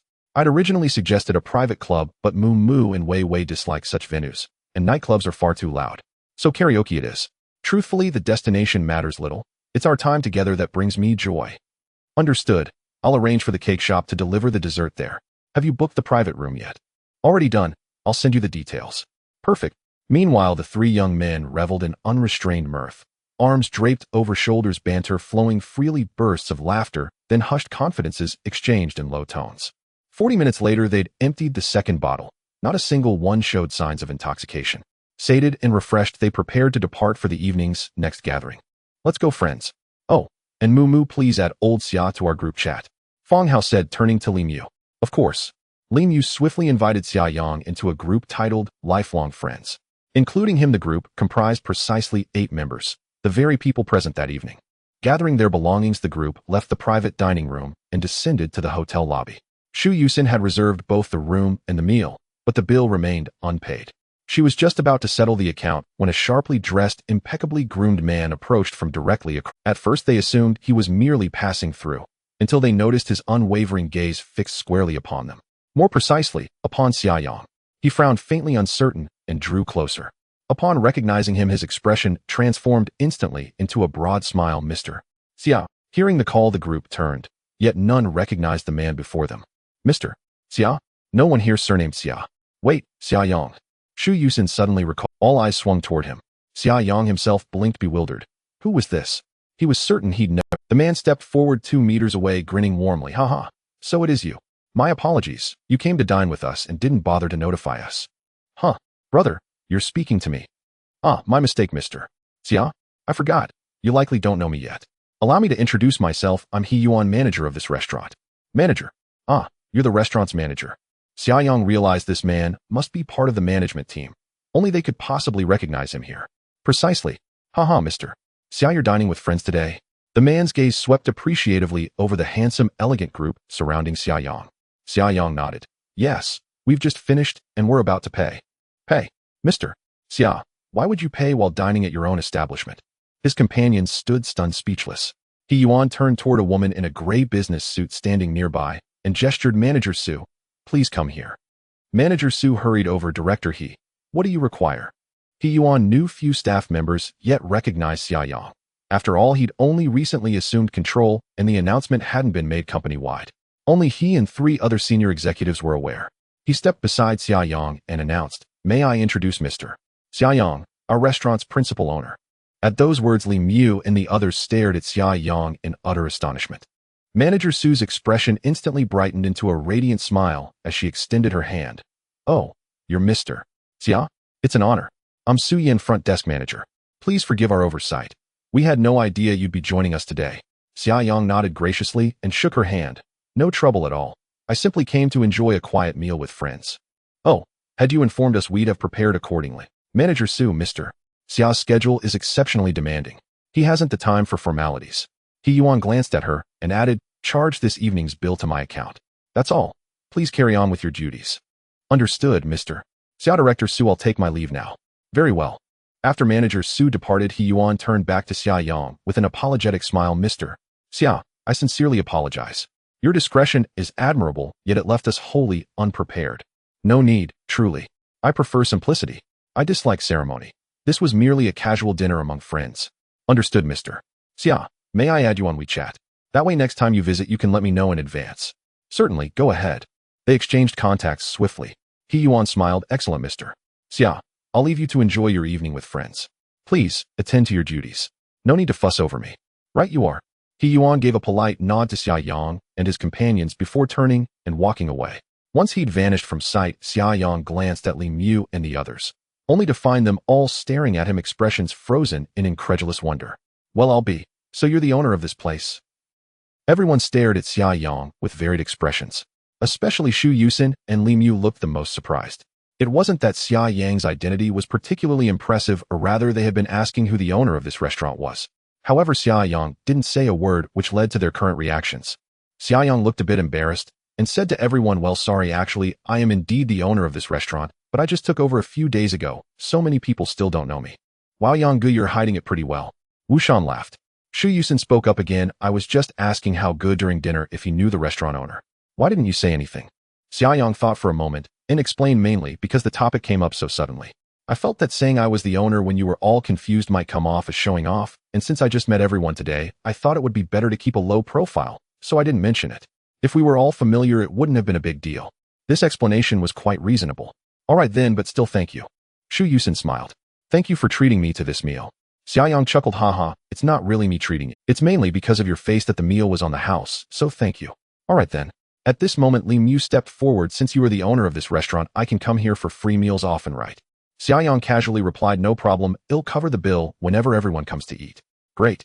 Xu Yusin jumped up happily, just in time. I love the dishes here. I can eat for free from now on. Just thinking about it makes me happy. You only know how to eat all day. You've already gained weight. Fong Hao laughed. What? Where have I gained? Look at you, aren't you the heaviest among the girls? Me. How good, don't tease her. Xiao Xiao chuckled. All right, let's go, don't just stand here. Okay, let's go. As they chatted, they quickly walked out of the restaurant and arrived at the parking lot. Dai Wei came to Xia Yang's side. Where's your car? Over there, just a moment. Xia Yang pointed to the left front. Give me the car keys. Sure, thank you. He took out the car keys and handed them to Dai Wei. No need to thank me. Not far away, Li Mu watched the two and thought to herself that she originally wanted to ride in Xia Yang's car after dinner, but the 296 only had 2 seats. Now that Dai Wei was helping to drive, she naturally couldn't sit in it. Xu Yusin pulled her. Moo, what are you dazing about? Get in the car. Oh, okay. Li Mu stopped looking and walked to the passenger seat of the Continental GT, opening the door and sitting inside. Xiao Xiao had come in Dai Wei's car initially. Now that Dai Wei went to help Xia Yang drive, she had to ride with Xu Yusin. She opened the back door and sat inside. Xu Yusin stood by the door and shouted to the others, do you all know the way? Yes. Good, I just thought of a game. How about we race to see who gets to the KTV first? Sure. The loser has to pay for the bill later. No cheating. Fong Hao laughed from a distance. No problem. Hearing this, Wu Shan raised an eyebrow and froze in place. Hey, what? What are we racing for? My designated driver hasn't arrived yet.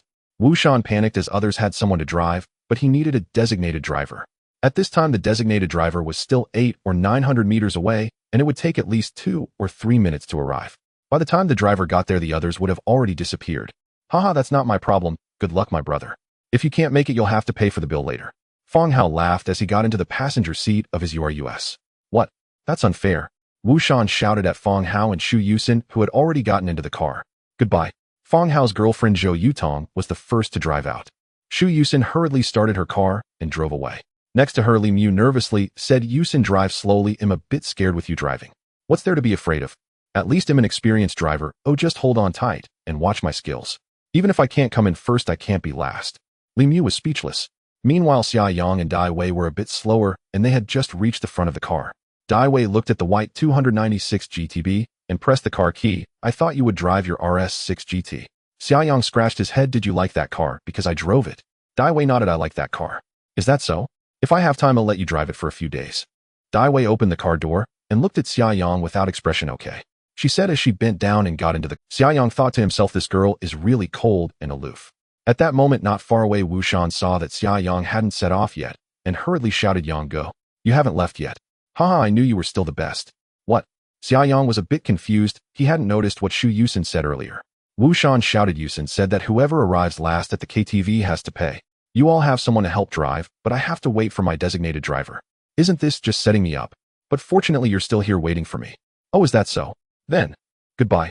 Xiaoyang quickly got into the passenger seat and closed the door. Let's go, let's set off. Seeing this, Wu Shan stood there frowning. All right, I thought you were waiting for me. A bunch of heartless people. Inside the car, Dai Wei started the vehicle and said casually, do you want to come in first? What do you mean? Yusin said it's a race to see who gets there first, right? Do you want to be the first to arrive? They've already set off. Do you think you can catch up? Dai Wei nodded. As long as you want to. Xiaoyang's mouth twitched. Haha, then let's give it a try. All right. Dai Wei didn't say much and pressed the accelerator while sharply turning the steering wheel. The car spun out of the parking space and then sped towards the parking lot exit. This scene was perfectly witnessed by the heartbroken Wu Shan, who widened his eyes in shock. What the hell? Is Wei Wei driving? Dai Wei drove the car out of the parking lot and onto the main road. It was now 8:30 in the evening and the streets of Yang City were bustling with traffic, with many major roads experiencing slow movement. It was somewhat difficult to speed at this hour due to the high volume of traffic with a long line of red tail lights. The Yusong KTV mentioned by Shu Yusin was about 14 kilometers away from Xiaoyang's restaurant, not located within the 4 main urban areas, but in the Beiwang New District. Although Beiwang District is considered one of the 5 suburban districts, its urban development is actually more prosperous than the city center, as it is a new district that Yang City has focused on developing in recent years. Yusong KTV is situated in the most prosperous core area of Beiwang District. Normally, it would take about 20 minutes to get there without traffic, but since many roads were experiencing slow movement, it would take at least 35 minutes or even longer. However, Dai Wei's driving skills were impressive. Although traffic was heavy, she skillfully maneuvered through any gaps reminiscent of a model citizen. Her driving left Xiaoyang utterly astonished. He truly didn't expect that this cool and aloof girl could drive so fiercely. In terms of driving skills, he certainly couldn't be compared to her, as he was in a league of his own. But Dai Wei's level could definitely crush most seasoned drivers. Dai, Wei, slow down a bit. You're not trying to come in first, are you? Dai Wei replied nonchalantly. But we need to ensure safety, haha, right? I drive very safely, don't worry. As she finished speaking, she skillfully overtook another car. Fu Xiaoyang involuntarily took a deep breath. Even though he now possessed the skills of a driving god, he felt a bit anxious being in the passenger seat while someone else was driving. Ding detected that the host is in a pleasant mood sitting next to a beautiful woman. Reward of 100,000. What the hell, I'm nervous, not in a pleasant mood. Virum. Bang bang. The 296 suddenly surged forward and Dai Wei quickly let off the gas, the backfire of the car exploding with a series of popping sounds. Did you modify the exhaust? Dai Wei asked suddenly. No, it's stock. Stock. I feel like the sound is off. Oh, I remember the backfire of a stock 296. Isn't this exaggerated? Is that so? Could it be the system modified it for me? Xiaoyang thought to himself. Forget it, just hold on tight. As Dai Wei finished speaking, she slammed down on the accelerator. The strong push in their backs pinned the two of them against the seat. Before long, Dai Wei drove out of the city's core area onto the expressway leading to the North Bay area. On the other side, Wu Shan had also successfully set off. However, all the other cars had long disappeared from sight. He sighed and looked at the designated driver. Hey, hurry up, I'm in a rush. Boss, this car is too expensive. Ew, I can't be reckless, you know. What if I scratch it? Oh, it's fine. If it gets scratched, it's on me. Just step on the gas confidently. Wu Shan urged. The driver scratched his ear, but there are a lot of cars on the road right now. It's not like it's a complete traffic jam. You drive every day, you should be good at it. Hearing this, the driver laughed. Haha, if you say, so then I'll really go for it. Hey, big brother, you're my big brother, so hurry up. Get me to my destination as fast as possible. Sure, boss, hold on tight. The driver's lips curled up as he began to focus on driving. In truth, Wu Shan wasn't reluctant to pay for the night. It was mainly his competitive spirit at play, and money didn't matter to someone like him who drove a G63. What he was thinking now was how impressive it would be if he ended up being the first to arrive despite setting off last. With that thought, he got excited. Go faster. Faster. Can't exceed the speed limit, boss. Just keep it under control. You're not exceeding the limit now. On the other side, Xiaoyang and Dai Wei had been smoothly driving on the expressway for 5 minutes. As long as there were no traffic jams ahead, they would reach their destination in no more than 10 minutes. However, these few minutes in the car were a bit torturous for Xiaoyang, mainly because neither he nor Dai Wei spoke, creating a somewhat awkward atmosphere. Xiaoyang wanted to chat about something, but Dai Wei's demeanor made him feel a bit restrained. Li Mu's personality suited him well. They would bicker and argue completely free of any awkwardness. However, Dai Wei's aura was too melancholic and cold, making it hard for him to communicate with someone like her. So he didn't take the initiative to start a conversation. Suddenly, he thought of something and asked in his mind, "System, what's up with Dai Wei? Did you understand me so quickly despite my gentle inquiry?" He impressive. However, she is the same age as me, 24, and has never played ranked matches. Could she really be AT? You know this too. By the way, what about that person Xiao Xiao? Impressive, truly impressive. What is Dai Wei's current level of affection towards me? Oh, up by 5 points, not bad at all. Ding. Detected host's current mood as relaxed and cheerful. Reward 10000. At that moment, Dai Wei, who had remained silent until now, spoke first. We're almost there. Really? How far is it left? About 2 kilometers. Okay, then we're likely the first to arrive. Only 18 minutes have passed in total. That's probably right. Impressive. You drive better than I expected. I enjoy driving. After saying this, Dai Wei fell silent once more. Xiaoyang exhaled softly and resumed the conversation. Relieved the earlier awkwardness had eased, he was determined not to let it return. Dai Wei, what other hobbies do you have besides driving? Just call me Wei Wei, she replied coolly. Oh, I haven't quite gotten used to it yet. Give me a moment to adjust. Aside from driving, I love singing. Is that, you like singing, Xiaoyang sounded pleasantly surprised. Dai Wei nodded. Though I'm not particularly good at it. How about you? Do you sing well? Hearing this, Xiaoyang thought inwardly, haha. You've just stepped into my specialty. Back in school, I won first place in the campus top 10 singers competition. I'm decent, not outstanding, just slightly above average. Is that so? For once, Dai Wei turned her head and glanced at Xiaoyang. Yes. Could you teach me to sing later? Me? I can sing well enough for myself. But teaching? Honestly, I'm not much of an instructor. No problem. I'll sing a song first. You'll hear where I go wrong, and then you'll know exactly how to guide me. All right then, but don't blame me if I don't teach well. Dai Wei unusually offered a faint smile. Oh, she actually smiled. Much better than that stern expression. Yes, she suits the pure, fresh aesthetic perfectly. Haha. So do you drink often? Xiaoyang asked. Dai Wei nodded.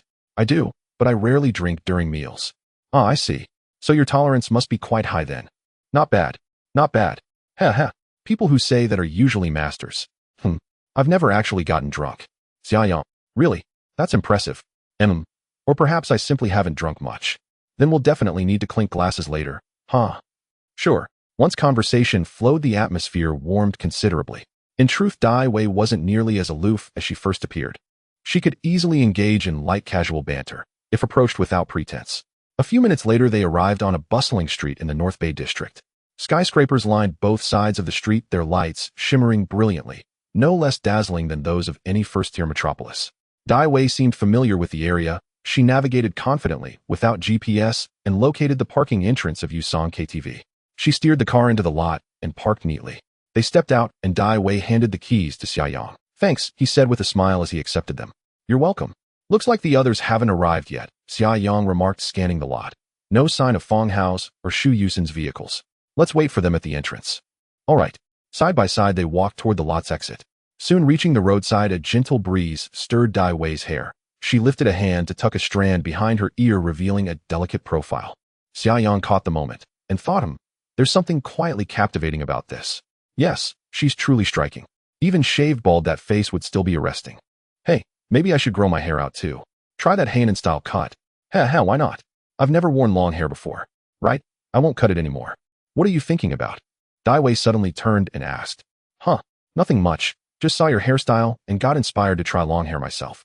Not your wolf-tail style though. More like Brother Haonan's. Know who I mean? Brother Haonan. Dai Wei blinked, puzzled. You've never heard of Brother Haonan. What about Shanji? Shanji? You don't know Shanji either? Actually they're characters from a Hong Kong film. Let me pull up a picture for you.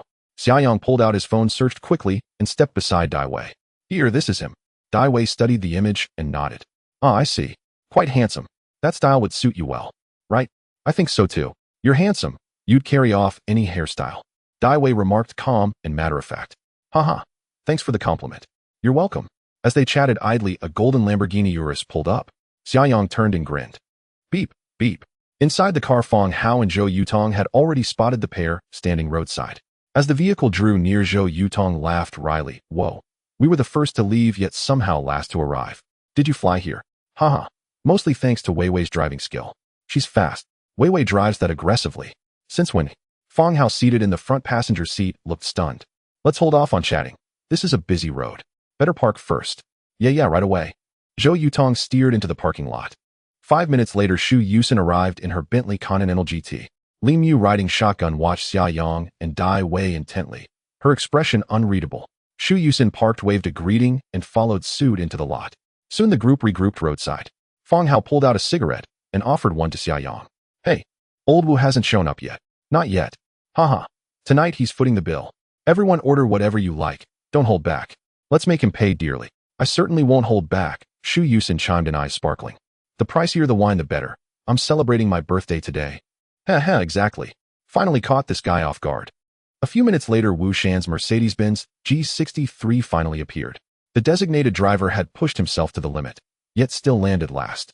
Spotting the group waving teasingly from the curb, Wu Shan shouted indignantly, You cheated. Who cheated? You didn't book your driver early enough? Whose fault is that? Xu Yusin burst into laughter. Yusin, you've gone rogue. Deliberately setting me up, huh? Not at all. It's rare I get to celebrate my birthday. Your treat for karaoke is hardly unusual. It's not about the money. It's that you all dashed off without waiting for me. The game's utterly unfair. Sorry, go park already. Yeah, I'm on it. If no one's waiting when I come out, I'll be furious. We'll wait. Just, alright. As the G63 turned into the lot, the others waited, refusing to enter ahead of him. When Wu Shan finally joined them, all 8 strolled into Yusong KTV, laughing and chatting merrily. The Yusong KTV is one of the hottest party KTVs in Yang City over the past year. This type of KTV is essentially a blend between the volume-based KTV and business KTV, with a consumption level higher than the former and equal to or less than the latter, usually customized according to guest needs. If you wish to experience the private services of a business KTV, they offer that, as well, making it quite flexible for young friends to hold birthday parties or themed gatherings. Each private room inside has different themes, and the rooms are generally much larger than those in volume-based KTVs. There will also be DJs and dancers to liven up the atmosphere. Xu Yusin had booked a medium-sized room that can accommodate around 12 to 14 people. Everyone arrived at the front desk for check-in. Xia Yang glanced around the KTV environment, and it was indeed quite nice. Both the environment and the aroma in the air are very pleasant. Of course, these are not the main points. The most important aspect is that the quality of both the staff and the guests here is very high. The female staff at this KTV all wear matching black suits, black pencil skirts, and black stockings. Each of them has their hair styled up and wears a small hat similar to those worn by flight attendants, though in different colors and styles, giving off a vibe of upgraded flight attendants. The male staff here are also quite handsome, with heights generally no less than 175 centimeters. The female staff are at least 165 centimeters or taller, which is a high standard. As Xia Yang walked from the entrance to the front desk, he saw at least 8 or 9 girls along the way, some staff and some guests.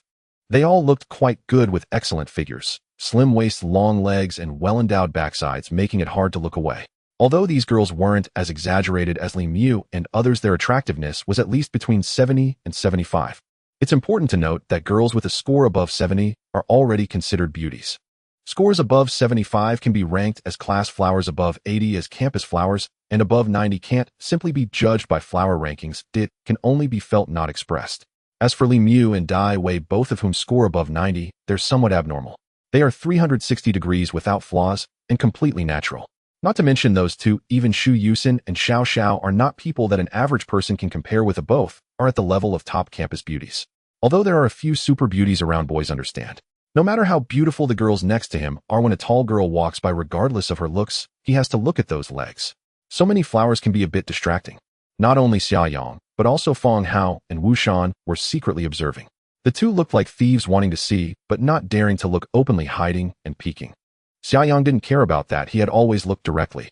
As the saying goes, I'm not lecherous. It's just that the flowers are blooming so beautifully that if I don't admire them, it seems a bit unrefined. Xia Yang held this simple appreciation attitude. Ding detected host's pleasant mood in admiring beauties, rewarding 100,000. At this moment, Fang Hao released Zhou Yutong's hand. Yutong, I'm going to talk to Lao Xia.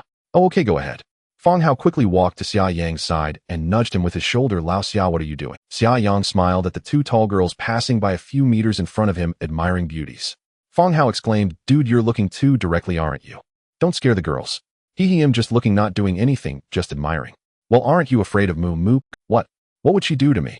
Alright then I'll watch with you. The two exchanged smiles. Wu Shan was sitting a few meters away on a sofa pretending to play with his phone, but actually sneaking glances at the girls. Just as he was engrossed, a girl with twin ponytails wearing a JK short skirt quickly walked towards Xia Yang and Feng Hao. Due to his position, Feng Hao saw her first, and he subtly tugged at Xia Yang's pants. Lao Xia, there's a little beauty walking toward us at 1 o'clock. Really? Xia Yang quickly turned his head and saw the cute twin-tailed girl had already reached them. Sorry to bother you two handsome guys. Feng Hao smiled. What's up, beauty? The girl didn't look at Feng Hao, her eyes fixed on Xia Yang, a hint of shyness on her face. She stammered, hello handsome, can I add you on WeChat? Xia Yang pointed at himself. Me. The girl nodded, revealing a cute smile. What the hell? Not adding me? Feng Hao muttered under his breath. Xia Yang quickly called out to the system in his mind. System, how attractive is this girl? Attractiveness 72. She looks like she's an 80. Just as he was about to politely decline, a hand patted his right shoulder. Xia Yang immediately turned around to see Li Mu looking at her with a motherly smile. What's going on? Feng Hao, sensing something was off, scratched his head and quickly slipped away toward Wu Shan. It's nothing. Is this beauty your friend? No. Then why are you smiling? The beauty was asking me where the restroom is, right, beauty? The girl awkwardly smiled and nodded up. Yes, sir. After saying this, the girl blushed and quickly turned to run away. After she left, Li Mu glared at Xia Yang. Hey, I don't like to hear that. What do you mean, old lecher? It's not like I initiated the conversation. Whatever, it has nothing to do with me. After Li Mu finished speaking, she turned and walked toward Shu Yusin and the others. Hey. Xia Yang shook his head helplessly, looking at Feng Hao and Wu Shan diagonally across, who were both grinning at him. He quickly walked up to them. You're good, Lao Feng, slipping away so fast. I was afraid of collateral damage. Alright. At this moment, the girls also quickly walked over, accompanied by a female staff member in black stockings. What were you three chatting about? Let's go. Okay. The staff member led them upstairs, winding through 2 corridors to arrive at a private room numbered 801.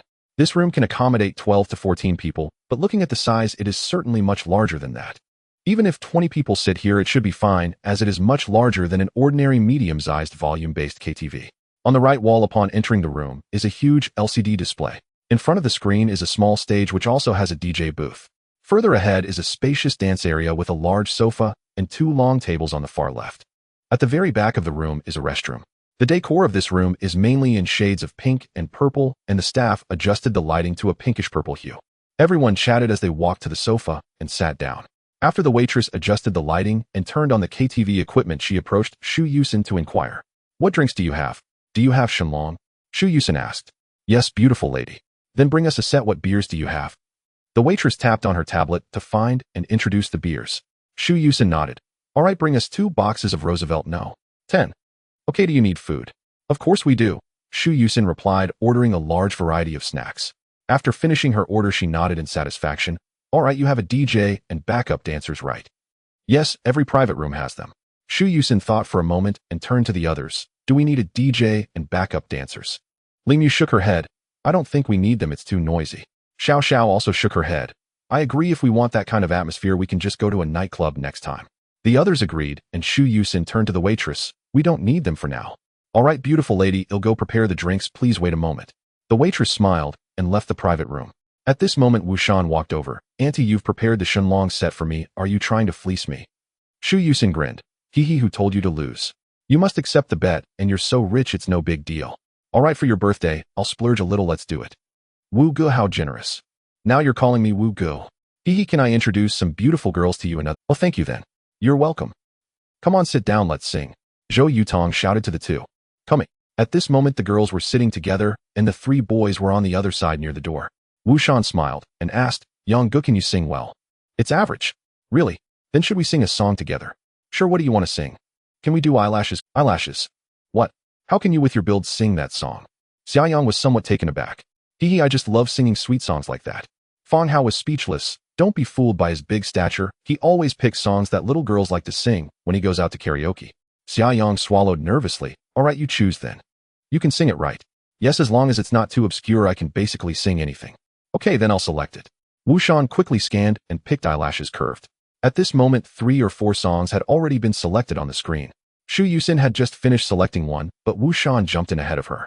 Seeing this, Shu Yusin turned and shouted, Hey, why are you taking over my song? Yang Gu and I are going to sing one to kick things off for everyone. Don't you all want to hear Yang Gu sing? Several girls immediately clapped and shouted. Yes, yes, let Xia Yang sing one first, but what are you two going to sing? Wu Shan pointed to the screen, eyelashes curved. Hearing this, the others were momentarily stunned before covering their mouths and laughing. Ha, eyelashes curved. You two big guys are singing that. I think you should be the one with curved eyelashes, eh? Xia Yang helplessly spread his hands. I didn't choose it, it was Lao Wu who picked it. Wu Shan laughed nonchalantly. Who says men can't sing sweet songs? You can't be gay, right? Li Mu frowned. Wu Shan was speechless. I've said it 180 times I'm not. It looks like I really need to find a girlfriend. Then hurry up and find one. Alright, let's not talk about that anymore, pass me the microphone. Xiao Xiao handed over 2 microphones, and Wu Shan took one and gave it to Xia Yang. Everyone be quiet, Yang Gu, you start first, 2 lines each. Xia Yang nodded, okay. At this moment, Dai Wei glanced at Xia Yang, ready to listen to how well he could sing. The other girls were also curious, mainly because this group of people knew each other's singing levels, but they hadn't heard the new friend Xia Yang sing yet. Everyone fell silent. The screen flickered, and the MV for Eyelashes Curved began to play. The prelude quickly ended. Xia Yang picked up the microphone and started to sing. My heart is pounding, my soul is about to leave my body, this feeling is so good. As the song began, everyone showed expressions of surprise.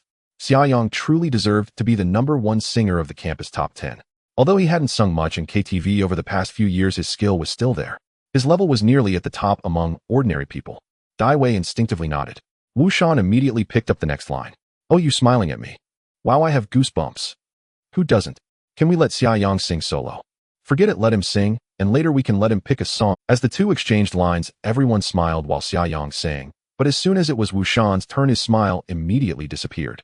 It wasn't that he sang poorly, it was mainly that his voice was too rough and his robust physique simply didn't fit this song. The song soon ended. Everyone jumped between delight and discomfort. However, there was still applause clapping all around. Yanggu, I didn't expect your singing to be so good, you're handsome, and a great singer too, perfect. It wasn't that he sang poorly, it was mainly that his voice was too rough and his robust physique simply didn't fit this song. The song soon ended. Also praised. Ding detected that the host is happy from being praised by beautiful women, rewarding Zero, acquired new skill, singing God. What the hell? Xia Yang swallowed nervously. Singing God? Yes, this skill can enhance the host's singing ability to a world-class level and passively attract admiration from the opposite sex while singing. Wow, awesome system. Great skill. Just then there was a knock at the door of the private room. Come in. Fong Hao, who was sitting by the door, called out. The door opened, and 2 waitresses pushed in a cart filled with drinks. Excuse me, everyone. The 2 girls pushed the cart to the table and began to unpack the drinks and food. After finishing, the 2 nodded, smiled, and turned to leave the private room. The drinks are here, let's fill our glasses and toast before singing again, Shu Yusin said as she stood up. Great, pour it, let's start with the most expensive ace of spades. Wu Shan picked up the ace of spades and poured 8 glasses. Everyone raised their glasses, clinked them, and drank. Is this really ace of spades? It feels average for such an expensive price. I still prefer Matai 30, Xia Yang thought after finishing his drink. After drinking, everyone continued singing. At this moment, Dai Wei stood up and sat next to Xia Yang. It's my turn to sing next, pay attention. Oh, okay. You sing really well, teaching me should be very easy for you. Xia Yang wasn't confident before when they were in the car, but things were different now. Now that he had suddenly acquired a singing god skill, teaching someone to sing shouldn't be too hard, right? Alright, I'll listen. Dai Wei nodded and poured a glass of wine. Let's drink together. Her action immediately attracted the attention of everyone present. Even Fong Hao, who was singing, turned to look. Xia Yang ignored the others, poured a glass of wine, made eye contact with Dai Wei, clinked glasses and downed it. What's up with Wei Wei today? It's a bit unusual, first helping Xia Yang drive, and now actively coming over to drink with him. Zhou Yutong whispered to Li Mu beside her. Li Mu pouted, I don't know. Just then the other girls who weren't singing also ran over to sit next to Xia Yang. Xia Yang, handsome, let's drink with. Suddenly surrounded by 3 stunning beauties. A slightly intoxicating fragrance wafted through. Each of the 3 women exuded a distinct aura. Shu Yusin had a sweet candy-like scent. Xiao Xiao was adorned with a light and elegant floral fragrance, while Dai Wei carried a more neutral woody aroma. The 3 different scents mingled in the air, wafting into Xia Yang's nostrils. Ding detected that the host is surrounded by beauties and is in a delightful mood, reward of Zero. Xia Yang picked up the bottle of wine before him and filled his glass. Come, let's toast with these 3 lovely ladies.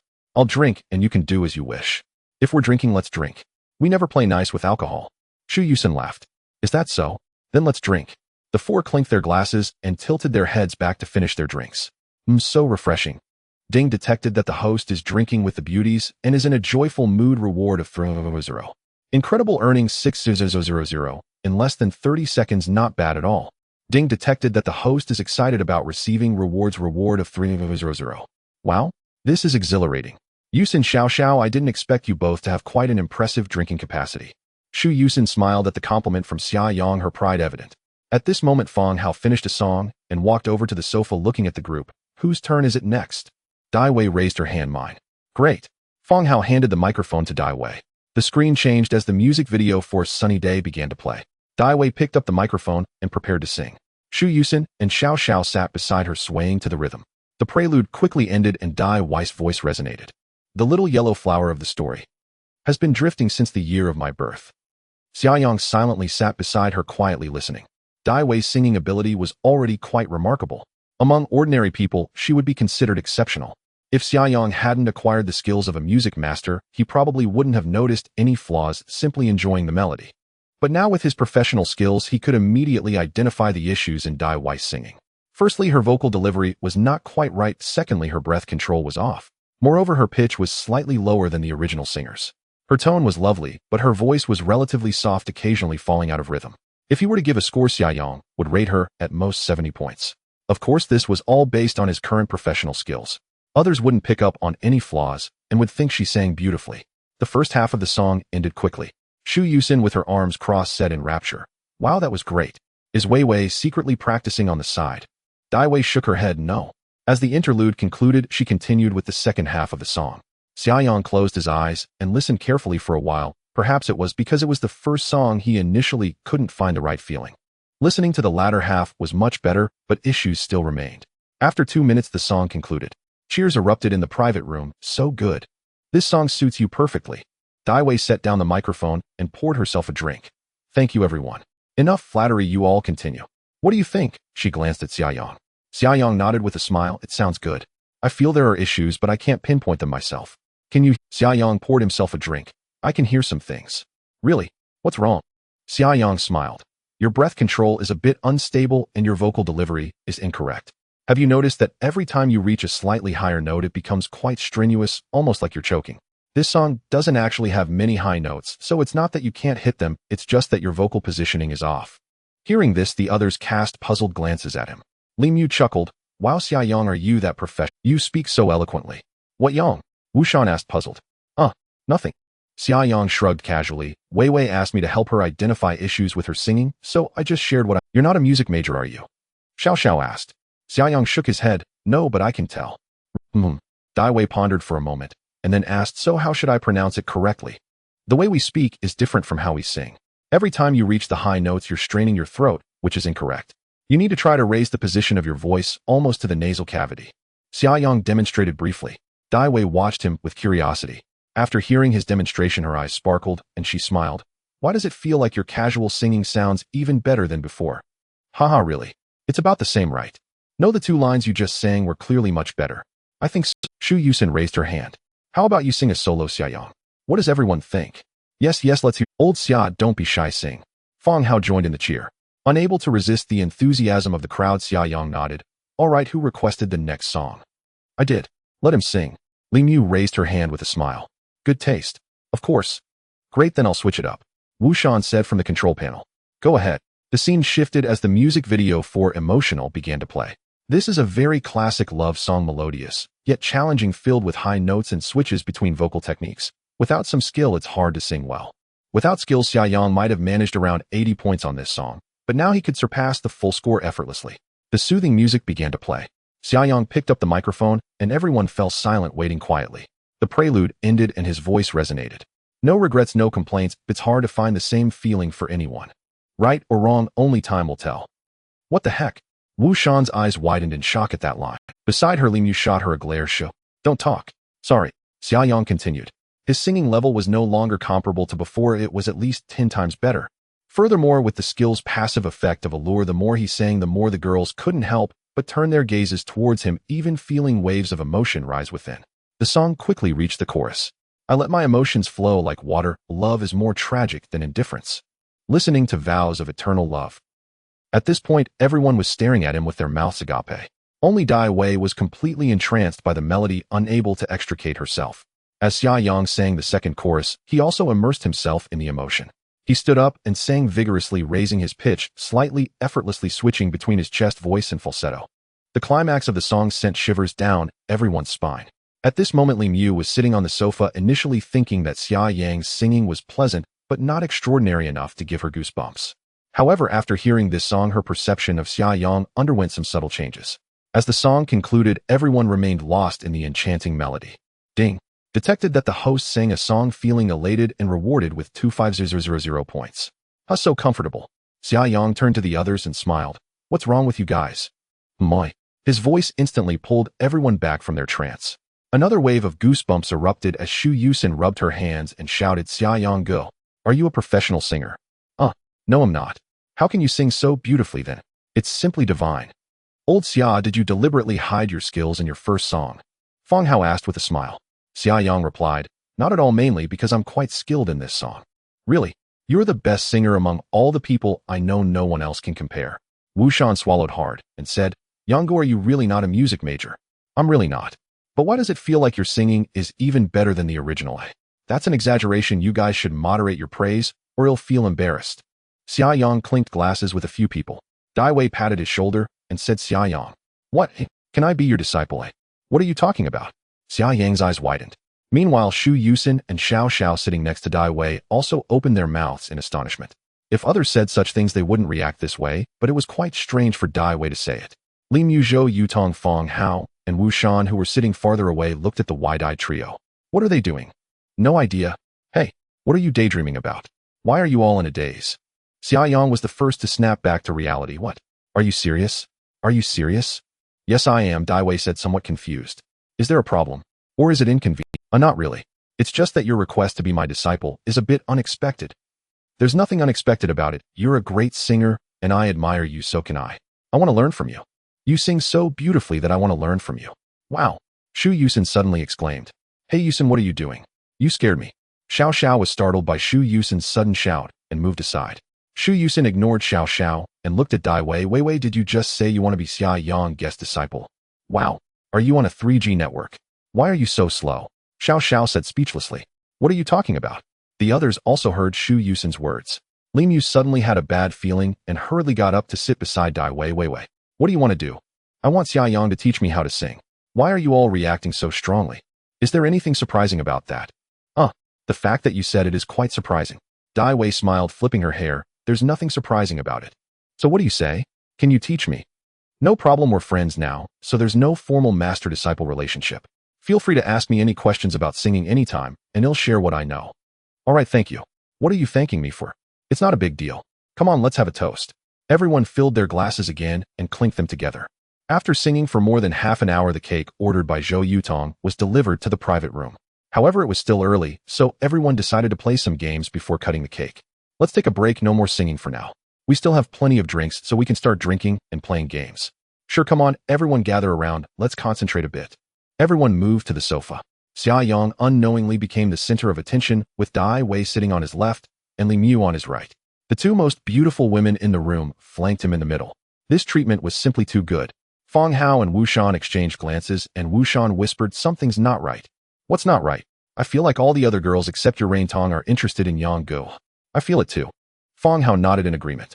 Right? These girls usually wouldn't act like this. Today, one by one, they're all behaving strangely, especially Wei Wei. In the past, whenever we went out, whether it was for meals or drinks, she hardly said more than 5 words. Today, she not only spoke a lot, but even smiled. And now she wants to be a disciple. It's too strange. Feng Hao scratched his nose. Looks like our new friend Old Xia has something special about him, ha. He's handsome, but is it really enough to make the girls so proactive? Who knows? But Old Xia does have a certain charm, I can't deny that. Anyway, it doesn't matter, we're all friends. It doesn't matter, I just feel like the girls are acting too unusual. Let them be. Even if they all fall for Old Xia, so what? You know, I actually want to see that scene unfold. Wu Shan blinked in surprise. What do you mean? Just think about it, Mu Mu, Wei Wei plus Xiao Xiao and Yusin all competing for Old Xia, that scene. Wu Shan thought for a moment and said with a smile, that sounds kind of explosive. Haha, it's more than just explosive, I'm worried they'll end up fighting each other. That wouldn't happen, right? Who knows? Let's not worry about it for now.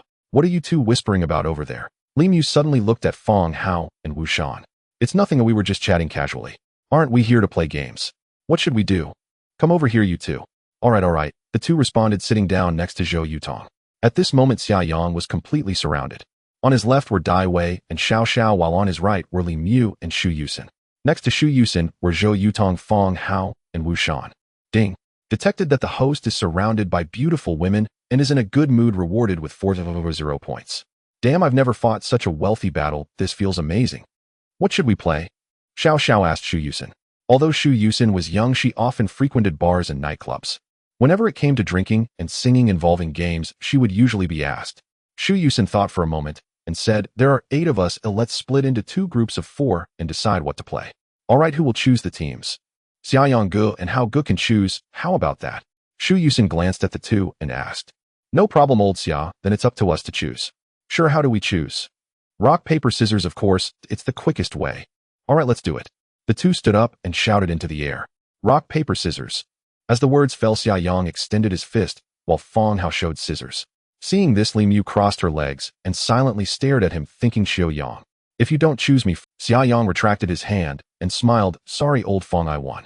Xia Yang turned around and scanned the crowd. Shu Yusin was frantically winking at him. Dai Wei remained expressionless. Xiao Xiao smiled at him, while Li Mu narrowed her eyes, giving off a vibe that warned he would regret it if he chose anyone else. Wu Shan, sitting near the door, held a bottle of beer to cover his face and observed secretly. He was also eager to see whom Xia Yang would choose first. After seeing the fierce expression on Li Mu's face, Xia Yang decisively pointed at her. I choose Xiao. Hearing this, everyone simultaneously looked bewildered and exclaimed, Who is Xiao Hua? At this moment, Li Mu felt both joy and anger. She was happy that Xia Yang had the conscience to choose her first, but angry that this outdated nickname had ultimately exposed her. It's just Mu Mu, Xia Yang smiled. Mu Mu. Ha ha ha, what a little Hua. Shu Yusin immediately burst into laughter. You dead, Xiao Yang. Who told you to randomly shout my nickname? Xia Yang was taken aback and laughed. Hey, you just admitted that this is your nickname, so you can't blame me. What the heck? Aya. It's not my nickname, it's this dead Xiao Yang who gave it to me. Li Mu angrily stood up to explain. Ha ha, Mumu, don't explain anymore. Xiao Hua is actually quite nice, it sounds great. Fong Hao burst into laughter. Shu Yusin and Xiao Xiao also nodded in agreement. That's right, from now on we won't call you Mumu anymore, well, follow brother Xia, and call you Xiao Hua. Ha! Li Mu was utterly speechless and took a deep breath. She glared at Xia Yang through gritted teeth. You wait for me. Sorry, I really didn't mean it. Oomph. Li Mu crossed her arms and sat back down. Dai Wei then spoke up. Xiao Hua actually sounds ha ha ha right. Even Wei Wei agrees with this nickname. I declare that from now on you will be called Xiao Hua. What a cute and playful nickname. Shu Yusin leaned on Li Mu with laughter. Get away from me. No way, don't call me that. It's too ugly. Li Mu tried to resist. However, once a nickname is initiated and accepted by everyone, it's nearly impossible to retract it for a Isn't it nice? Xiao Hua, how adorable. Xiao Xiao laughed. Li Mu helplessly closed her eyes, giving up on resistance. By the way, what do you call old Xia? Fong Hao asked at this moment. Li Mu rolled her eyes. Qiu Yang. Qiu Yang. Why? Is this the nickname you gave him? Sort of. Ha ha, your nickname is clearly not as nice as the one he gave you. Xia Yang laughed in agreement. I think so too. Li Mu was speechless. Enough of your nonsense, hurry up. Xia Yang turned to Fong Hao. Okay, it's your turn to choose, old Fong. Alright, let me see whom I should choose. Fong Hao glanced around at the few people present. Is there anyone who wants to voluntarily join my side? As soon as he finished speaking, everyone fell silent. Fong Hao frowned at the sight. What does this mean? No one is willing. I'll join. Zhou Yutong reluctantly raised her hand. Hey, you joining my side should be the most expected, right? Why do you seem a bit reluctant? No, I'm willing. Fong Hao shook his head and laughed. Haha, alright then, my first pick is Yutong. Okay, let's continue competing for people. Good. They both shouted rock, paper, scissors. The two both chose paper and continued to shout. In the second round, Fong Hao chose scissors while Xia Yang was still paper. Yes, this time I go first. Fong Hao smiled and looked at the others. Here's another chance for you all. If you want to join my side, hurry and raise your hands. Once this opportunity is gone, it won't return. Everyone continued to remain silent and didn't look at him. Fong Hao was taken aback and laughed. Hey, what's going on? Usually when we play grouping games, you all are quite willing to join my side, right? Why is everyone silent today? Wu Shan, who saw through the situation, tugged at Fong Hao's sleeve. Brother, how me, I want to join your side. You? What do you mean? You don't want me? Not really, yeah, I just wanted to save you for the last pick. Okay, I see. Wu Shan frowned. Alright, I misunderstood. Okay, then if the ladies don't want to choose me, I'll choose you. This is making me not want to join you anymore. Wu Shan said intentionally. No, it's you, your alcohol tolerance is quite good, and having you here can stabilize things. Alright, After confirming, Fong Hao looked at Xiaoyang. You're up, old Xia. Xiaoyang nodded, and this time, without hesitation, chose Dai Wei. I choose Wei Wei. Wait, the chosen person can refuse. Fong Hao reminded. Is that so? Then Wei Wei.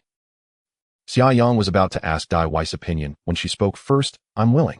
Haha, sorry, Which side starts? Fong Hao asked. Our side. Shu Yusin raised her hand. Oh, so eager. We're all playing anyway, someone must go first. Who will ask the first question? Shu Yusin looked toward Fong Hao and his friends. After a brief whispered conference, Wushan raised his hand. I'll go. Good. Speak up so we can hear you. Got it, Wushan said with a smile. I'll sit opposite you if it's easier that way. He crossed to the chair facing the four and sat grinning. Ready. Ready.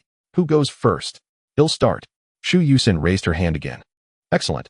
I've played this before. I ask fast, and you must answer fast. To fail to answer within 2 seconds, and you lose. All right, 2 minutes around. Begin. Okay. Wushan smiled and suddenly blurted out, have you eaten? Shu Yusin answered instantly, basketball. Wushan immediately turned to Li Mu and asked aloud, what do you lack most right now? Li Mu replied, a little sense. And everyone exploded into laughter. Xiaoyang, unable to contain himself, slapped Li Mu on the shoulder, laughing. Ha ha, you lack sense, don't you? Li Mu closed her eyes and pouted, shouting, you little Wu. What nonsense are you asking? Ha ha ha, wait, let me laugh, wah. Wushan laughed so hard he toppled off his chair. Li Mu drew a deep breath. Hurry up, I'm not satisfied, again. All right. Wushan composed himself, holding back a chuckle. Losers go first next time. Still your turn. Brother, how keep track of the drinks they owe? They'll pay after the game. Okay. Wushan continued, what animal are you most afraid of? This time Li Mu, catching on, answered. It was Xiaoyang's turn. With a sly curl of his lips, Wushan shouted, do you like rich women? Xiaoyang answered reflexively, Li. Cool. Too late to take it back? Uft. Ha, you like rich women, huh? That's a drink on you. Wushan roared with laughter. The others joined in. Li Mu leaned against Xiaoyang and teased, you like rich women, right? Still do. Xiaoyang pursed his lips. All right, next. What did you eat as a child? Watching TV. Correct. Wushan turned to Dai Wei. What do you usually like to do? Clear skies after rain, she replied. Wushan then shifted to Shu Yusin. How is the weather today? A rock spreading its wings. Shu Yusin said proudly. What do you look like? Li Mu snapped back. A great rainbow piercing the sun. What are you best at? Dying young. Xiaoyang's answer sent the room into another round of uproar. Even Dai Wei couldn't help smothering a smile. Huh. I don't believe that, someone cried. Ha ha, you mustn't die young, Xiaoyang. Li Mu's face flushed with laughter. Don't worry, you're not dying. Old Wu, continue. All right, what hairstyle do you like? Playing football. Xiaoyang answered quickly. Do you think you're pretty? A roller coaster, Dai Wei replied with a straight face. Time's up. Wushan was about to keep going when Xiao Xiao shouted, already. Didn't you say 2 minutes around? Hurry, we want to play too. Fine, losers drink first. Wushan glanced at Li Mu and Xiaoyang. They poured clinked glasses. Li Mu took 1 cup, Xiaoyang 2. After drinking, Xiaoyang offered, how about I ask now? Sure, go ahead. He rose and sat down before Fong Hao and his 3 friends. He stared at the 4 with a mischievous grin. Haha, are you ready, sirs? Ready, go. Okay, starting with Wushan. No problem. Xiaoyang nodded and shouted to Wushan. What's on the airplane? My father. Fong Hao burst out laughing. Your father? Huh. You're killing me. The others were in stitches as well. Wushan held his head again. What is your father like to reward you with? A slap. Xiao Xiao, sipping water, couldn't help and snorted a laugh. The room erupted anew. Everyone laughed so hard their gestures grew wild. Fong Hao clutching his face and trembling with mirth. Ho ho ho. I can't take it, man. Didn't you say you play often? Please stop making me laugh. Wushan stared at the ceiling. I still don't believe it. Again, Xiaoyang sobered and shouted, do you think you're handsome? Chewing betel nut. A correct answer. Xiaoyang turned to Fong Hao. Do you like rich women? Li. Cool. Eating, someone blurted. What the hell? That's a drink. Hey, you like them too, huh? Ha. All right, next. What do you like to do with your girlfriend? Go through the back door. Fong Hao's remark made everyone's eyes widen in an instant. Zhou Yutong beside him visibly flushed. Wushan pursed his lips to stifle a laugh. That was explosive. Fong Hao looked up. What was that? Keep going. All right. Xiaoyang pressed on. What's your favorite sport? Saturn. What's your Zhou Yutong answered quickly. Banana. Bana. Nah, that's a drink. Shu Yusin laughed and slapped the table, grabbing her phone. Noted. This game is so much fun. Continue, I'm back. Xiaoyang looked at Zhou Yutong. Who's your favorite actress? Song. A flight. Zhou Yutong blurted. A fly won't take the blame. Slip of the tongue. Yusin, note another drink. Okay. Shu Yusin cheerfully complied. Fong Hao nudged Zhou Yutong. You watch Song's work too? How come I never knew? Get lost. It's because of me. Don't say that. I haven't watched her in ages. Enough interruptions, continue. Xiaoyang looked at Zhou Yutong and asked, why do dogs eat shit? Zhou Yutong flustered replied, their mothers. Xiaoyang then turned to Xiao Xiao. How did you meet his mother? A romantic encounter. Zhou Yutong. Xiao Xiao couldn't hold it and flung himself onto Zhou Yutong laughing. Ha ha, sorry, I don't even know what I'm saying. Alright. After a few seconds of laughter, Xiaoyang continued, who do you like? Going to concerts. How old girls do you like? Xiaoyang turned to Wu Shan. 75. What? How old? Laughter drowned out the question as Fong Hao shoved Wu Shan. No wonder you can't find a girlfriend. Ha ha ha, your standards are absurd. Wu Shan's remark about 75 completely ignited the atmosphere. Several people laughed so hard they could hardly breathe. Fong Hao chuckled while coughing. Ha. Cough cough, oh no, I really can't take it anymore. 75. Haha, your preference is quite unique, kid. Everyone was laughing except for Wu Shan, who shook his head helplessly. After a few seconds he looked at Xiaoyang and shouted, let's go again. Time's up. Shu Yusin reminded at that moment. So soon. I feel like it was only a minute. You've already asked a lot. Congratulations to all four of you for being completely wiped out. Shu Yusin smiled at the four. Xiao Wu 3 cups, Hao Ge 2 cups, Yutong 2 cups, and Xiao Xiao 1 cup. Drink up, ha. Shu Yusin winked at the four with a proud expression. Alright, just wait. The four poured their drinks and started to drink. Xiaoyang returned to his seat, and Shu Yusin playfully patted his hand and said, Xiaoyang, you did great. You got them completely wiped out. Impressive. Ling Yu added, I didn't expect you to be so skilled at asking questions. You're really good at this. If you thought everyone has something they're good at. Come on, let's pour drinks to toast them. Sure, let's send them a cup. Seeing the four of them looking smug, the others quickly finished their drinks and shouted defiantly, it's your turn. Come on. Shu Yusin beckoned the others. This time we won't drink a single cup. Don't talk big, you'll end up with a slap to the face later. Then you all come on, have you thought about who will ask the questions? Fong Hao stood up. This time I'll ask. Come. Fong Hao quickly walked in front of the four and sat down. Who starts? I'll start as usual, Shu Yusin said with a confident smile. Alright then, I'll ask. Okay. Fong Hao squinted at Shu Yusin and suddenly shouted. Who do you like most among the boys here tonight? Xiaoyang. Goose sis. Shu Yusin blurted out, her face full of embarrassment, realizing she had no chance to change her answer. Upon hearing this, Lima's eyes involuntarily flashed. Ha, got you. So you like old Xia, huh? You can't ask such pointed questions, Shu Yusin said angrily. Where are the rules? You could answer food or sleep, so this isn't really a pointed question. Give Yusin a drink. Alright then. Xiao Xiao quickly noted it down. Although she answered with Xiaoyang, everyone else didn't think much of it except for Ling Yu. Continue. Fong Hao continued to ask, what do you like about old Xia? His face. Sleep. Shu Yusin once again stammered. Haha. Another cup. Noted. Hee Xiao Yusin, I've caught your weakness. As long as I ask anything related to old Xia, you're doomed. Impossible. Ask again. Alright. Fong Hao paused for a second and shouted, if old Xia and I fell into a river, who would you save first? I. Eat. Hey wait. That doesn't count, you stammered again. No. I mean I eat. Shu Yusin defended herself. Alright, I'll spare you this time, you pass. Fong Hao laughed and looked at Ling Yu. Do you like Xiaoyang? Like it a lot. Ling Yu instinctively replied and hurriedly corrected herself after saying just one word. What the hell? Lost. Give Mumu a drink. Fong Hao laughed heartily. Haha, I know how to ask you guys now, hee. Ling Yu took a deep breath. Can you ask something else? Fong Hao shook his body. I ask whatever I want to ask, you have no right to decide. Alright then, let's go again. Have you two kissed? Before the question was fully asked, Lima's mind already flashed back to that night in Liqing and the morning after. Kiss. No. Xiaoyang shut his eyes and covered his head while the others exchanged glances and nodded with smiles. I'm still saying you two have no story. Really not. Come on, continue, don't guess randomly. Ling Yu hurriedly defended herself. Her face was a bit red at this moment, but due to the dim lighting in the room and the flashing lights it was hard to see clearly. Fong Hao suddenly shouted with a knowing expression, old Xia likes to kiss you where? Little butterfly. Little. Upon hearing this, Xiaoyang could no longer hold back and widened his eyes to look at Ling Yu. The weight of this question was as shocking as sneaking in the back door, if not more explosive. After half a second of silence in the box, it burst into laughter with the girls laughing wildly, while only Dai Wei looked somewhat confused. Lima's face quickly turned red and she pouted at Fong Hao and hurriedly spoke. I didn't lose. How did I not lose? Fong Hao laughed until he was in tears. What does kissing where have to do with my answer about the little butterfly? I didn't answer directly, did I?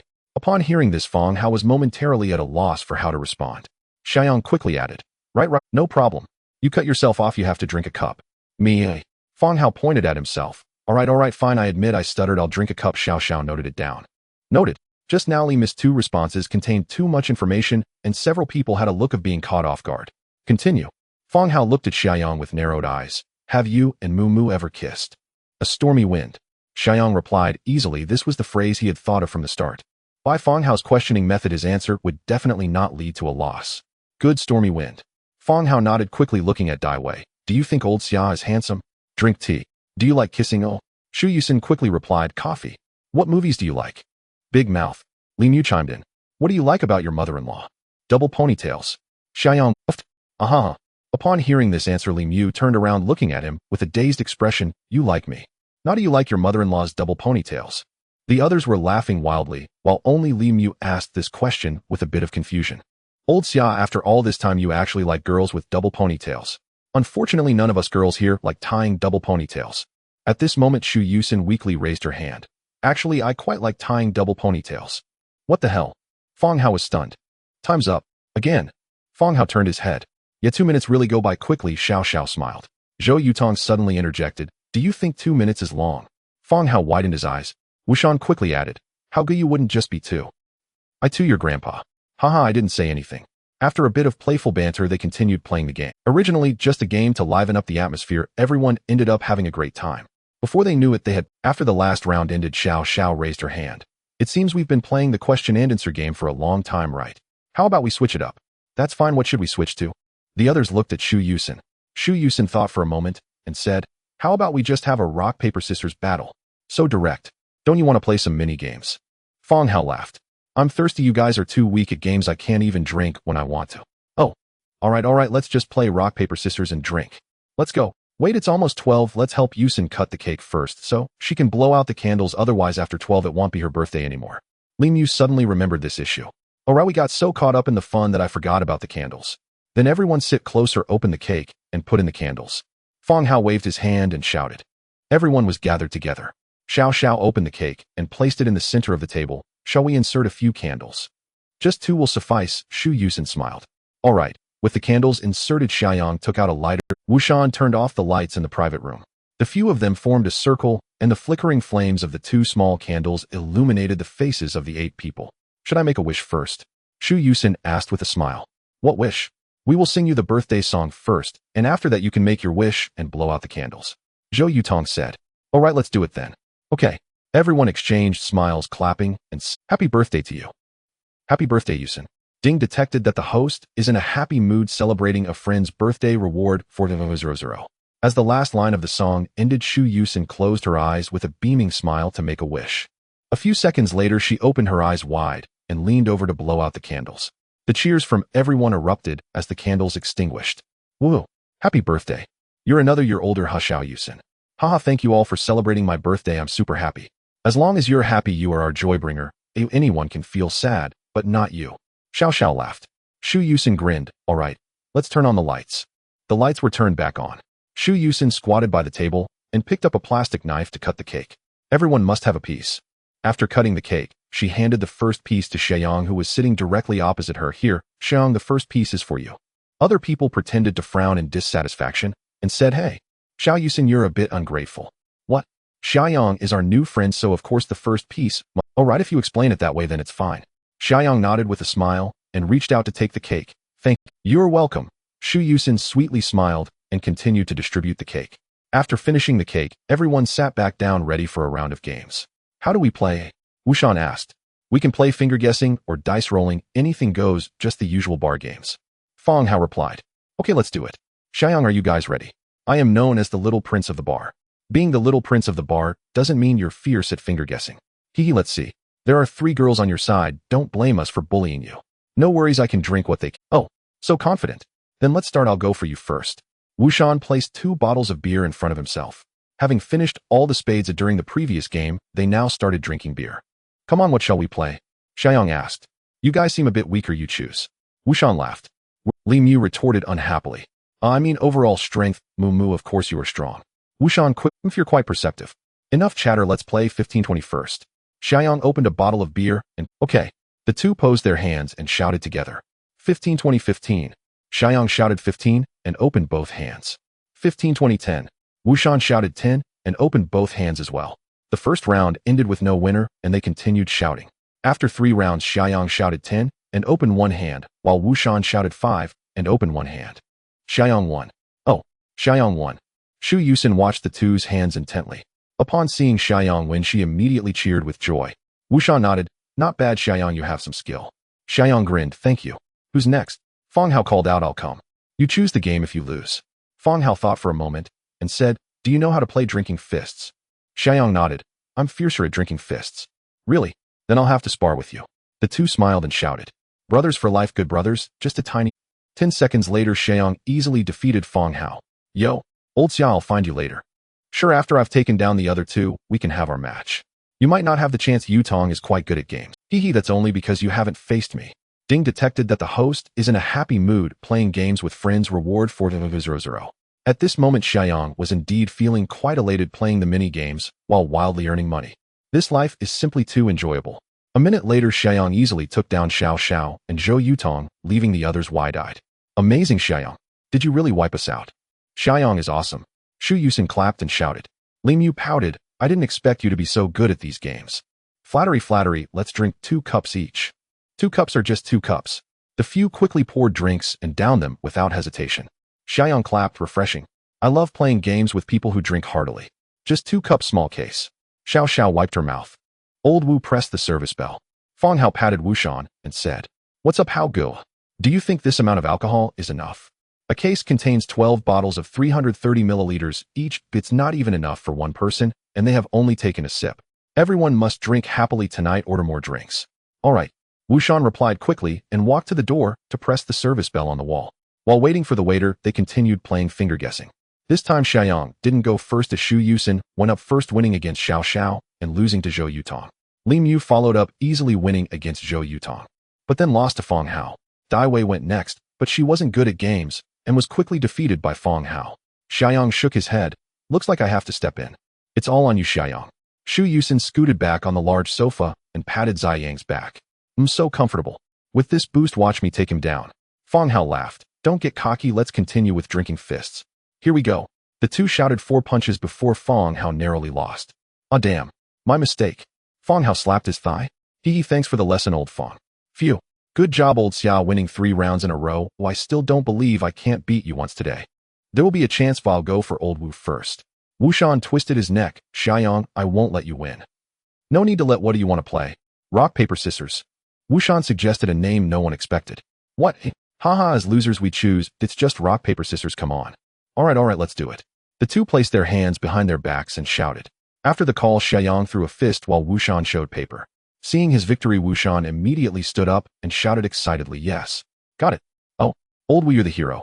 Almost got wiped out by them twice. Xiaoyang scratched his head. Li Mu slapped him. What's going on? How did you lose so quickly? Rock, paper, scissors is actually my weak point. Xiaoyang smiled awkwardly. Alright, it's fine. I'm just a bit thirsty, so fill my glass. The 4 of them poured the wine, clinked their glasses, and downed it in one go. Just then the door of the private room was knocked, and the waiter pushed the door open and walked in. What do you beautiful people need? Bring us 3 more boxes of Luo tin and 3 boxes of jackhammer. Is it 6 boxes? Hey. The waiter looked a bit surprised. What? Are you afraid we can't drink at all? No, I'm just confirming. Is there anything else you need? Also bring 8 bottles of mineral water. Okay, please wait a moment. The waiter turned and left quickly, returning with a cart into the private room. After arranging 6 boxes of wine and 8 bottles of mineral water, he left again. Once he was gone, everyone continued to play. Time passed quickly, and in the blink of an eye, over 40 minutes had gone by. At this point, the 2 boxes of Luo tin that were initially ordered had been completely emptied, yet everyone appeared still clear-headed, showing no signs of drunkenness. There were still 72 bottles of beer on the table. 36 bottles of Luo tin and 36 bottles of jackhammer, nearly filling the table, creating quite a spectacular sight. Both types of beer were 330 milliliters per bottle, but with different alcohol contents. Luo tin had an alcohol level of 11.3, while jackhammer had 7.2. Both beers had a significantly higher alcohol content than regular beer, leading to a strong after effect. Although not as extreme as the effects from the dozens of cocktails Summer Yang and Li Mu had drunk in Leeching, it was not something ordinary beer could compare to. If they finished these 72 bottles, it would likely take down more than half of the 8 people. However, at this moment, everyone was in high spirits, so they paid no mind to it. The 2 groups continued to play rock, paper, scissors, with each side experiencing victories and defeats. Summer Yang wasn't as dominant as he had been at the start, making it difficult to take on 4 people alone, so both sides were drinking at a similar pace. Playing rock, paper, scissors and drinking was the fastest way to go, and before long another box was finished. At this moment Xiao Xiao and Shu Yusin began to feel a bit dizzy. An hour later they finished another 2 boxes, and all 3 boxes of Luo Tin were emptied. With that all the Luo Tin was consumed, leaving only the last 3 boxes of Jackhammer. These 8 people could indeed hold their liquor. They had already drunk 6 bottles of Ace of Spades during the game. Now they had also finished 5 boxes of Luo Tin, and not a single person had fallen yet.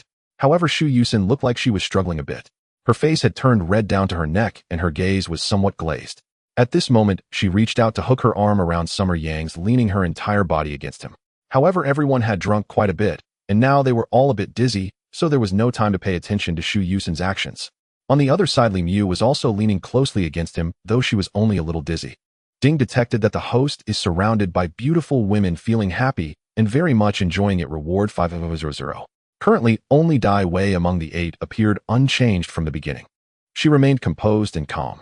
Summer Yang was actually alright as well, feeling similar to Li Mu, just a little dizzy. The game continued, and the drinks kept flowing. After another 40 or 50 minutes, they consumed 2 more boxes of Jackhammer, which completely overwhelmed most of the people. Shu Yusin could no longer hold on, getting up and rushing to the restroom to vomit. Xiao Xiao had already collapsed on the sofa 15 minutes ago and was fast asleep. Fong Hao and Wu Shan weren't in much better shape either. Both were starting to sway, and their words were slurred. Summer Yang and Li Mu were the same, having reached the point of drunkenness. This is how many people drink. Once they exceed a slight buzz and continue drinking for a while, they quickly become tipsy. Ouch! I feel like my eyes are seeing stars. Wu Shan exclaimed while reaching out aimlessly into the air. Fong Hao, with his mouth wide open, leaned back on the sofa and laughed foolishly. Ha ha ha, you little drunkard. No? Who's drunk? Don't say random things. I want get drunk. Wu Shan retorted with a grin. Summer Yang ignored the two, supporting his face with one hand and thinking, ouch, I'm starting to feel uncomfortable. What are you doing? Li Mu suddenly turned his face to him. I'm just catching my breath. Ha ha, this time you must be drunk, right? I told you can't drink as much as I can. Li Mu said with squinted eyes and a giggle. You're just bragging. I've drunk more than you tonight. Nonsense, obviously I drank more. I drank more. Li Mu raised her voice. Summer Yang, not very clear-headed, didn't give in, shouting along, I. The two inexplicably started to argue. Dai Wei turned around and stared. What are you two doing? Fong Hao and Wu Shan were just laughing foolishly. Ha ha ha, these two are also drunk. Li Mu, not willing to back down, heatedly grabbed Summer Yang's head and pushed against him. Upon seeing this scene, Dai Wei was momentarily stunned. Fong Hao and Wu Shan also saw it, but both had already drunk to a stupor, continuing to laugh foolishly. Ha ha, these two are fighting, how fun. Summer Yang was also a bit stunned. Although he was slightly tipsy, he still knew what he was doing. When Li Mu pushed against him, he instinctively responded for a few seconds. However, he quickly came to his senses, knowing there were still people watching. He pushed away the now completely crazy Li Mu. Are you out of your mind? You are the one who's out of your mind. I'm going to bite you to death. Li Mu still wanted to advance. Suddenly, Dai Wei beside her grabbed her. Mu, don't act crazy. Li Mu turned her head. Wei, haha, are you also drunk? Dai Wei smiled. I'm not drunk, but you all are. You can't drink any more of the remaining alcohol. Wu Shan shook his head and shouted, keep drinking. Drink your head. You can't drink anymore. Dai Wei stood up and walked to the table, picking up mineral water and opening it for several people, handing them a bottle each. Wu Shan took the water and laughed. Is this wine? Come, cheers. Dai Wei rolled her eyes and continued distributing water to the others. At this moment, Shu Yusin had finished vomiting and was unsteadily leaning against the wall as she walked to the sofa. After seeing Summer Yang leaning there, she crawled over and fell sideways, hitting him in a sensitive area. Off. The sudden impact nearly jolted Summer Yang awake from his drunken stupor. He squeezed his legs together and covered his sensitive area, sitting up abruptly. Shu Yusin was also knocked to the ground by his movement. Dai Wei rushed over to help Shu Yusin up. Looking at the others, either unconscious or acting silly, Dai Wei's head suddenly started to ache. What should we do? After a while, Summer Yang drank some water and felt a bit better. He was considered one of the few in the group besides Dai Wei who was still in a decent state. Looking at the others who were swaying, Summer Yang patted his head. We can't drink any more, too much tonight. If we drink more, we really will collapse. Are you okay? Dai Wei then sat down beside him. Not bad, just a little nauseous. Is that not bad? Hey, how come you're completely fine? Summer Yang asked Dai Wei, who showed no reaction. Didn't I tell you? I've never been drunk from drinking. That's impressive. Did you not drink much? I drank as much as you did. I just don't know how much that is. Seriously, then you're really strong. What should we do now? Dai Wei asked, pointing at the others. At this moment, Fong Hao and Wu Shan had also quieted down, leaning on the sofa and lost in thought. Xiao Xiao had collapsed early on, and Zhou Yutong couldn't hold on either, dozing off beside Xiao Xiao, while Shu Yusin lay still on the other side of the sofa. Li Mu had not completely powered down yet as she frowned, mumbling something under her breath. Let's wait for them to recover a bit. We definitely can't leave now. Xiaoyang took another sip of water. After finishing, he stood up. I'll go wash my face in the restroom. Go ahead. Xiaoyang prepared to exit the sofa area, but his steps wobbled slightly, looking unsteady. Dai Wei quickly stood up and supported him. Forget it, it'll help you inside. Thanks. You're welcome. Dai Wei helped Xiaoyang to the restroom and opened the door. Do you need me to wait for you? What? No need. If you wait for me, I won't be able to get out. Dai Wei nodded. All right, just be careful not to fall inside. I won't, don't worry. Xiaoyang leaned against the wall and entered the restroom, shutting the door behind him. Huh. He exhaled a breath of stale air and shook his head vigorously. At this moment, his head felt like it was going to explode. It was both dizzy and swollen. He walked to the sink and turned on the faucet to splash water on his face. The cold water provided a slight clarity to his brain. Damn it. System, you should give me a skill for drinking, otherwise I can't hold it much longer. The system did not respond. Xiaoyang couldn't be bothered walking to the urinal to relieve himself. Standing still, he felt his eyes wanting to close. Anyone who has drunk heavily knows that when drunk, closing your eyes while using the restroom results in an immediate dizzying sensation that assaults the brain. A moment of inattention could lead to a fall. Xiaoyang forced himself to keep his eyelids open, but having drunk too much earlier, he was unable to finish quickly. Just then a knock came from outside the restroom. Dai Wei had returned to the sofa, but after a while, without seeing Xiaoyang come out, grew worried and returned to knock. Who? Xiaoyang shouted. It's me, Dai Wei. Are you okay? I'm fine, no need to worry. That's good. You didn't throw up, did you? I'm in the process of. No, I didn't throw up. Good. The voice disappeared, and Xiaoyang quickly finished up and walked to the sink to wash his hands. By now the water on his face had dried. He splashed more water on his face. Suddenly a wave of nausea hit him, and he couldn't hold it any longer, turning to rush to the toilet. 3 minutes later, he opened the door and stepped out of the restroom. He saw Dai Wei leaning against the wall with her arms crossed, waiting for him. Hey, you should sit and rest. After throwing up, Xiaoyang felt much better. I'm fine. Are you feeling better? A little better. That's good. The two chatted as they returned to the sofa. By now everyone else had entered a deep sleep. Even Li Mu couldn't hold on. Dai Wei glanced at the others who were sprawled around. What should we do now? They have all fallen asleep. They probably won't wake up for at least an hour. Xiaoyang looked over and said, do you have their family members' contact information? Dai Wei shook her head. No. Then we have to force them awake, he said as he got up and walked over to wake each person. After calling out to all of them, only Li Mu had some response. No matter how he called, the others remained unresponsive. Damn, I can't wake them up. Xiaoyang slumped back onto the sofa helplessly. Dai Wei shook her head. I knew from the start that they wouldn't wake up anytime soon. Then we can only sit here for a while. We can wake them after half an hour. I guess that's all we can do. Xiaoyang shook his head with a smile and sat down beside Li Mu. Little Lotus, didn't you say you'd be fierce? Why have you collapsed? Get up and fight again. Li Mu groaned and waved her hand. Don't. Hey, you're still not up for it. Dai Wei shook her head. Just let her rest. Now that she's like this, don't torment her further. I was just trying to provoke her a bit, forget it. Xiaoyang stood up and moved to sit next to Dai Wei. The two sat in silence, neither speaking. Dai Wei glanced at the alcohol on the table, leaned down, picked up a bottle, and opened it to drink. What the hell, you're still drinking? Xiaoyang exclaimed in surprise. Dai Wei downed half the bottle in one go and wiped her mouth. I'm not drunk yet. Oh right, you're still strong. Dai Wei said nothing and continued to tilt her head back to finish the remaining half of the bottle. Xiaoyang swallowed hard. Are you a wine fairy? Sitting around is boring, I might as well drink a bit. After saying this, Dai Wei put down the empty bottle and picked up another one to open. Wait, are you really going to finish off the remaining box? Dai Wei replied calmly, that depends on when they wake up. Hearing this, Xiaoyang raised, don't worry, I know my limits. Dai Wei smiled lightly, putting down the wine bottle and starting to munch on some snacks that hardly got touched. Are you cleaning up the aftermath? If I don't eat, it'll be a waste. Do you want some? I'm already full from drinking. Then I'll eat by myself. Dai Wei ate and drank, leaving Xiaoyang stunned. This girl seems to have something on her mind. After watching silently for 2 minutes, he spoke up. How about I keep you company and drink a bit more?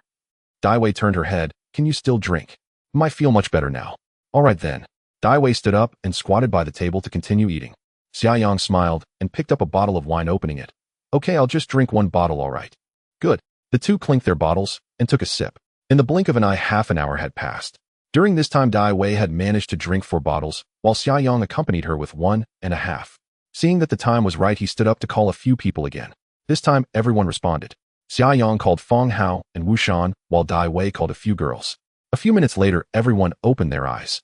However, although their eyes were open, moving still seemed somewhat difficult. Old Fong, old Wu, take out your phones and call someone. Who should we call? Fong Hao closed his eyes again. Don't sleep, hurry up and call someone to come pick you up and take you. There were quite a few people who got drunk tonight. If it were only one or two, Xiaoyang could manage to get them to a hotel. But with too many people, after lingering for over 20 minutes, everyone appeared to have sobered up a lot. Xiaoyang asked, can you all walk? No problem, let's go. Ugh, I'm so tired. Ooh, I need to go home and sleep. Fong Hao propped up the sofa and helped Zhou Yutong up. The others also got up and Xiaoyang went between Li Mu and Shu Yusin, helping each of them up. Thank you, bro. Shu Yusin smiled widely. No need to thank me, let's go. Okay. After everyone gathered their things, they stumbled out of the private room. Once in the lobby, Xiaoyang took the initiative to settle the bill for the night. Although it was supposed to be Wu Shan's treat, he was in a daze now. Now that they were friends, Xiaoyang naturally didn't mind these things anyway. He had the money. After settling the bill, everyone went out to the street. It was already 2 in the morning. Fong Hao naturally walked with Zhou Yutong, and their designated driver had arrived, so they left first. Wu Shan also called a designated driver to leave ahead. Xiaoyang originally planned to take Li Mu home, but Shu Yusin insisted on taking her and Xiao Xiao to her house to sleep, and she also called an aunt from home to pick them up. The three quickly got into a car and left, leaving only Xiaoyang and Dai Wei on the street. How are you getting home? Do you need me to give you a ride? Xiaoyang turned and asked. Dai Wei was the only one in the group who wasn't drunk, so he knew she probably wouldn't want him to give her a ride, but he still had to offer out of politeness. But to his surprise, Dai Wei actually nodded sure. Is that okay? Xiaoyang widened his eyes in surprise. What's wrong? Dai Wei looked at him. Nothing. Where do you live? On Donghan Road in Fushan District. Then let's take a taxi. I can't call a driver for my car, so I'll just leave it here. All right. The two stood by the street waiting for a taxi, and soon an empty car drove by. Xiaoyang waved to stop it, preparing to sit in the front seat, but as he reached out to grab the door, Dai Wei called out to him, let's sit in the back together. My. It's more convenient for chatting, Dai Wei added. Haha, that works too, Xiaoyang laughed and got into the back seat with Dai Wei. What's this girl up to? System, what is Dai Wei's current level of affection for me? 30 already. Although it has risen by another 20 points, it still isn't very high. Oh, never mind. The two quickly sat in the back seat and closed the car door. Dai Wei spoke up. Master, let's go to Donghan Road, Inghua platform. Sure, the driver replied, stepping on the gas and speeding ahead. The two sat in the back seat in silence. Even though they were supposed to chat, Dai Wei remained quiet. At this moment, Xiaoyang was not fully awake, his head still a bit foggy, unsure of what to say. They sat awkwardly, the atmosphere becoming somewhat tense again. Hey, isn't this a convenient time to chat? Why aren't you saying anything? Xiaoyang thought to himself, but he didn't expect Dai Wei to speak up. He took the initiative to break the ice. Have you eaten enough? Dai Wei nodded and looked out the window. I'm full. Oh, I was going to say that if you weren't full, we could grab some late-night snacks near your house later. Are you hungry? If you are, I can join you for a meal. Xiaoyang shook his head and smiled. I'm not hungry. Then let's skip it. All right. The two exchanged a few awkward words and fell silent again. Let the awkwardness be. Xiaoyang closed his eyes, preparing to doze off for a bit. The traffic on the expressway at night had decreased significantly. The taxi quickly drove into the city and arrived at the entrance of the Inghua platform community. This community is among the top 10 high-end luxury residential areas in Yang City, featuring large flat and duplex apartments with an average price of around 3,000. Although it is not by the river, the other amenities are quite excellent. It backs onto the central park of the city, surrounded by various large commercial districts. Truly the city center. Dai Wei proactively scanned the code to pay, and the two got out of the car as the taxi drove away. Xiaoyang looked up at the community gate and smiled. So this is where you live? I used to pass by this street often. Really? Yeah, so do you need me to walk you in? Xiaoyang asked. Dai Wei shook her head. No need. All right then, hurry back. I also. At this point, Xiaoyang patted his head. Damn. I shouldn't have gotten out of the car. I'll forget it, I'll just call another one. After he finished speaking, he turned to Dai Wei, who had not left yet, and asked, hey, why aren't you going back? Dai Wei paused for 2 seconds before looking at him and slowly said, want to come up and sit for a while? Sit? What? Xiaoyang thought he misheard. If any other girl had said that, he wouldn't have thought he misheard, but only Dai Wei, this cool and aloof goddess. It was already nearly 3 in the morning, and it was a bit strange for her to invite him up so late. Xiaoyang was stunned for a second and replied, isn't it a bit inconvenient so late? It's not inconvenient at all. I live alone. I'm afraid I won't be able to leave if I go up. Xiaoyang mumbled. However, Dai Wei seemed to have good hearing and said, then just sleep here. This sentence surprised him even more than the previous invitation. Mainly because it's quite late now, and it would be troublesome for you to take a taxi back after dropping me off. Anyway, I have an extra room, so just stay for the night. Dai Wei said expressionlessly, appearing completely unconcerned. Seeing that she had already said this, Xiaoyang naturally wouldn't push back. That's fine, mainly because I really need to use the bathroom right now. Oh, I can't hold it much longer. Xiaoyang laughed. Then let's go. Okay. The two turned and walked toward the community gate. Ding detected that the host has been invited home by a beautiful woman feeling excited and happy reward of 300. This is really unexpected. Dai Wei quickly led Xiaoyang to the entrance of Building 3, where she scanned her face to unlock the door.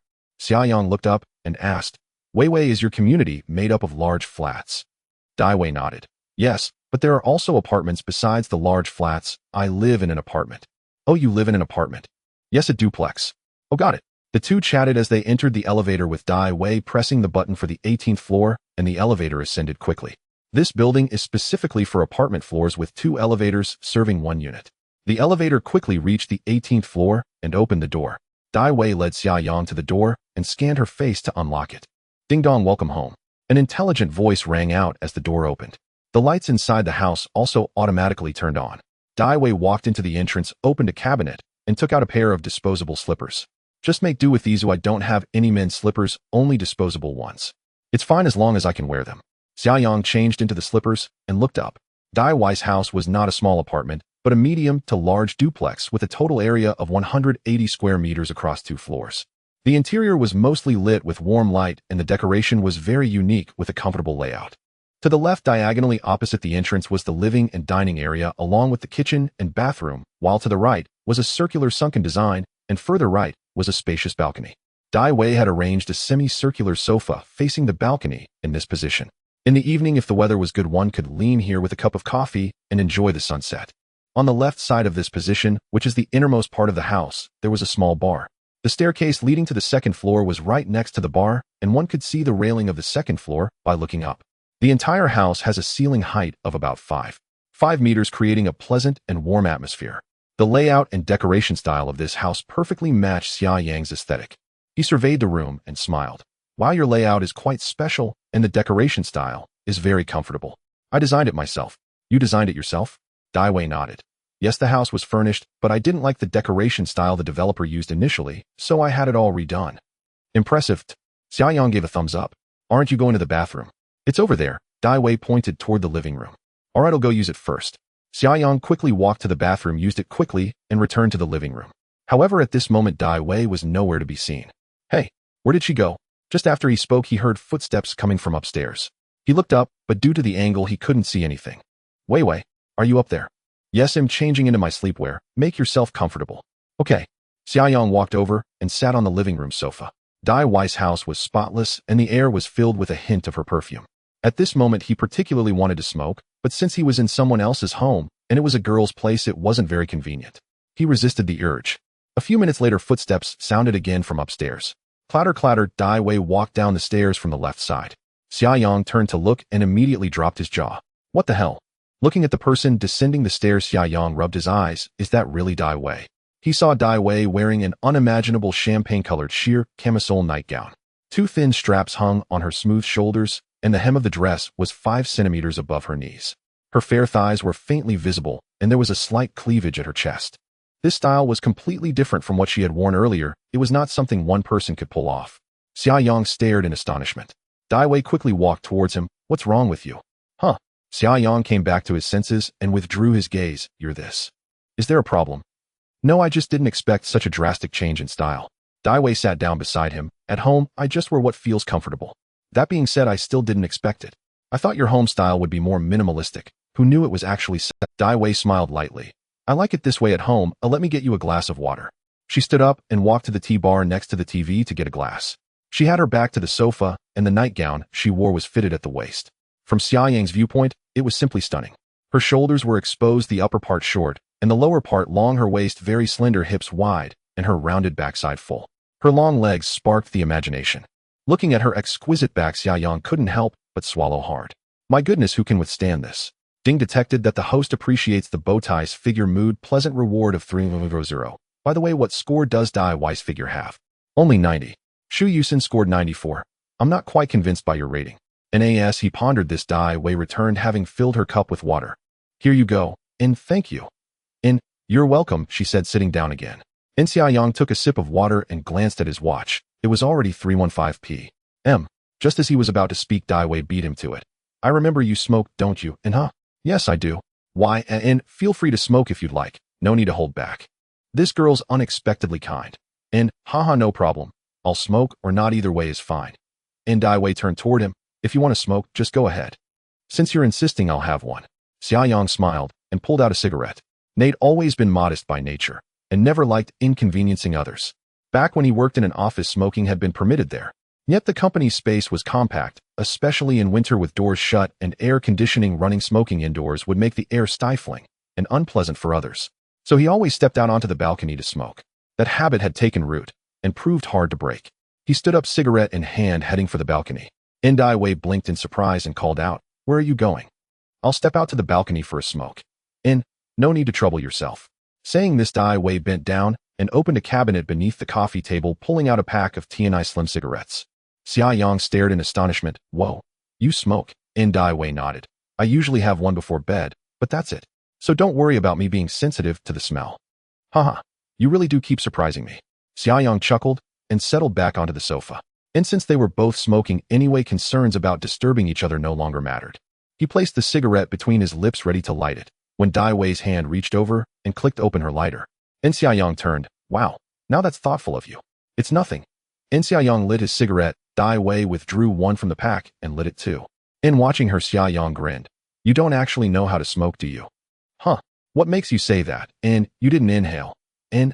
"Oh, I just enjoy the flavor." "And so you're not even addicted, right?" "Right, I just do it out of habit." "And then cigars would suit you better." "And cigars are too thick. I don't like them." "And you dislike thickness." The words slipped out before he could think. Dai Wei replied coolly, "That depends entirely on what it is." Xia Yang. Haha, fair point." They exchanged awkward small talk for a few minutes, finishing their cigarettes. Then Dai Wei turned. "Let's sleep." "All right, where should I sleep?" Xia Yang stood up and asked. He hadn't seen a bedroom anywhere downstairs since entering. Dai Wei pointed upward with her hand. "Upstairs." "Got it. Let's go." And they walked toward the staircase. Aware she was wearing a skirt, Xia Yang instinctively stepped ahead to ascend first. Though part of him had wanted to walk behind her, he knew better than to act on that impulse. Dai Wei, perceptive as ever, quietly smiled to herself. At the second floor landing, Xia Yang turned and saw a transitional area of roughly 15 square meters, beyond which stretched a corridor. To the left, at the far end of the corridor, stood a bedroom, another laid directly opposite on the right. And the farthest one was clearly Dai Wei's. He gestured toward the door on the right. "I'll take this one then." "Yes." "And is there a bathroom inside?" "No. Only downstairs and in my room." No, I'll skip it tonight. I'll wash up at home tomorrow." "You're welcome to use the downstairs bathroom if you'd like." "No need. I'll just brush my teeth, wash my face, and rinse my feet." "Sure. The bathroom has disposable toothbrushes and towels." "Okay, go rest in your room. I'll go freshen up now." "All right." Dai Wei nodded and headed toward her master bedroom. Xia Yang descended the stairs and entered the bathroom to wash up. 7 or 8 minutes later, he returned upstairs and flicked the wall switch at the top of the stairs. The lights downstairs instantly went dark. He approached the bedroom door, pushed it open, and stepped inside. The room measured about 20 square meters. Not large, but neatly square-shaped, furnished with a 1.8-meter wide bed. It felt clean and spare, clearly seldom used. Xia Yang closed the door, walked to the bed, shed his clothes, and lay down. Odd really. I thought I'd be leaving with Xiao Hua tonight. Never imagined I'd end up sleeping at Dai Wei's place after years apart. Strange how life turns out. Her personality truly defies prediction, inviting me to stay overnight late, as it is. Bold to say the least. And lucky for her, I'm a decent fellow. Otherwise she'd be in serious trouble. Xia Yang smiled, pulled out his phone, scrolled through Douyin for a while, then switched off the light to sleep. But the moment darkness fell, hurried footsteps echoed outside the door, rapid, urgent. The footsteps quickly reached his bedroom door. Knock, knock, knock. Not firm rapping followed. Xia Yang frowned slightly and called out, "What is it? Are you asleep yet?" Just turned off the light." "Anything wrong?" May I come in?" Dai Wei's voice carried unmistakable urgency. Xia Yang thought, what on earth does she mean by this? Go ahead. The door isn't locked. Thanks." Dai Wei pushed the door open and flipped the switch beside it, flooding the room with light. She rushed straight to the edge of the bed. Xia Yang asked, "What's the matter? Why such a hurry at this hour?" "Sorry, Xia Yang. Something urgent just came up." "What is it?" My mother's here." "Your mom? Which mom?" Xia Yang's eyes widened. "It's my mom." "What?" Xia Yang hurriedly sat up. "What should I do? Should I retreat now?" As he sat up, his muscular upper body was suddenly exposed to Dai Wei's gaze. His muscle definition was very prominent, showcasing a standard inverted triangle physique resembling a combination of yin and the principles of addition and subtraction. Dai Wei stared at his chest for a moment. Xiaoyang quickly realized and awkwardly smiled as he grabbed his clothes to put them on. I'm sorry.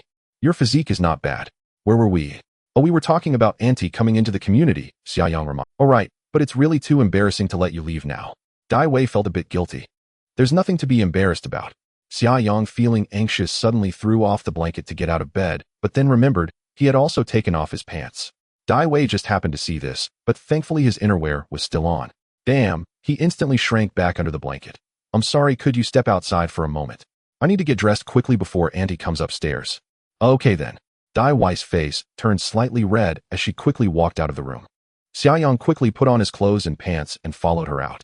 I'm really sorry, Xiaoyang, I only have 2 bedrooms here. My mom prefers to sleep alone, so she will definitely take this room so. Oh, you don't need to explain, I understand it's not easy. Hurry up, or we'll really run into her. They quickly went downstairs while talking. As Xiaoyang rushed to the door, he was about to put on his shoes when the doorbell rang. At that moment, the doorbell sounded like a demon knocking.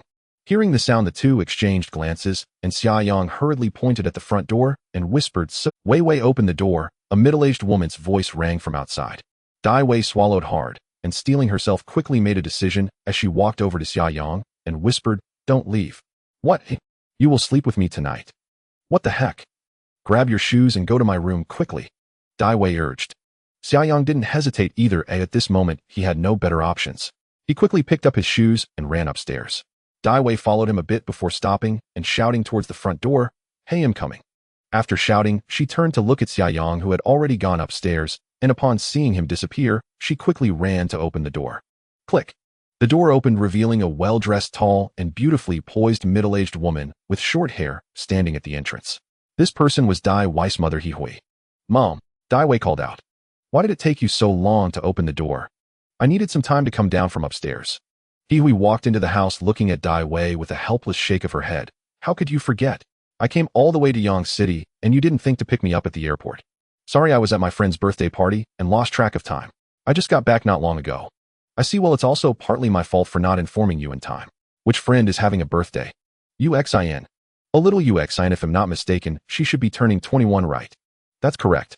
Alright, just don't stay out too late. It's dangerous for a girl to come back alone at night. Got it, Mom, please come in. Okay. Hihui brought only a Hermes bag with her and no other luggage. Oh, I'm exhausted. I have a meeting early tomorrow morning. She walked over and sat on the sofa. Dai Wei brought her a cup of water. So what will happen after your meeting tomorrow? Can we play in Yang City for a couple of days? I wish I could, but after the meeting I have to go back. Your dad has a bunch of things that need my help to sort out. Seeing Dai Wei procrastinating, Hihui became even more certain of her suspicion. A woman's sixth sense is indeed quite accurate. She grabbed Dai Wei's hand and said, What are you standing there for? Let's go. Dai Wei's heart raced as she managed to force a smile. Oh, okay. At that moment, her mind was filled with the image of Hihui encountering Xiaoyang when she opened the door. If worst comes to worst, I'll say Xiaoyang is my boyfriend, that I've decided on him for life, which is why I invited him to stay at my place. Time was tight, and Dai Wei couldn't think of a better excuse. If Hihui found out that Xiaoyang was not her boyfriend, and that she had invited him to stay over after just meeting him twice, it would be even worse. The two of them arrived at the main bedroom door. Dai Wei stood there frozen, and Hihui noticed, and said with a smile, What's wrong? Do you have something on your mind? No, nothing. At this moment, Dai Wei was tense all over her heart, almost leaping out of her chest. But dragging it out wouldn't solve the problem. It would be better to let the storm come more fiercely. Resigned to her fate, she pushed the door open. Hihui chuckled and walked in first, with Dai Wei quickly following behind. To the right of the entrance was a cloakroom, and Hihui glanced inside and saw no one. After passing through the cloakroom, one could see the entire main bedroom at a glance. She thought her daughter might be hiding a boyfriend in the room, but after a quick scan she saw no sign of any living creature. Seeing that Xiaoyang was not there, Dai Wei instinctively turned her gaze toward the closed bathroom door. The only places in her bedroom that could hide someone were the bathroom and the balcony. The cloakroom was open, and all the wardrobes had transparent glass doors. The curtains on the balcony were currently drawn open, allowing a view of the situation outside. Xiaoyang would definitely not be foolish enough to hide in the cloakroom or on the balcony, so he could only be in the bathroom. Hihui was a shrewd woman, and she had visited this bedroom many times before, so she quickly guessed where he might be. She hurriedly walked toward the bathroom and said, Wei Wei, I'm going to wash my hands. Mom, wait. Dai Wei hurriedly called out. Upon hearing this, Hihui became even more convinced that someone was there. She smiled and said, What's wrong with you? Ever since I mentioned sleeping together, you've been distracted. Now that you want to use the bathroom, you stop me. Is there someone else? Daiwei was taken aback and thought, forget it, let's just be honest. But before she could speak, Hui had already reached the bathroom door and pushed it open. Seeing this scene, the air suddenly felt a bit tense. Daiwei swallowed hard and simply closed her eyes. She couldn't worry anymore. Whatever happened. She stood there for a few seconds expecting to hear Hui questioning someone inside the bathroom, but apart from the sound of running water, there was no other sound. She hurriedly opened her eyes to see Hui walking out while drying her hands, laughing. There's no one here. You were acting all mysterious, making me think there was someone. Oh. Daiwei was a bit confused. No one. Then where is he? Hui walked to the edge of the bed. She didn't check under the bed mainly because she was a strong woman and the general manager of several large companies. It wouldn't be fitting for her to crouch down and check under the bed. Moreover, the distance between the bed and the floor was only about 10 centimeters, making it impossible for someone to hide there. She went to the balcony, looked around, and turned back, saying there's no one on the balcony either. Hey, are you trying to play a trick on me? Hui shot Daiwei a glance and smiled. Only Daiwei knew whether someone was there. How could a living person just disappear like this? Alright, I'm going back to sleep. Mom, aren't you going to sleep with me? Daiwei asked, surprised. Hui smiled back in silence. You know what kind of habit? I just wanted to check your room, but what? I'm a bit disappointed that I didn't find a little boyfriend. Hearing this, Daiwei's eyes widened. What? I just hope you can find a suitable boyfriend soon. But if I really have a boyfriend, don't you not allow cohabitation? Hui frowned. When did I say that? Oh, you. Oh, I remember now. Didn't you say that when you were still in college? How old are you now? I'm 24. Beautiful. You always understood things, so why should I care about that? Am I just being overly concerned? Hui smiled helplessly. This left Daiwei feeling perplexed, but upon reflection, it did seem to be something said several years ago. After all, back then she was still in school, and it was normal not to allow cohabitation. Now at 24. Thinking about this, Daiwei suddenly felt like an idiot. Hui saw her standing there in a daze and shook her head with a smile. What are you thinking about all day long? You really need to change your personality up. Both your dad and I are outgoing and cheerful people, but why are you so jumpy? Forget it, I'm too lazy to talk to you. I'm going to sleep. Without waiting for Daiwei to respond, Hui walked out of the bedroom and closed the door behind her. Daiwei stood there dazed for 3 seconds, first letting out a long sigh, then smiling helplessly. I'm really getting more and more confused. Hey, but speaking of which, where did Xia Yang go? She suddenly remembered that Xia Yang was missing. If he wasn't in the bathroom, where could he be? She hurriedly ran into the bathroom to check, but found no one there. She checked the entire bedroom, even under the bed where it was impossible for someone to hide, but he was nowhere to be found. Where is he? Daiwei suddenly felt a bit anxious. She turned to look at the balcony and thought he wouldn't have jumped. Although she knew it was unlikely, she still quickly ran to the balcony railing to look down. Xia Yang, where did you run off to? Daiwei shouted anxiously, but she didn't dare to shout too loudly. Oh no. Suddenly a voice came from the left side of the balcony, and Daiwei quickly turned her head. She saw a big man with a sturdy build quickly climbing over the railing from outside. It was indeed Xia Yang. Seeing this scene, Daiwei was completely dumbfounded. To think that this was the 18th floor. Xia Yang had actually been hiding outside on such a dangerous balcony railing for at least 5 minutes. What if he slipped and fell? Wouldn't he end up all bruised? Xia Yang brushed off the dust from his t-shirt and pants and walked up with a smile. Your mom, did the aunt go to sleep next door? Daiwei was still in a daze, frowning at him. Xia Yang glanced at the bedroom and said, luckily, I found a good hiding place, otherwise I would have really been caught. Haha, what a false alarm. Oh, why are you pinching me? He hadn't finished his sentence when Daiwei angrily stepped forward and pinched his arm hard, shouting, are you crazy? Why did you climb over the balcony railing? Do you think you were Spider-Man? Do you know this is the 18th floor? If you fell, you'd definitely die. If you die. Daiwei became more and more agitated, her whole body trembling, and her eyes began to turn red. Xia Yang knew all of this, but now that his physique had improved, for some reason his courage had also inexplicably increased. In the past, he wouldn't have dared to climb out, even on the 3rd floor. But just now, for some reason, standing by the railing and looking down didn't evoke any fear. In his view, as long as he wasn't afraid, he wouldn't die. Plus, at that very moment, the bedroom door had been pushed open, so he didn't have time to think, and quickly climbed out to hang on the railing. Now that he thought about it, it was indeed a bit frightening, so it was normal for Daiwei to be worried. He quickly apologized. Sorry, Wei. I was just anxious and had no place to hide, so Who is safer, being seen by my mom or hanging outside on the 18th floor without protection? Daiwei retorted. Xia Yang knew he was in the wrong and had nothing to say in rebuttal. He could only agree it was indeed my fault. Don't worry, I won't do anything so dangerous again in the future. Daiwei took deep breaths. You really scared me to death. After calming down for a moment, she suddenly grabbed Xia Yang's arm to take a look. Hearing this, Xia Yang turned to look at the large bed in the bedroom. You want me to sleep on the bed? Daiwei nodded. Xia Yang smiled and pointed to the sofa opposite the bed. If I sleep on the bed, are you going to sleep on the sofa? Forget it, I'm a grown man. I'm not that delicate to sleep on the sofa. Daiwei paused for a second. I'll sleep on the bed too. What? Xiaoyang thought he heard wrong. He shook his head. Wait, you want me to sleep on the bed, and then you also sleep on the bed? Daiwei nodded. Is that not okay? It's not about whether it's okay or not mainly. I know what you're thinking, it's fine. My bed is big, we can each sleep on one side. After saying this, Daiwei turned and walked into the bedroom, leaving a bewildered Xiaoyang standing on the balcony. Once she entered the room, she turned back. Come in and close the door and curtains. Okay. Xiaoyang followed her into the bedroom. Ding, detecting that the host is currently excited and happy. Reward 5000. Is he really that happy? Yes, then reward more. As Xiaoyang was closing the curtains, Daiwei emerged from the wardrobe, holding a gray striped blanket. It's better this way, one blanket for each person. She glanced at Xiaoyang and walked to the bed, placing the blanket on the other side. Xiaoyang swallowed hard, feeling a bit surreal, and confirmed again, we're really sleeping in the same bed. Otherwise, how can we sleep on this small sofa? Okay. You get on the bed first, I'll use the restroom. All right, Xiaoyang replied, and walked over to sit on the bed near the balcony. A few minutes later, Daiwei came out of the restroom. She saw Xiaoyang still sitting there and asked, why aren't you sleeping? Waiting for you to join me. What's there to wait for? Daiwei walked to the bed, took off her shoes, pulled back the blanket, and lay down. Come on up. Okay.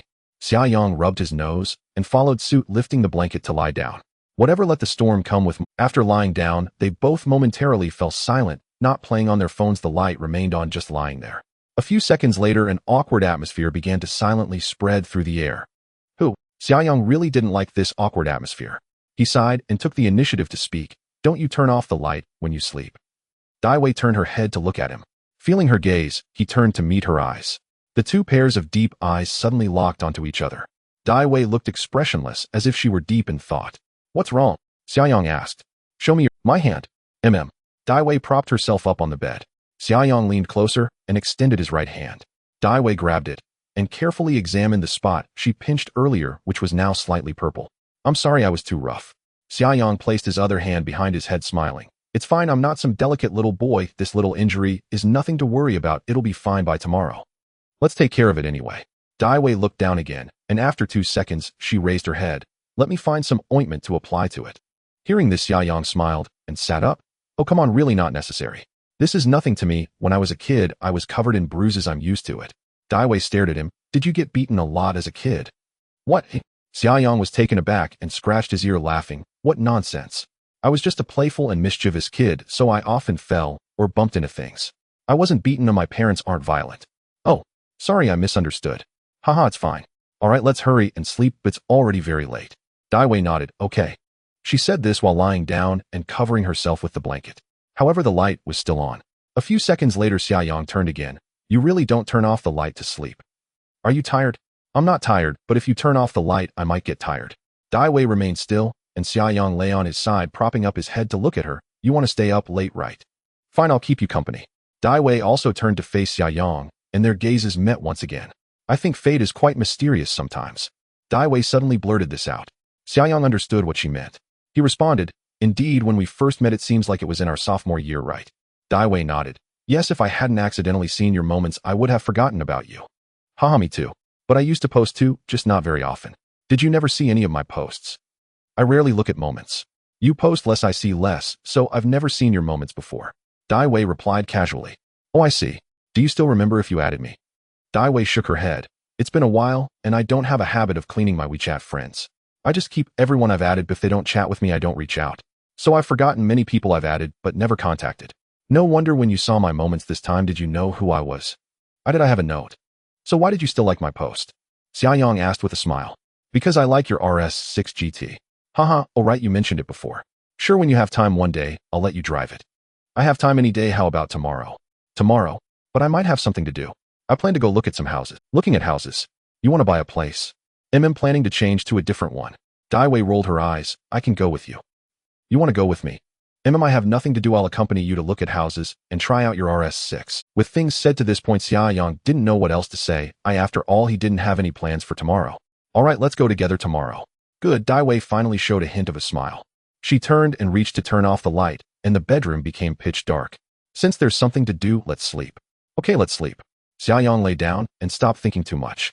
Although there was a stunning beauty lying next to him, reason could still control his actions. The timing wasn't ripe, yet no rush, let the bullets fly a little longer. Good night, Xiaoyang.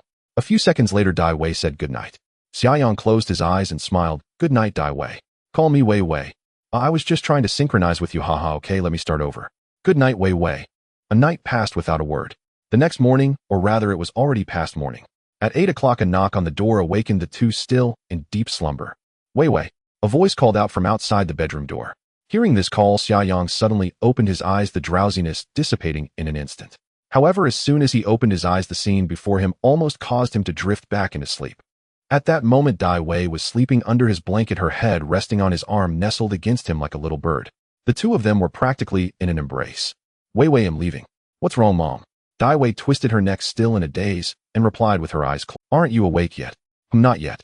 Then who was talking to me? I just wanted to let you know I'm leaving. Oh, okay, I won't see you off then. I stayed up late yesterday, and I'm so sleepy. No need to see me off, just go back to sleep. I'm leaving. All right. As the voice faded away, Hugh's footsteps gradually disappeared at the door. Once he heard the footsteps vanish, Xiaoyang's tense nerves finally relaxed. In those 10 seconds, he felt as if his heart was about to burst from his chest. What if Hui had entered without knocking and caught him and Dai Wei sleeping in the same bed, wrapped in each other's arms? The thought was simply unthinkable. Fortunately, Hui was not the type to enter without knocking, as she wouldn't even do that with her own daughter. Phew. Xiaoyang let out a long sigh of relief. I almost ascended to heaven right there. Damn, that scared me to death. After calming down, he looked down at Dai Wei sleeping in his arms.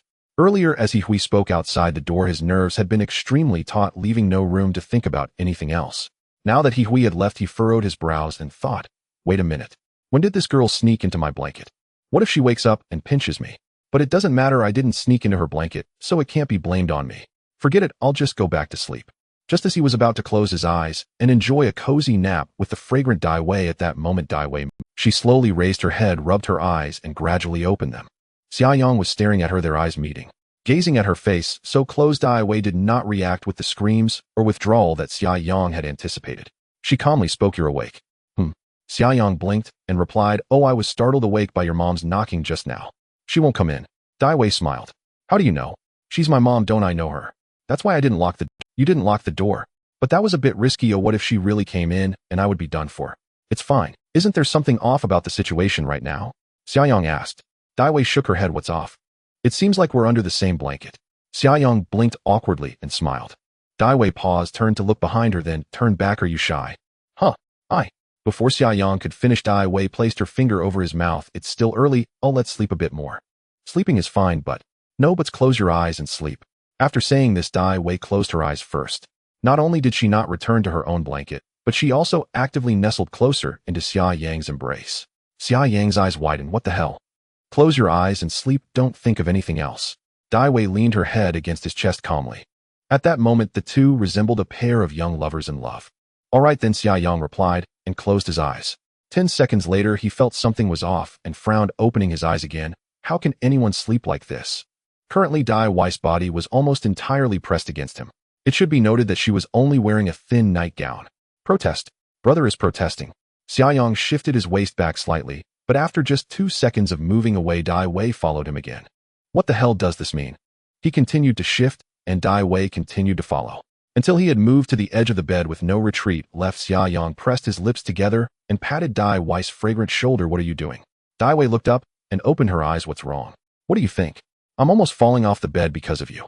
Oh, then you should move over here a bit. Dai Wei reached out and pulled Xiaoyang closer to her side.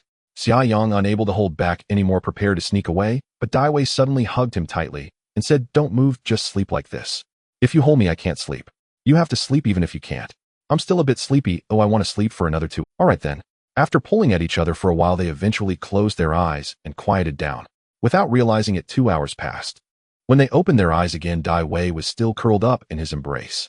He quietly gazed at the beautiful face before him, one that seemed almost age-generated. Perhaps sensing his gaze, Dai Wei woke up 2 minutes later. She rubbed her eyes and twisted her neck awake. Did you sleep well? Xiaoyang asked. Dai Wei nodded. Pretty. So should we get up? Dai Wei shook her head. I want to lie down a bit longer. Still lying down. I'm just lying here. All right then. Dai Wei turned over, lying flat and staring at the ceiling in a daze. Xiaoyang lay on his side watching her. For the moment, neither of them spoke, but at this moment there was no awkward atmosphere. Only an ambiguous aura spread continuously. After staring at the ceiling for 2 minutes, Dai Wei tilted her head and said lightly, "Do you remember what happened after you added me on WeChat? What? Didn't you want to ask me out for dinner back then?" "Haha, it seems so. At that time you were the campus belle, even though you weren't from our school, but many people knew you. However, I asked you out twice, and you rejected me." Dai Wei rolled her eyes. "So do you still want to ask me out for dinner now?" Xiaoyang smiled and said deliberately not. Dai Wei was taken aback, not wanting to. "What if I get rejected again? It's quite embarrassing. I don't like being rejected. Why don't you try inviting me one more time?" "All right then, can I treat you tonight?" Before he could finish, Dai Wei interjected, "Okay, I agree. After we finish looking at the house, I'll go with you." "Haha. All right, your attitude has changed quite a bit. Back then my mom was quite strict with me, not allowing me to get too close to boys. I personally also didn't like interacting with boys, so it wasn't targeted at you." "Oh really? So now your mom doesn't control you anymore?" "Now I can make my own decisions." "I see, haha. By the way, I've always been curious about why you've changed so much." Dai Wei smiled lightly. "Actually, my personality has been like this since I was young, but it's just that my dressing style has changed. I have some friends studying fashion design, and they often ask me to try on clothes. Over time, my style changed." "Oh, I see. This style really suits you." 2 minutes later, Dai Wei breathed heavily, grabbing the blanket to cover herself and Xiaoyang. Just as she covered him, Xiaoyang quickly pulled the blanket off. "Cover yourself a bit. No need to cover up. I'm embarrassed." "That's exactly what I want, your embarrassment." Xiaoyang tossed the blanket to the end of the bed. Dai Wei no longer hesitated and began to take the initiative. However, it was her first time competing, so she had little experience. After only 7 minutes, she had just reached level 6 and carelessly used her ultimate ability during a normal lane. But the game wasn't over yet. They had to explode the crystal to win. Surrendering didn't count for Xiaoyang. 50 minutes later, Xiaoyang won the match and walked into the bathroom to freshen up. Dai Wei, on the other hand, was hiding under the blanket. Ding detected that the host is in a good mood and enjoying reward. 5 physique increased to 85. Charm increased to 85. Wow. Not bad, not bad. These two attributes finally caught up with the rhythm.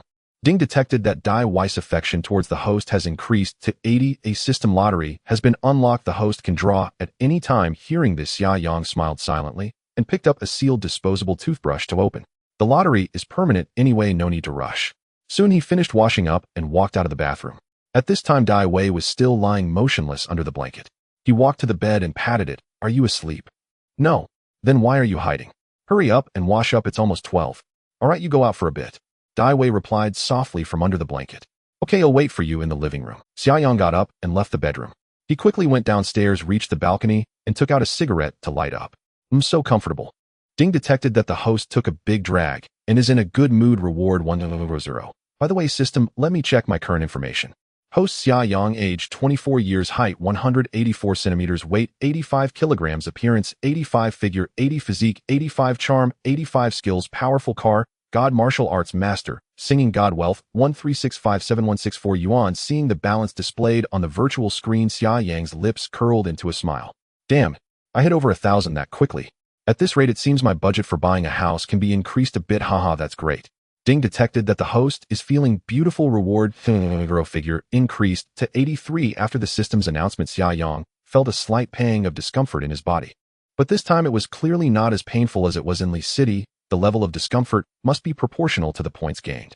His come on, stack all my attributes to the max. A few minutes later, his phone vibrated. He took it out and opened it, and it was a message from Dai Wei upstairs. "Xiaoyang, when are you going to look at the house?" "They'll go after you're done.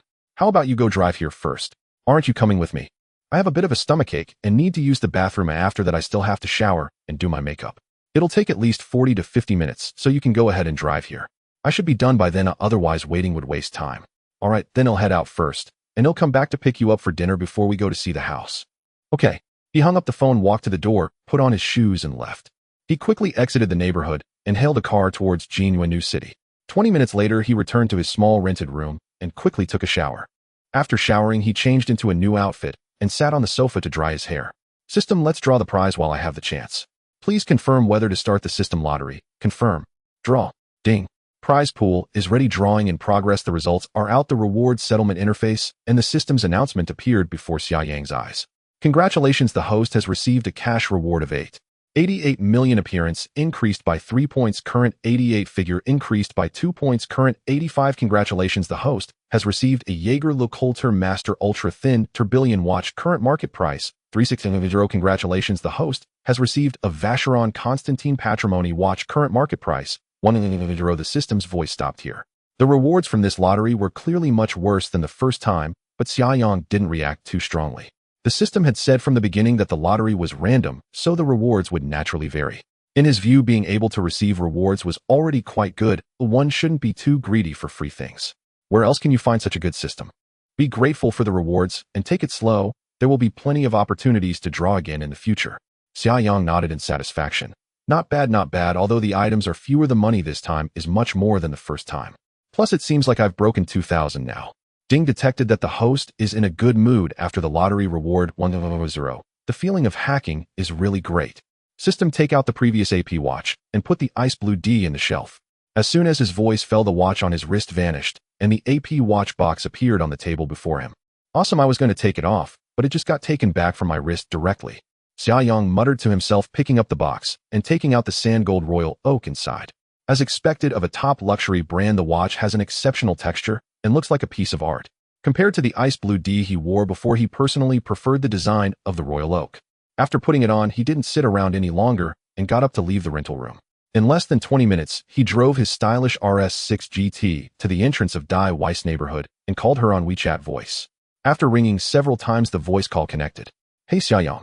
Hey, I'm at the entrance of your neighborhood, but the security won't let me in. You need to come down quickly. They won't let you in.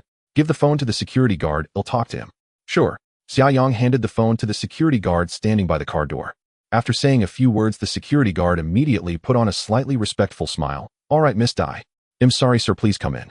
The security guard turned back, handed the phone back to Xiaoyang, and smiled at him. Can I come in now? Yes, I've already noted your license plate. You can come in any time in the future. Really? Yes. All right, thanks.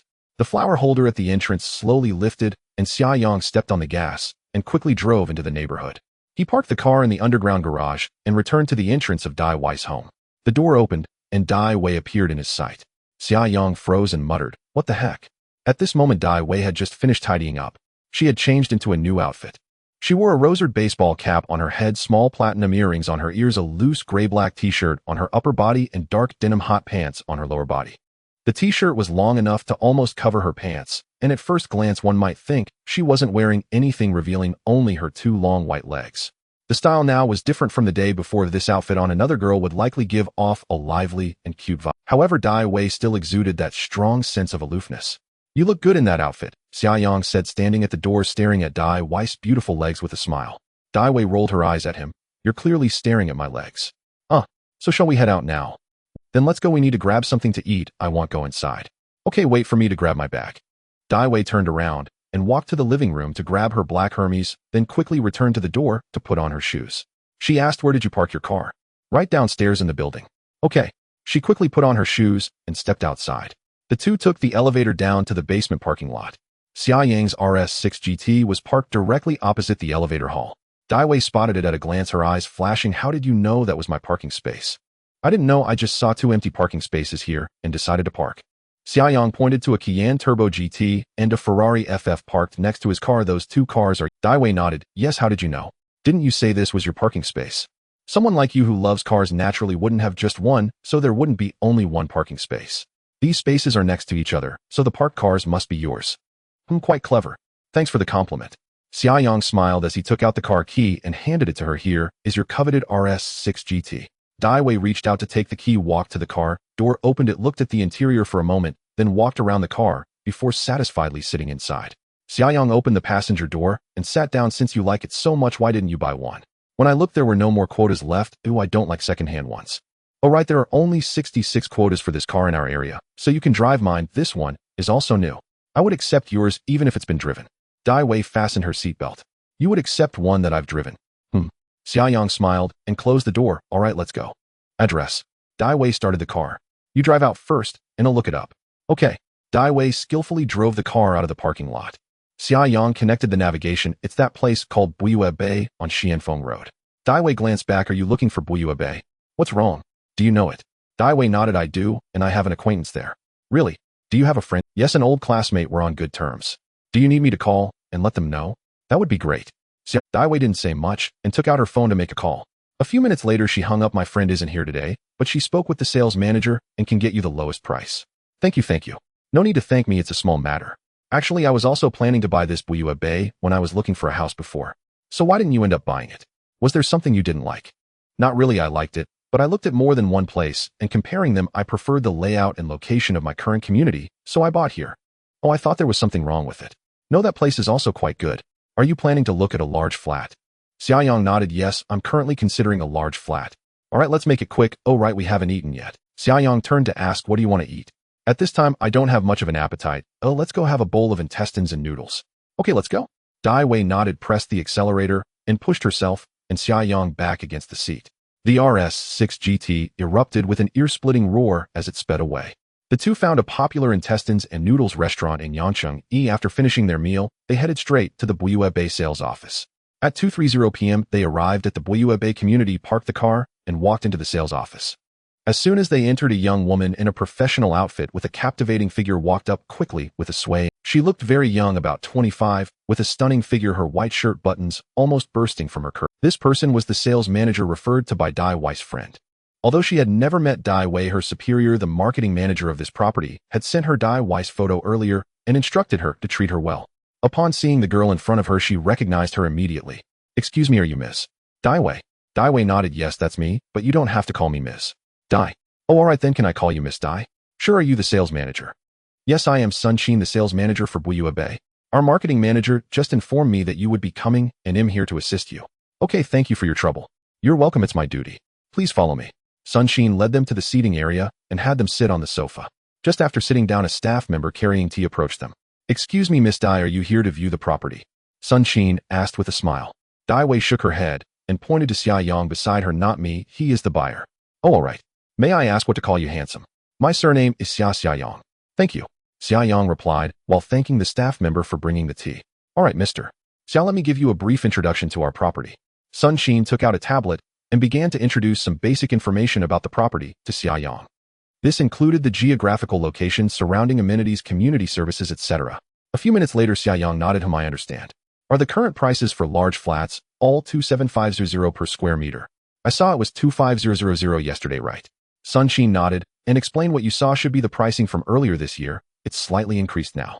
Alright then. Sun Xin smiled. We can offer you a discount to 24000 now, which is our best offer. Okay, what layouts are currently available? The only layouts available now are 190 224 and 275 square meters. Have all the larger layouts been sold out? Yes, all large layouts over 300 square meters have been sold out. Why they sell so well? Do the three layouts you mentioned have floor plans? Yes, they do. Then please find the floor plans for those three layouts for me to take a look. Alright, Mr. Xiao. While Sun Xin was retrieving the floor plans, Dai Wei took a sip of tea and said lightly, I think all three of these layouts are quite suitable, but if you want to buy a larger one, we can look at other places. No rush, let's take a look at the floor plans first. Sun Xin quickly found the floor plans to introduce. The layouts of 190 and 224 were quite similar with similar areas.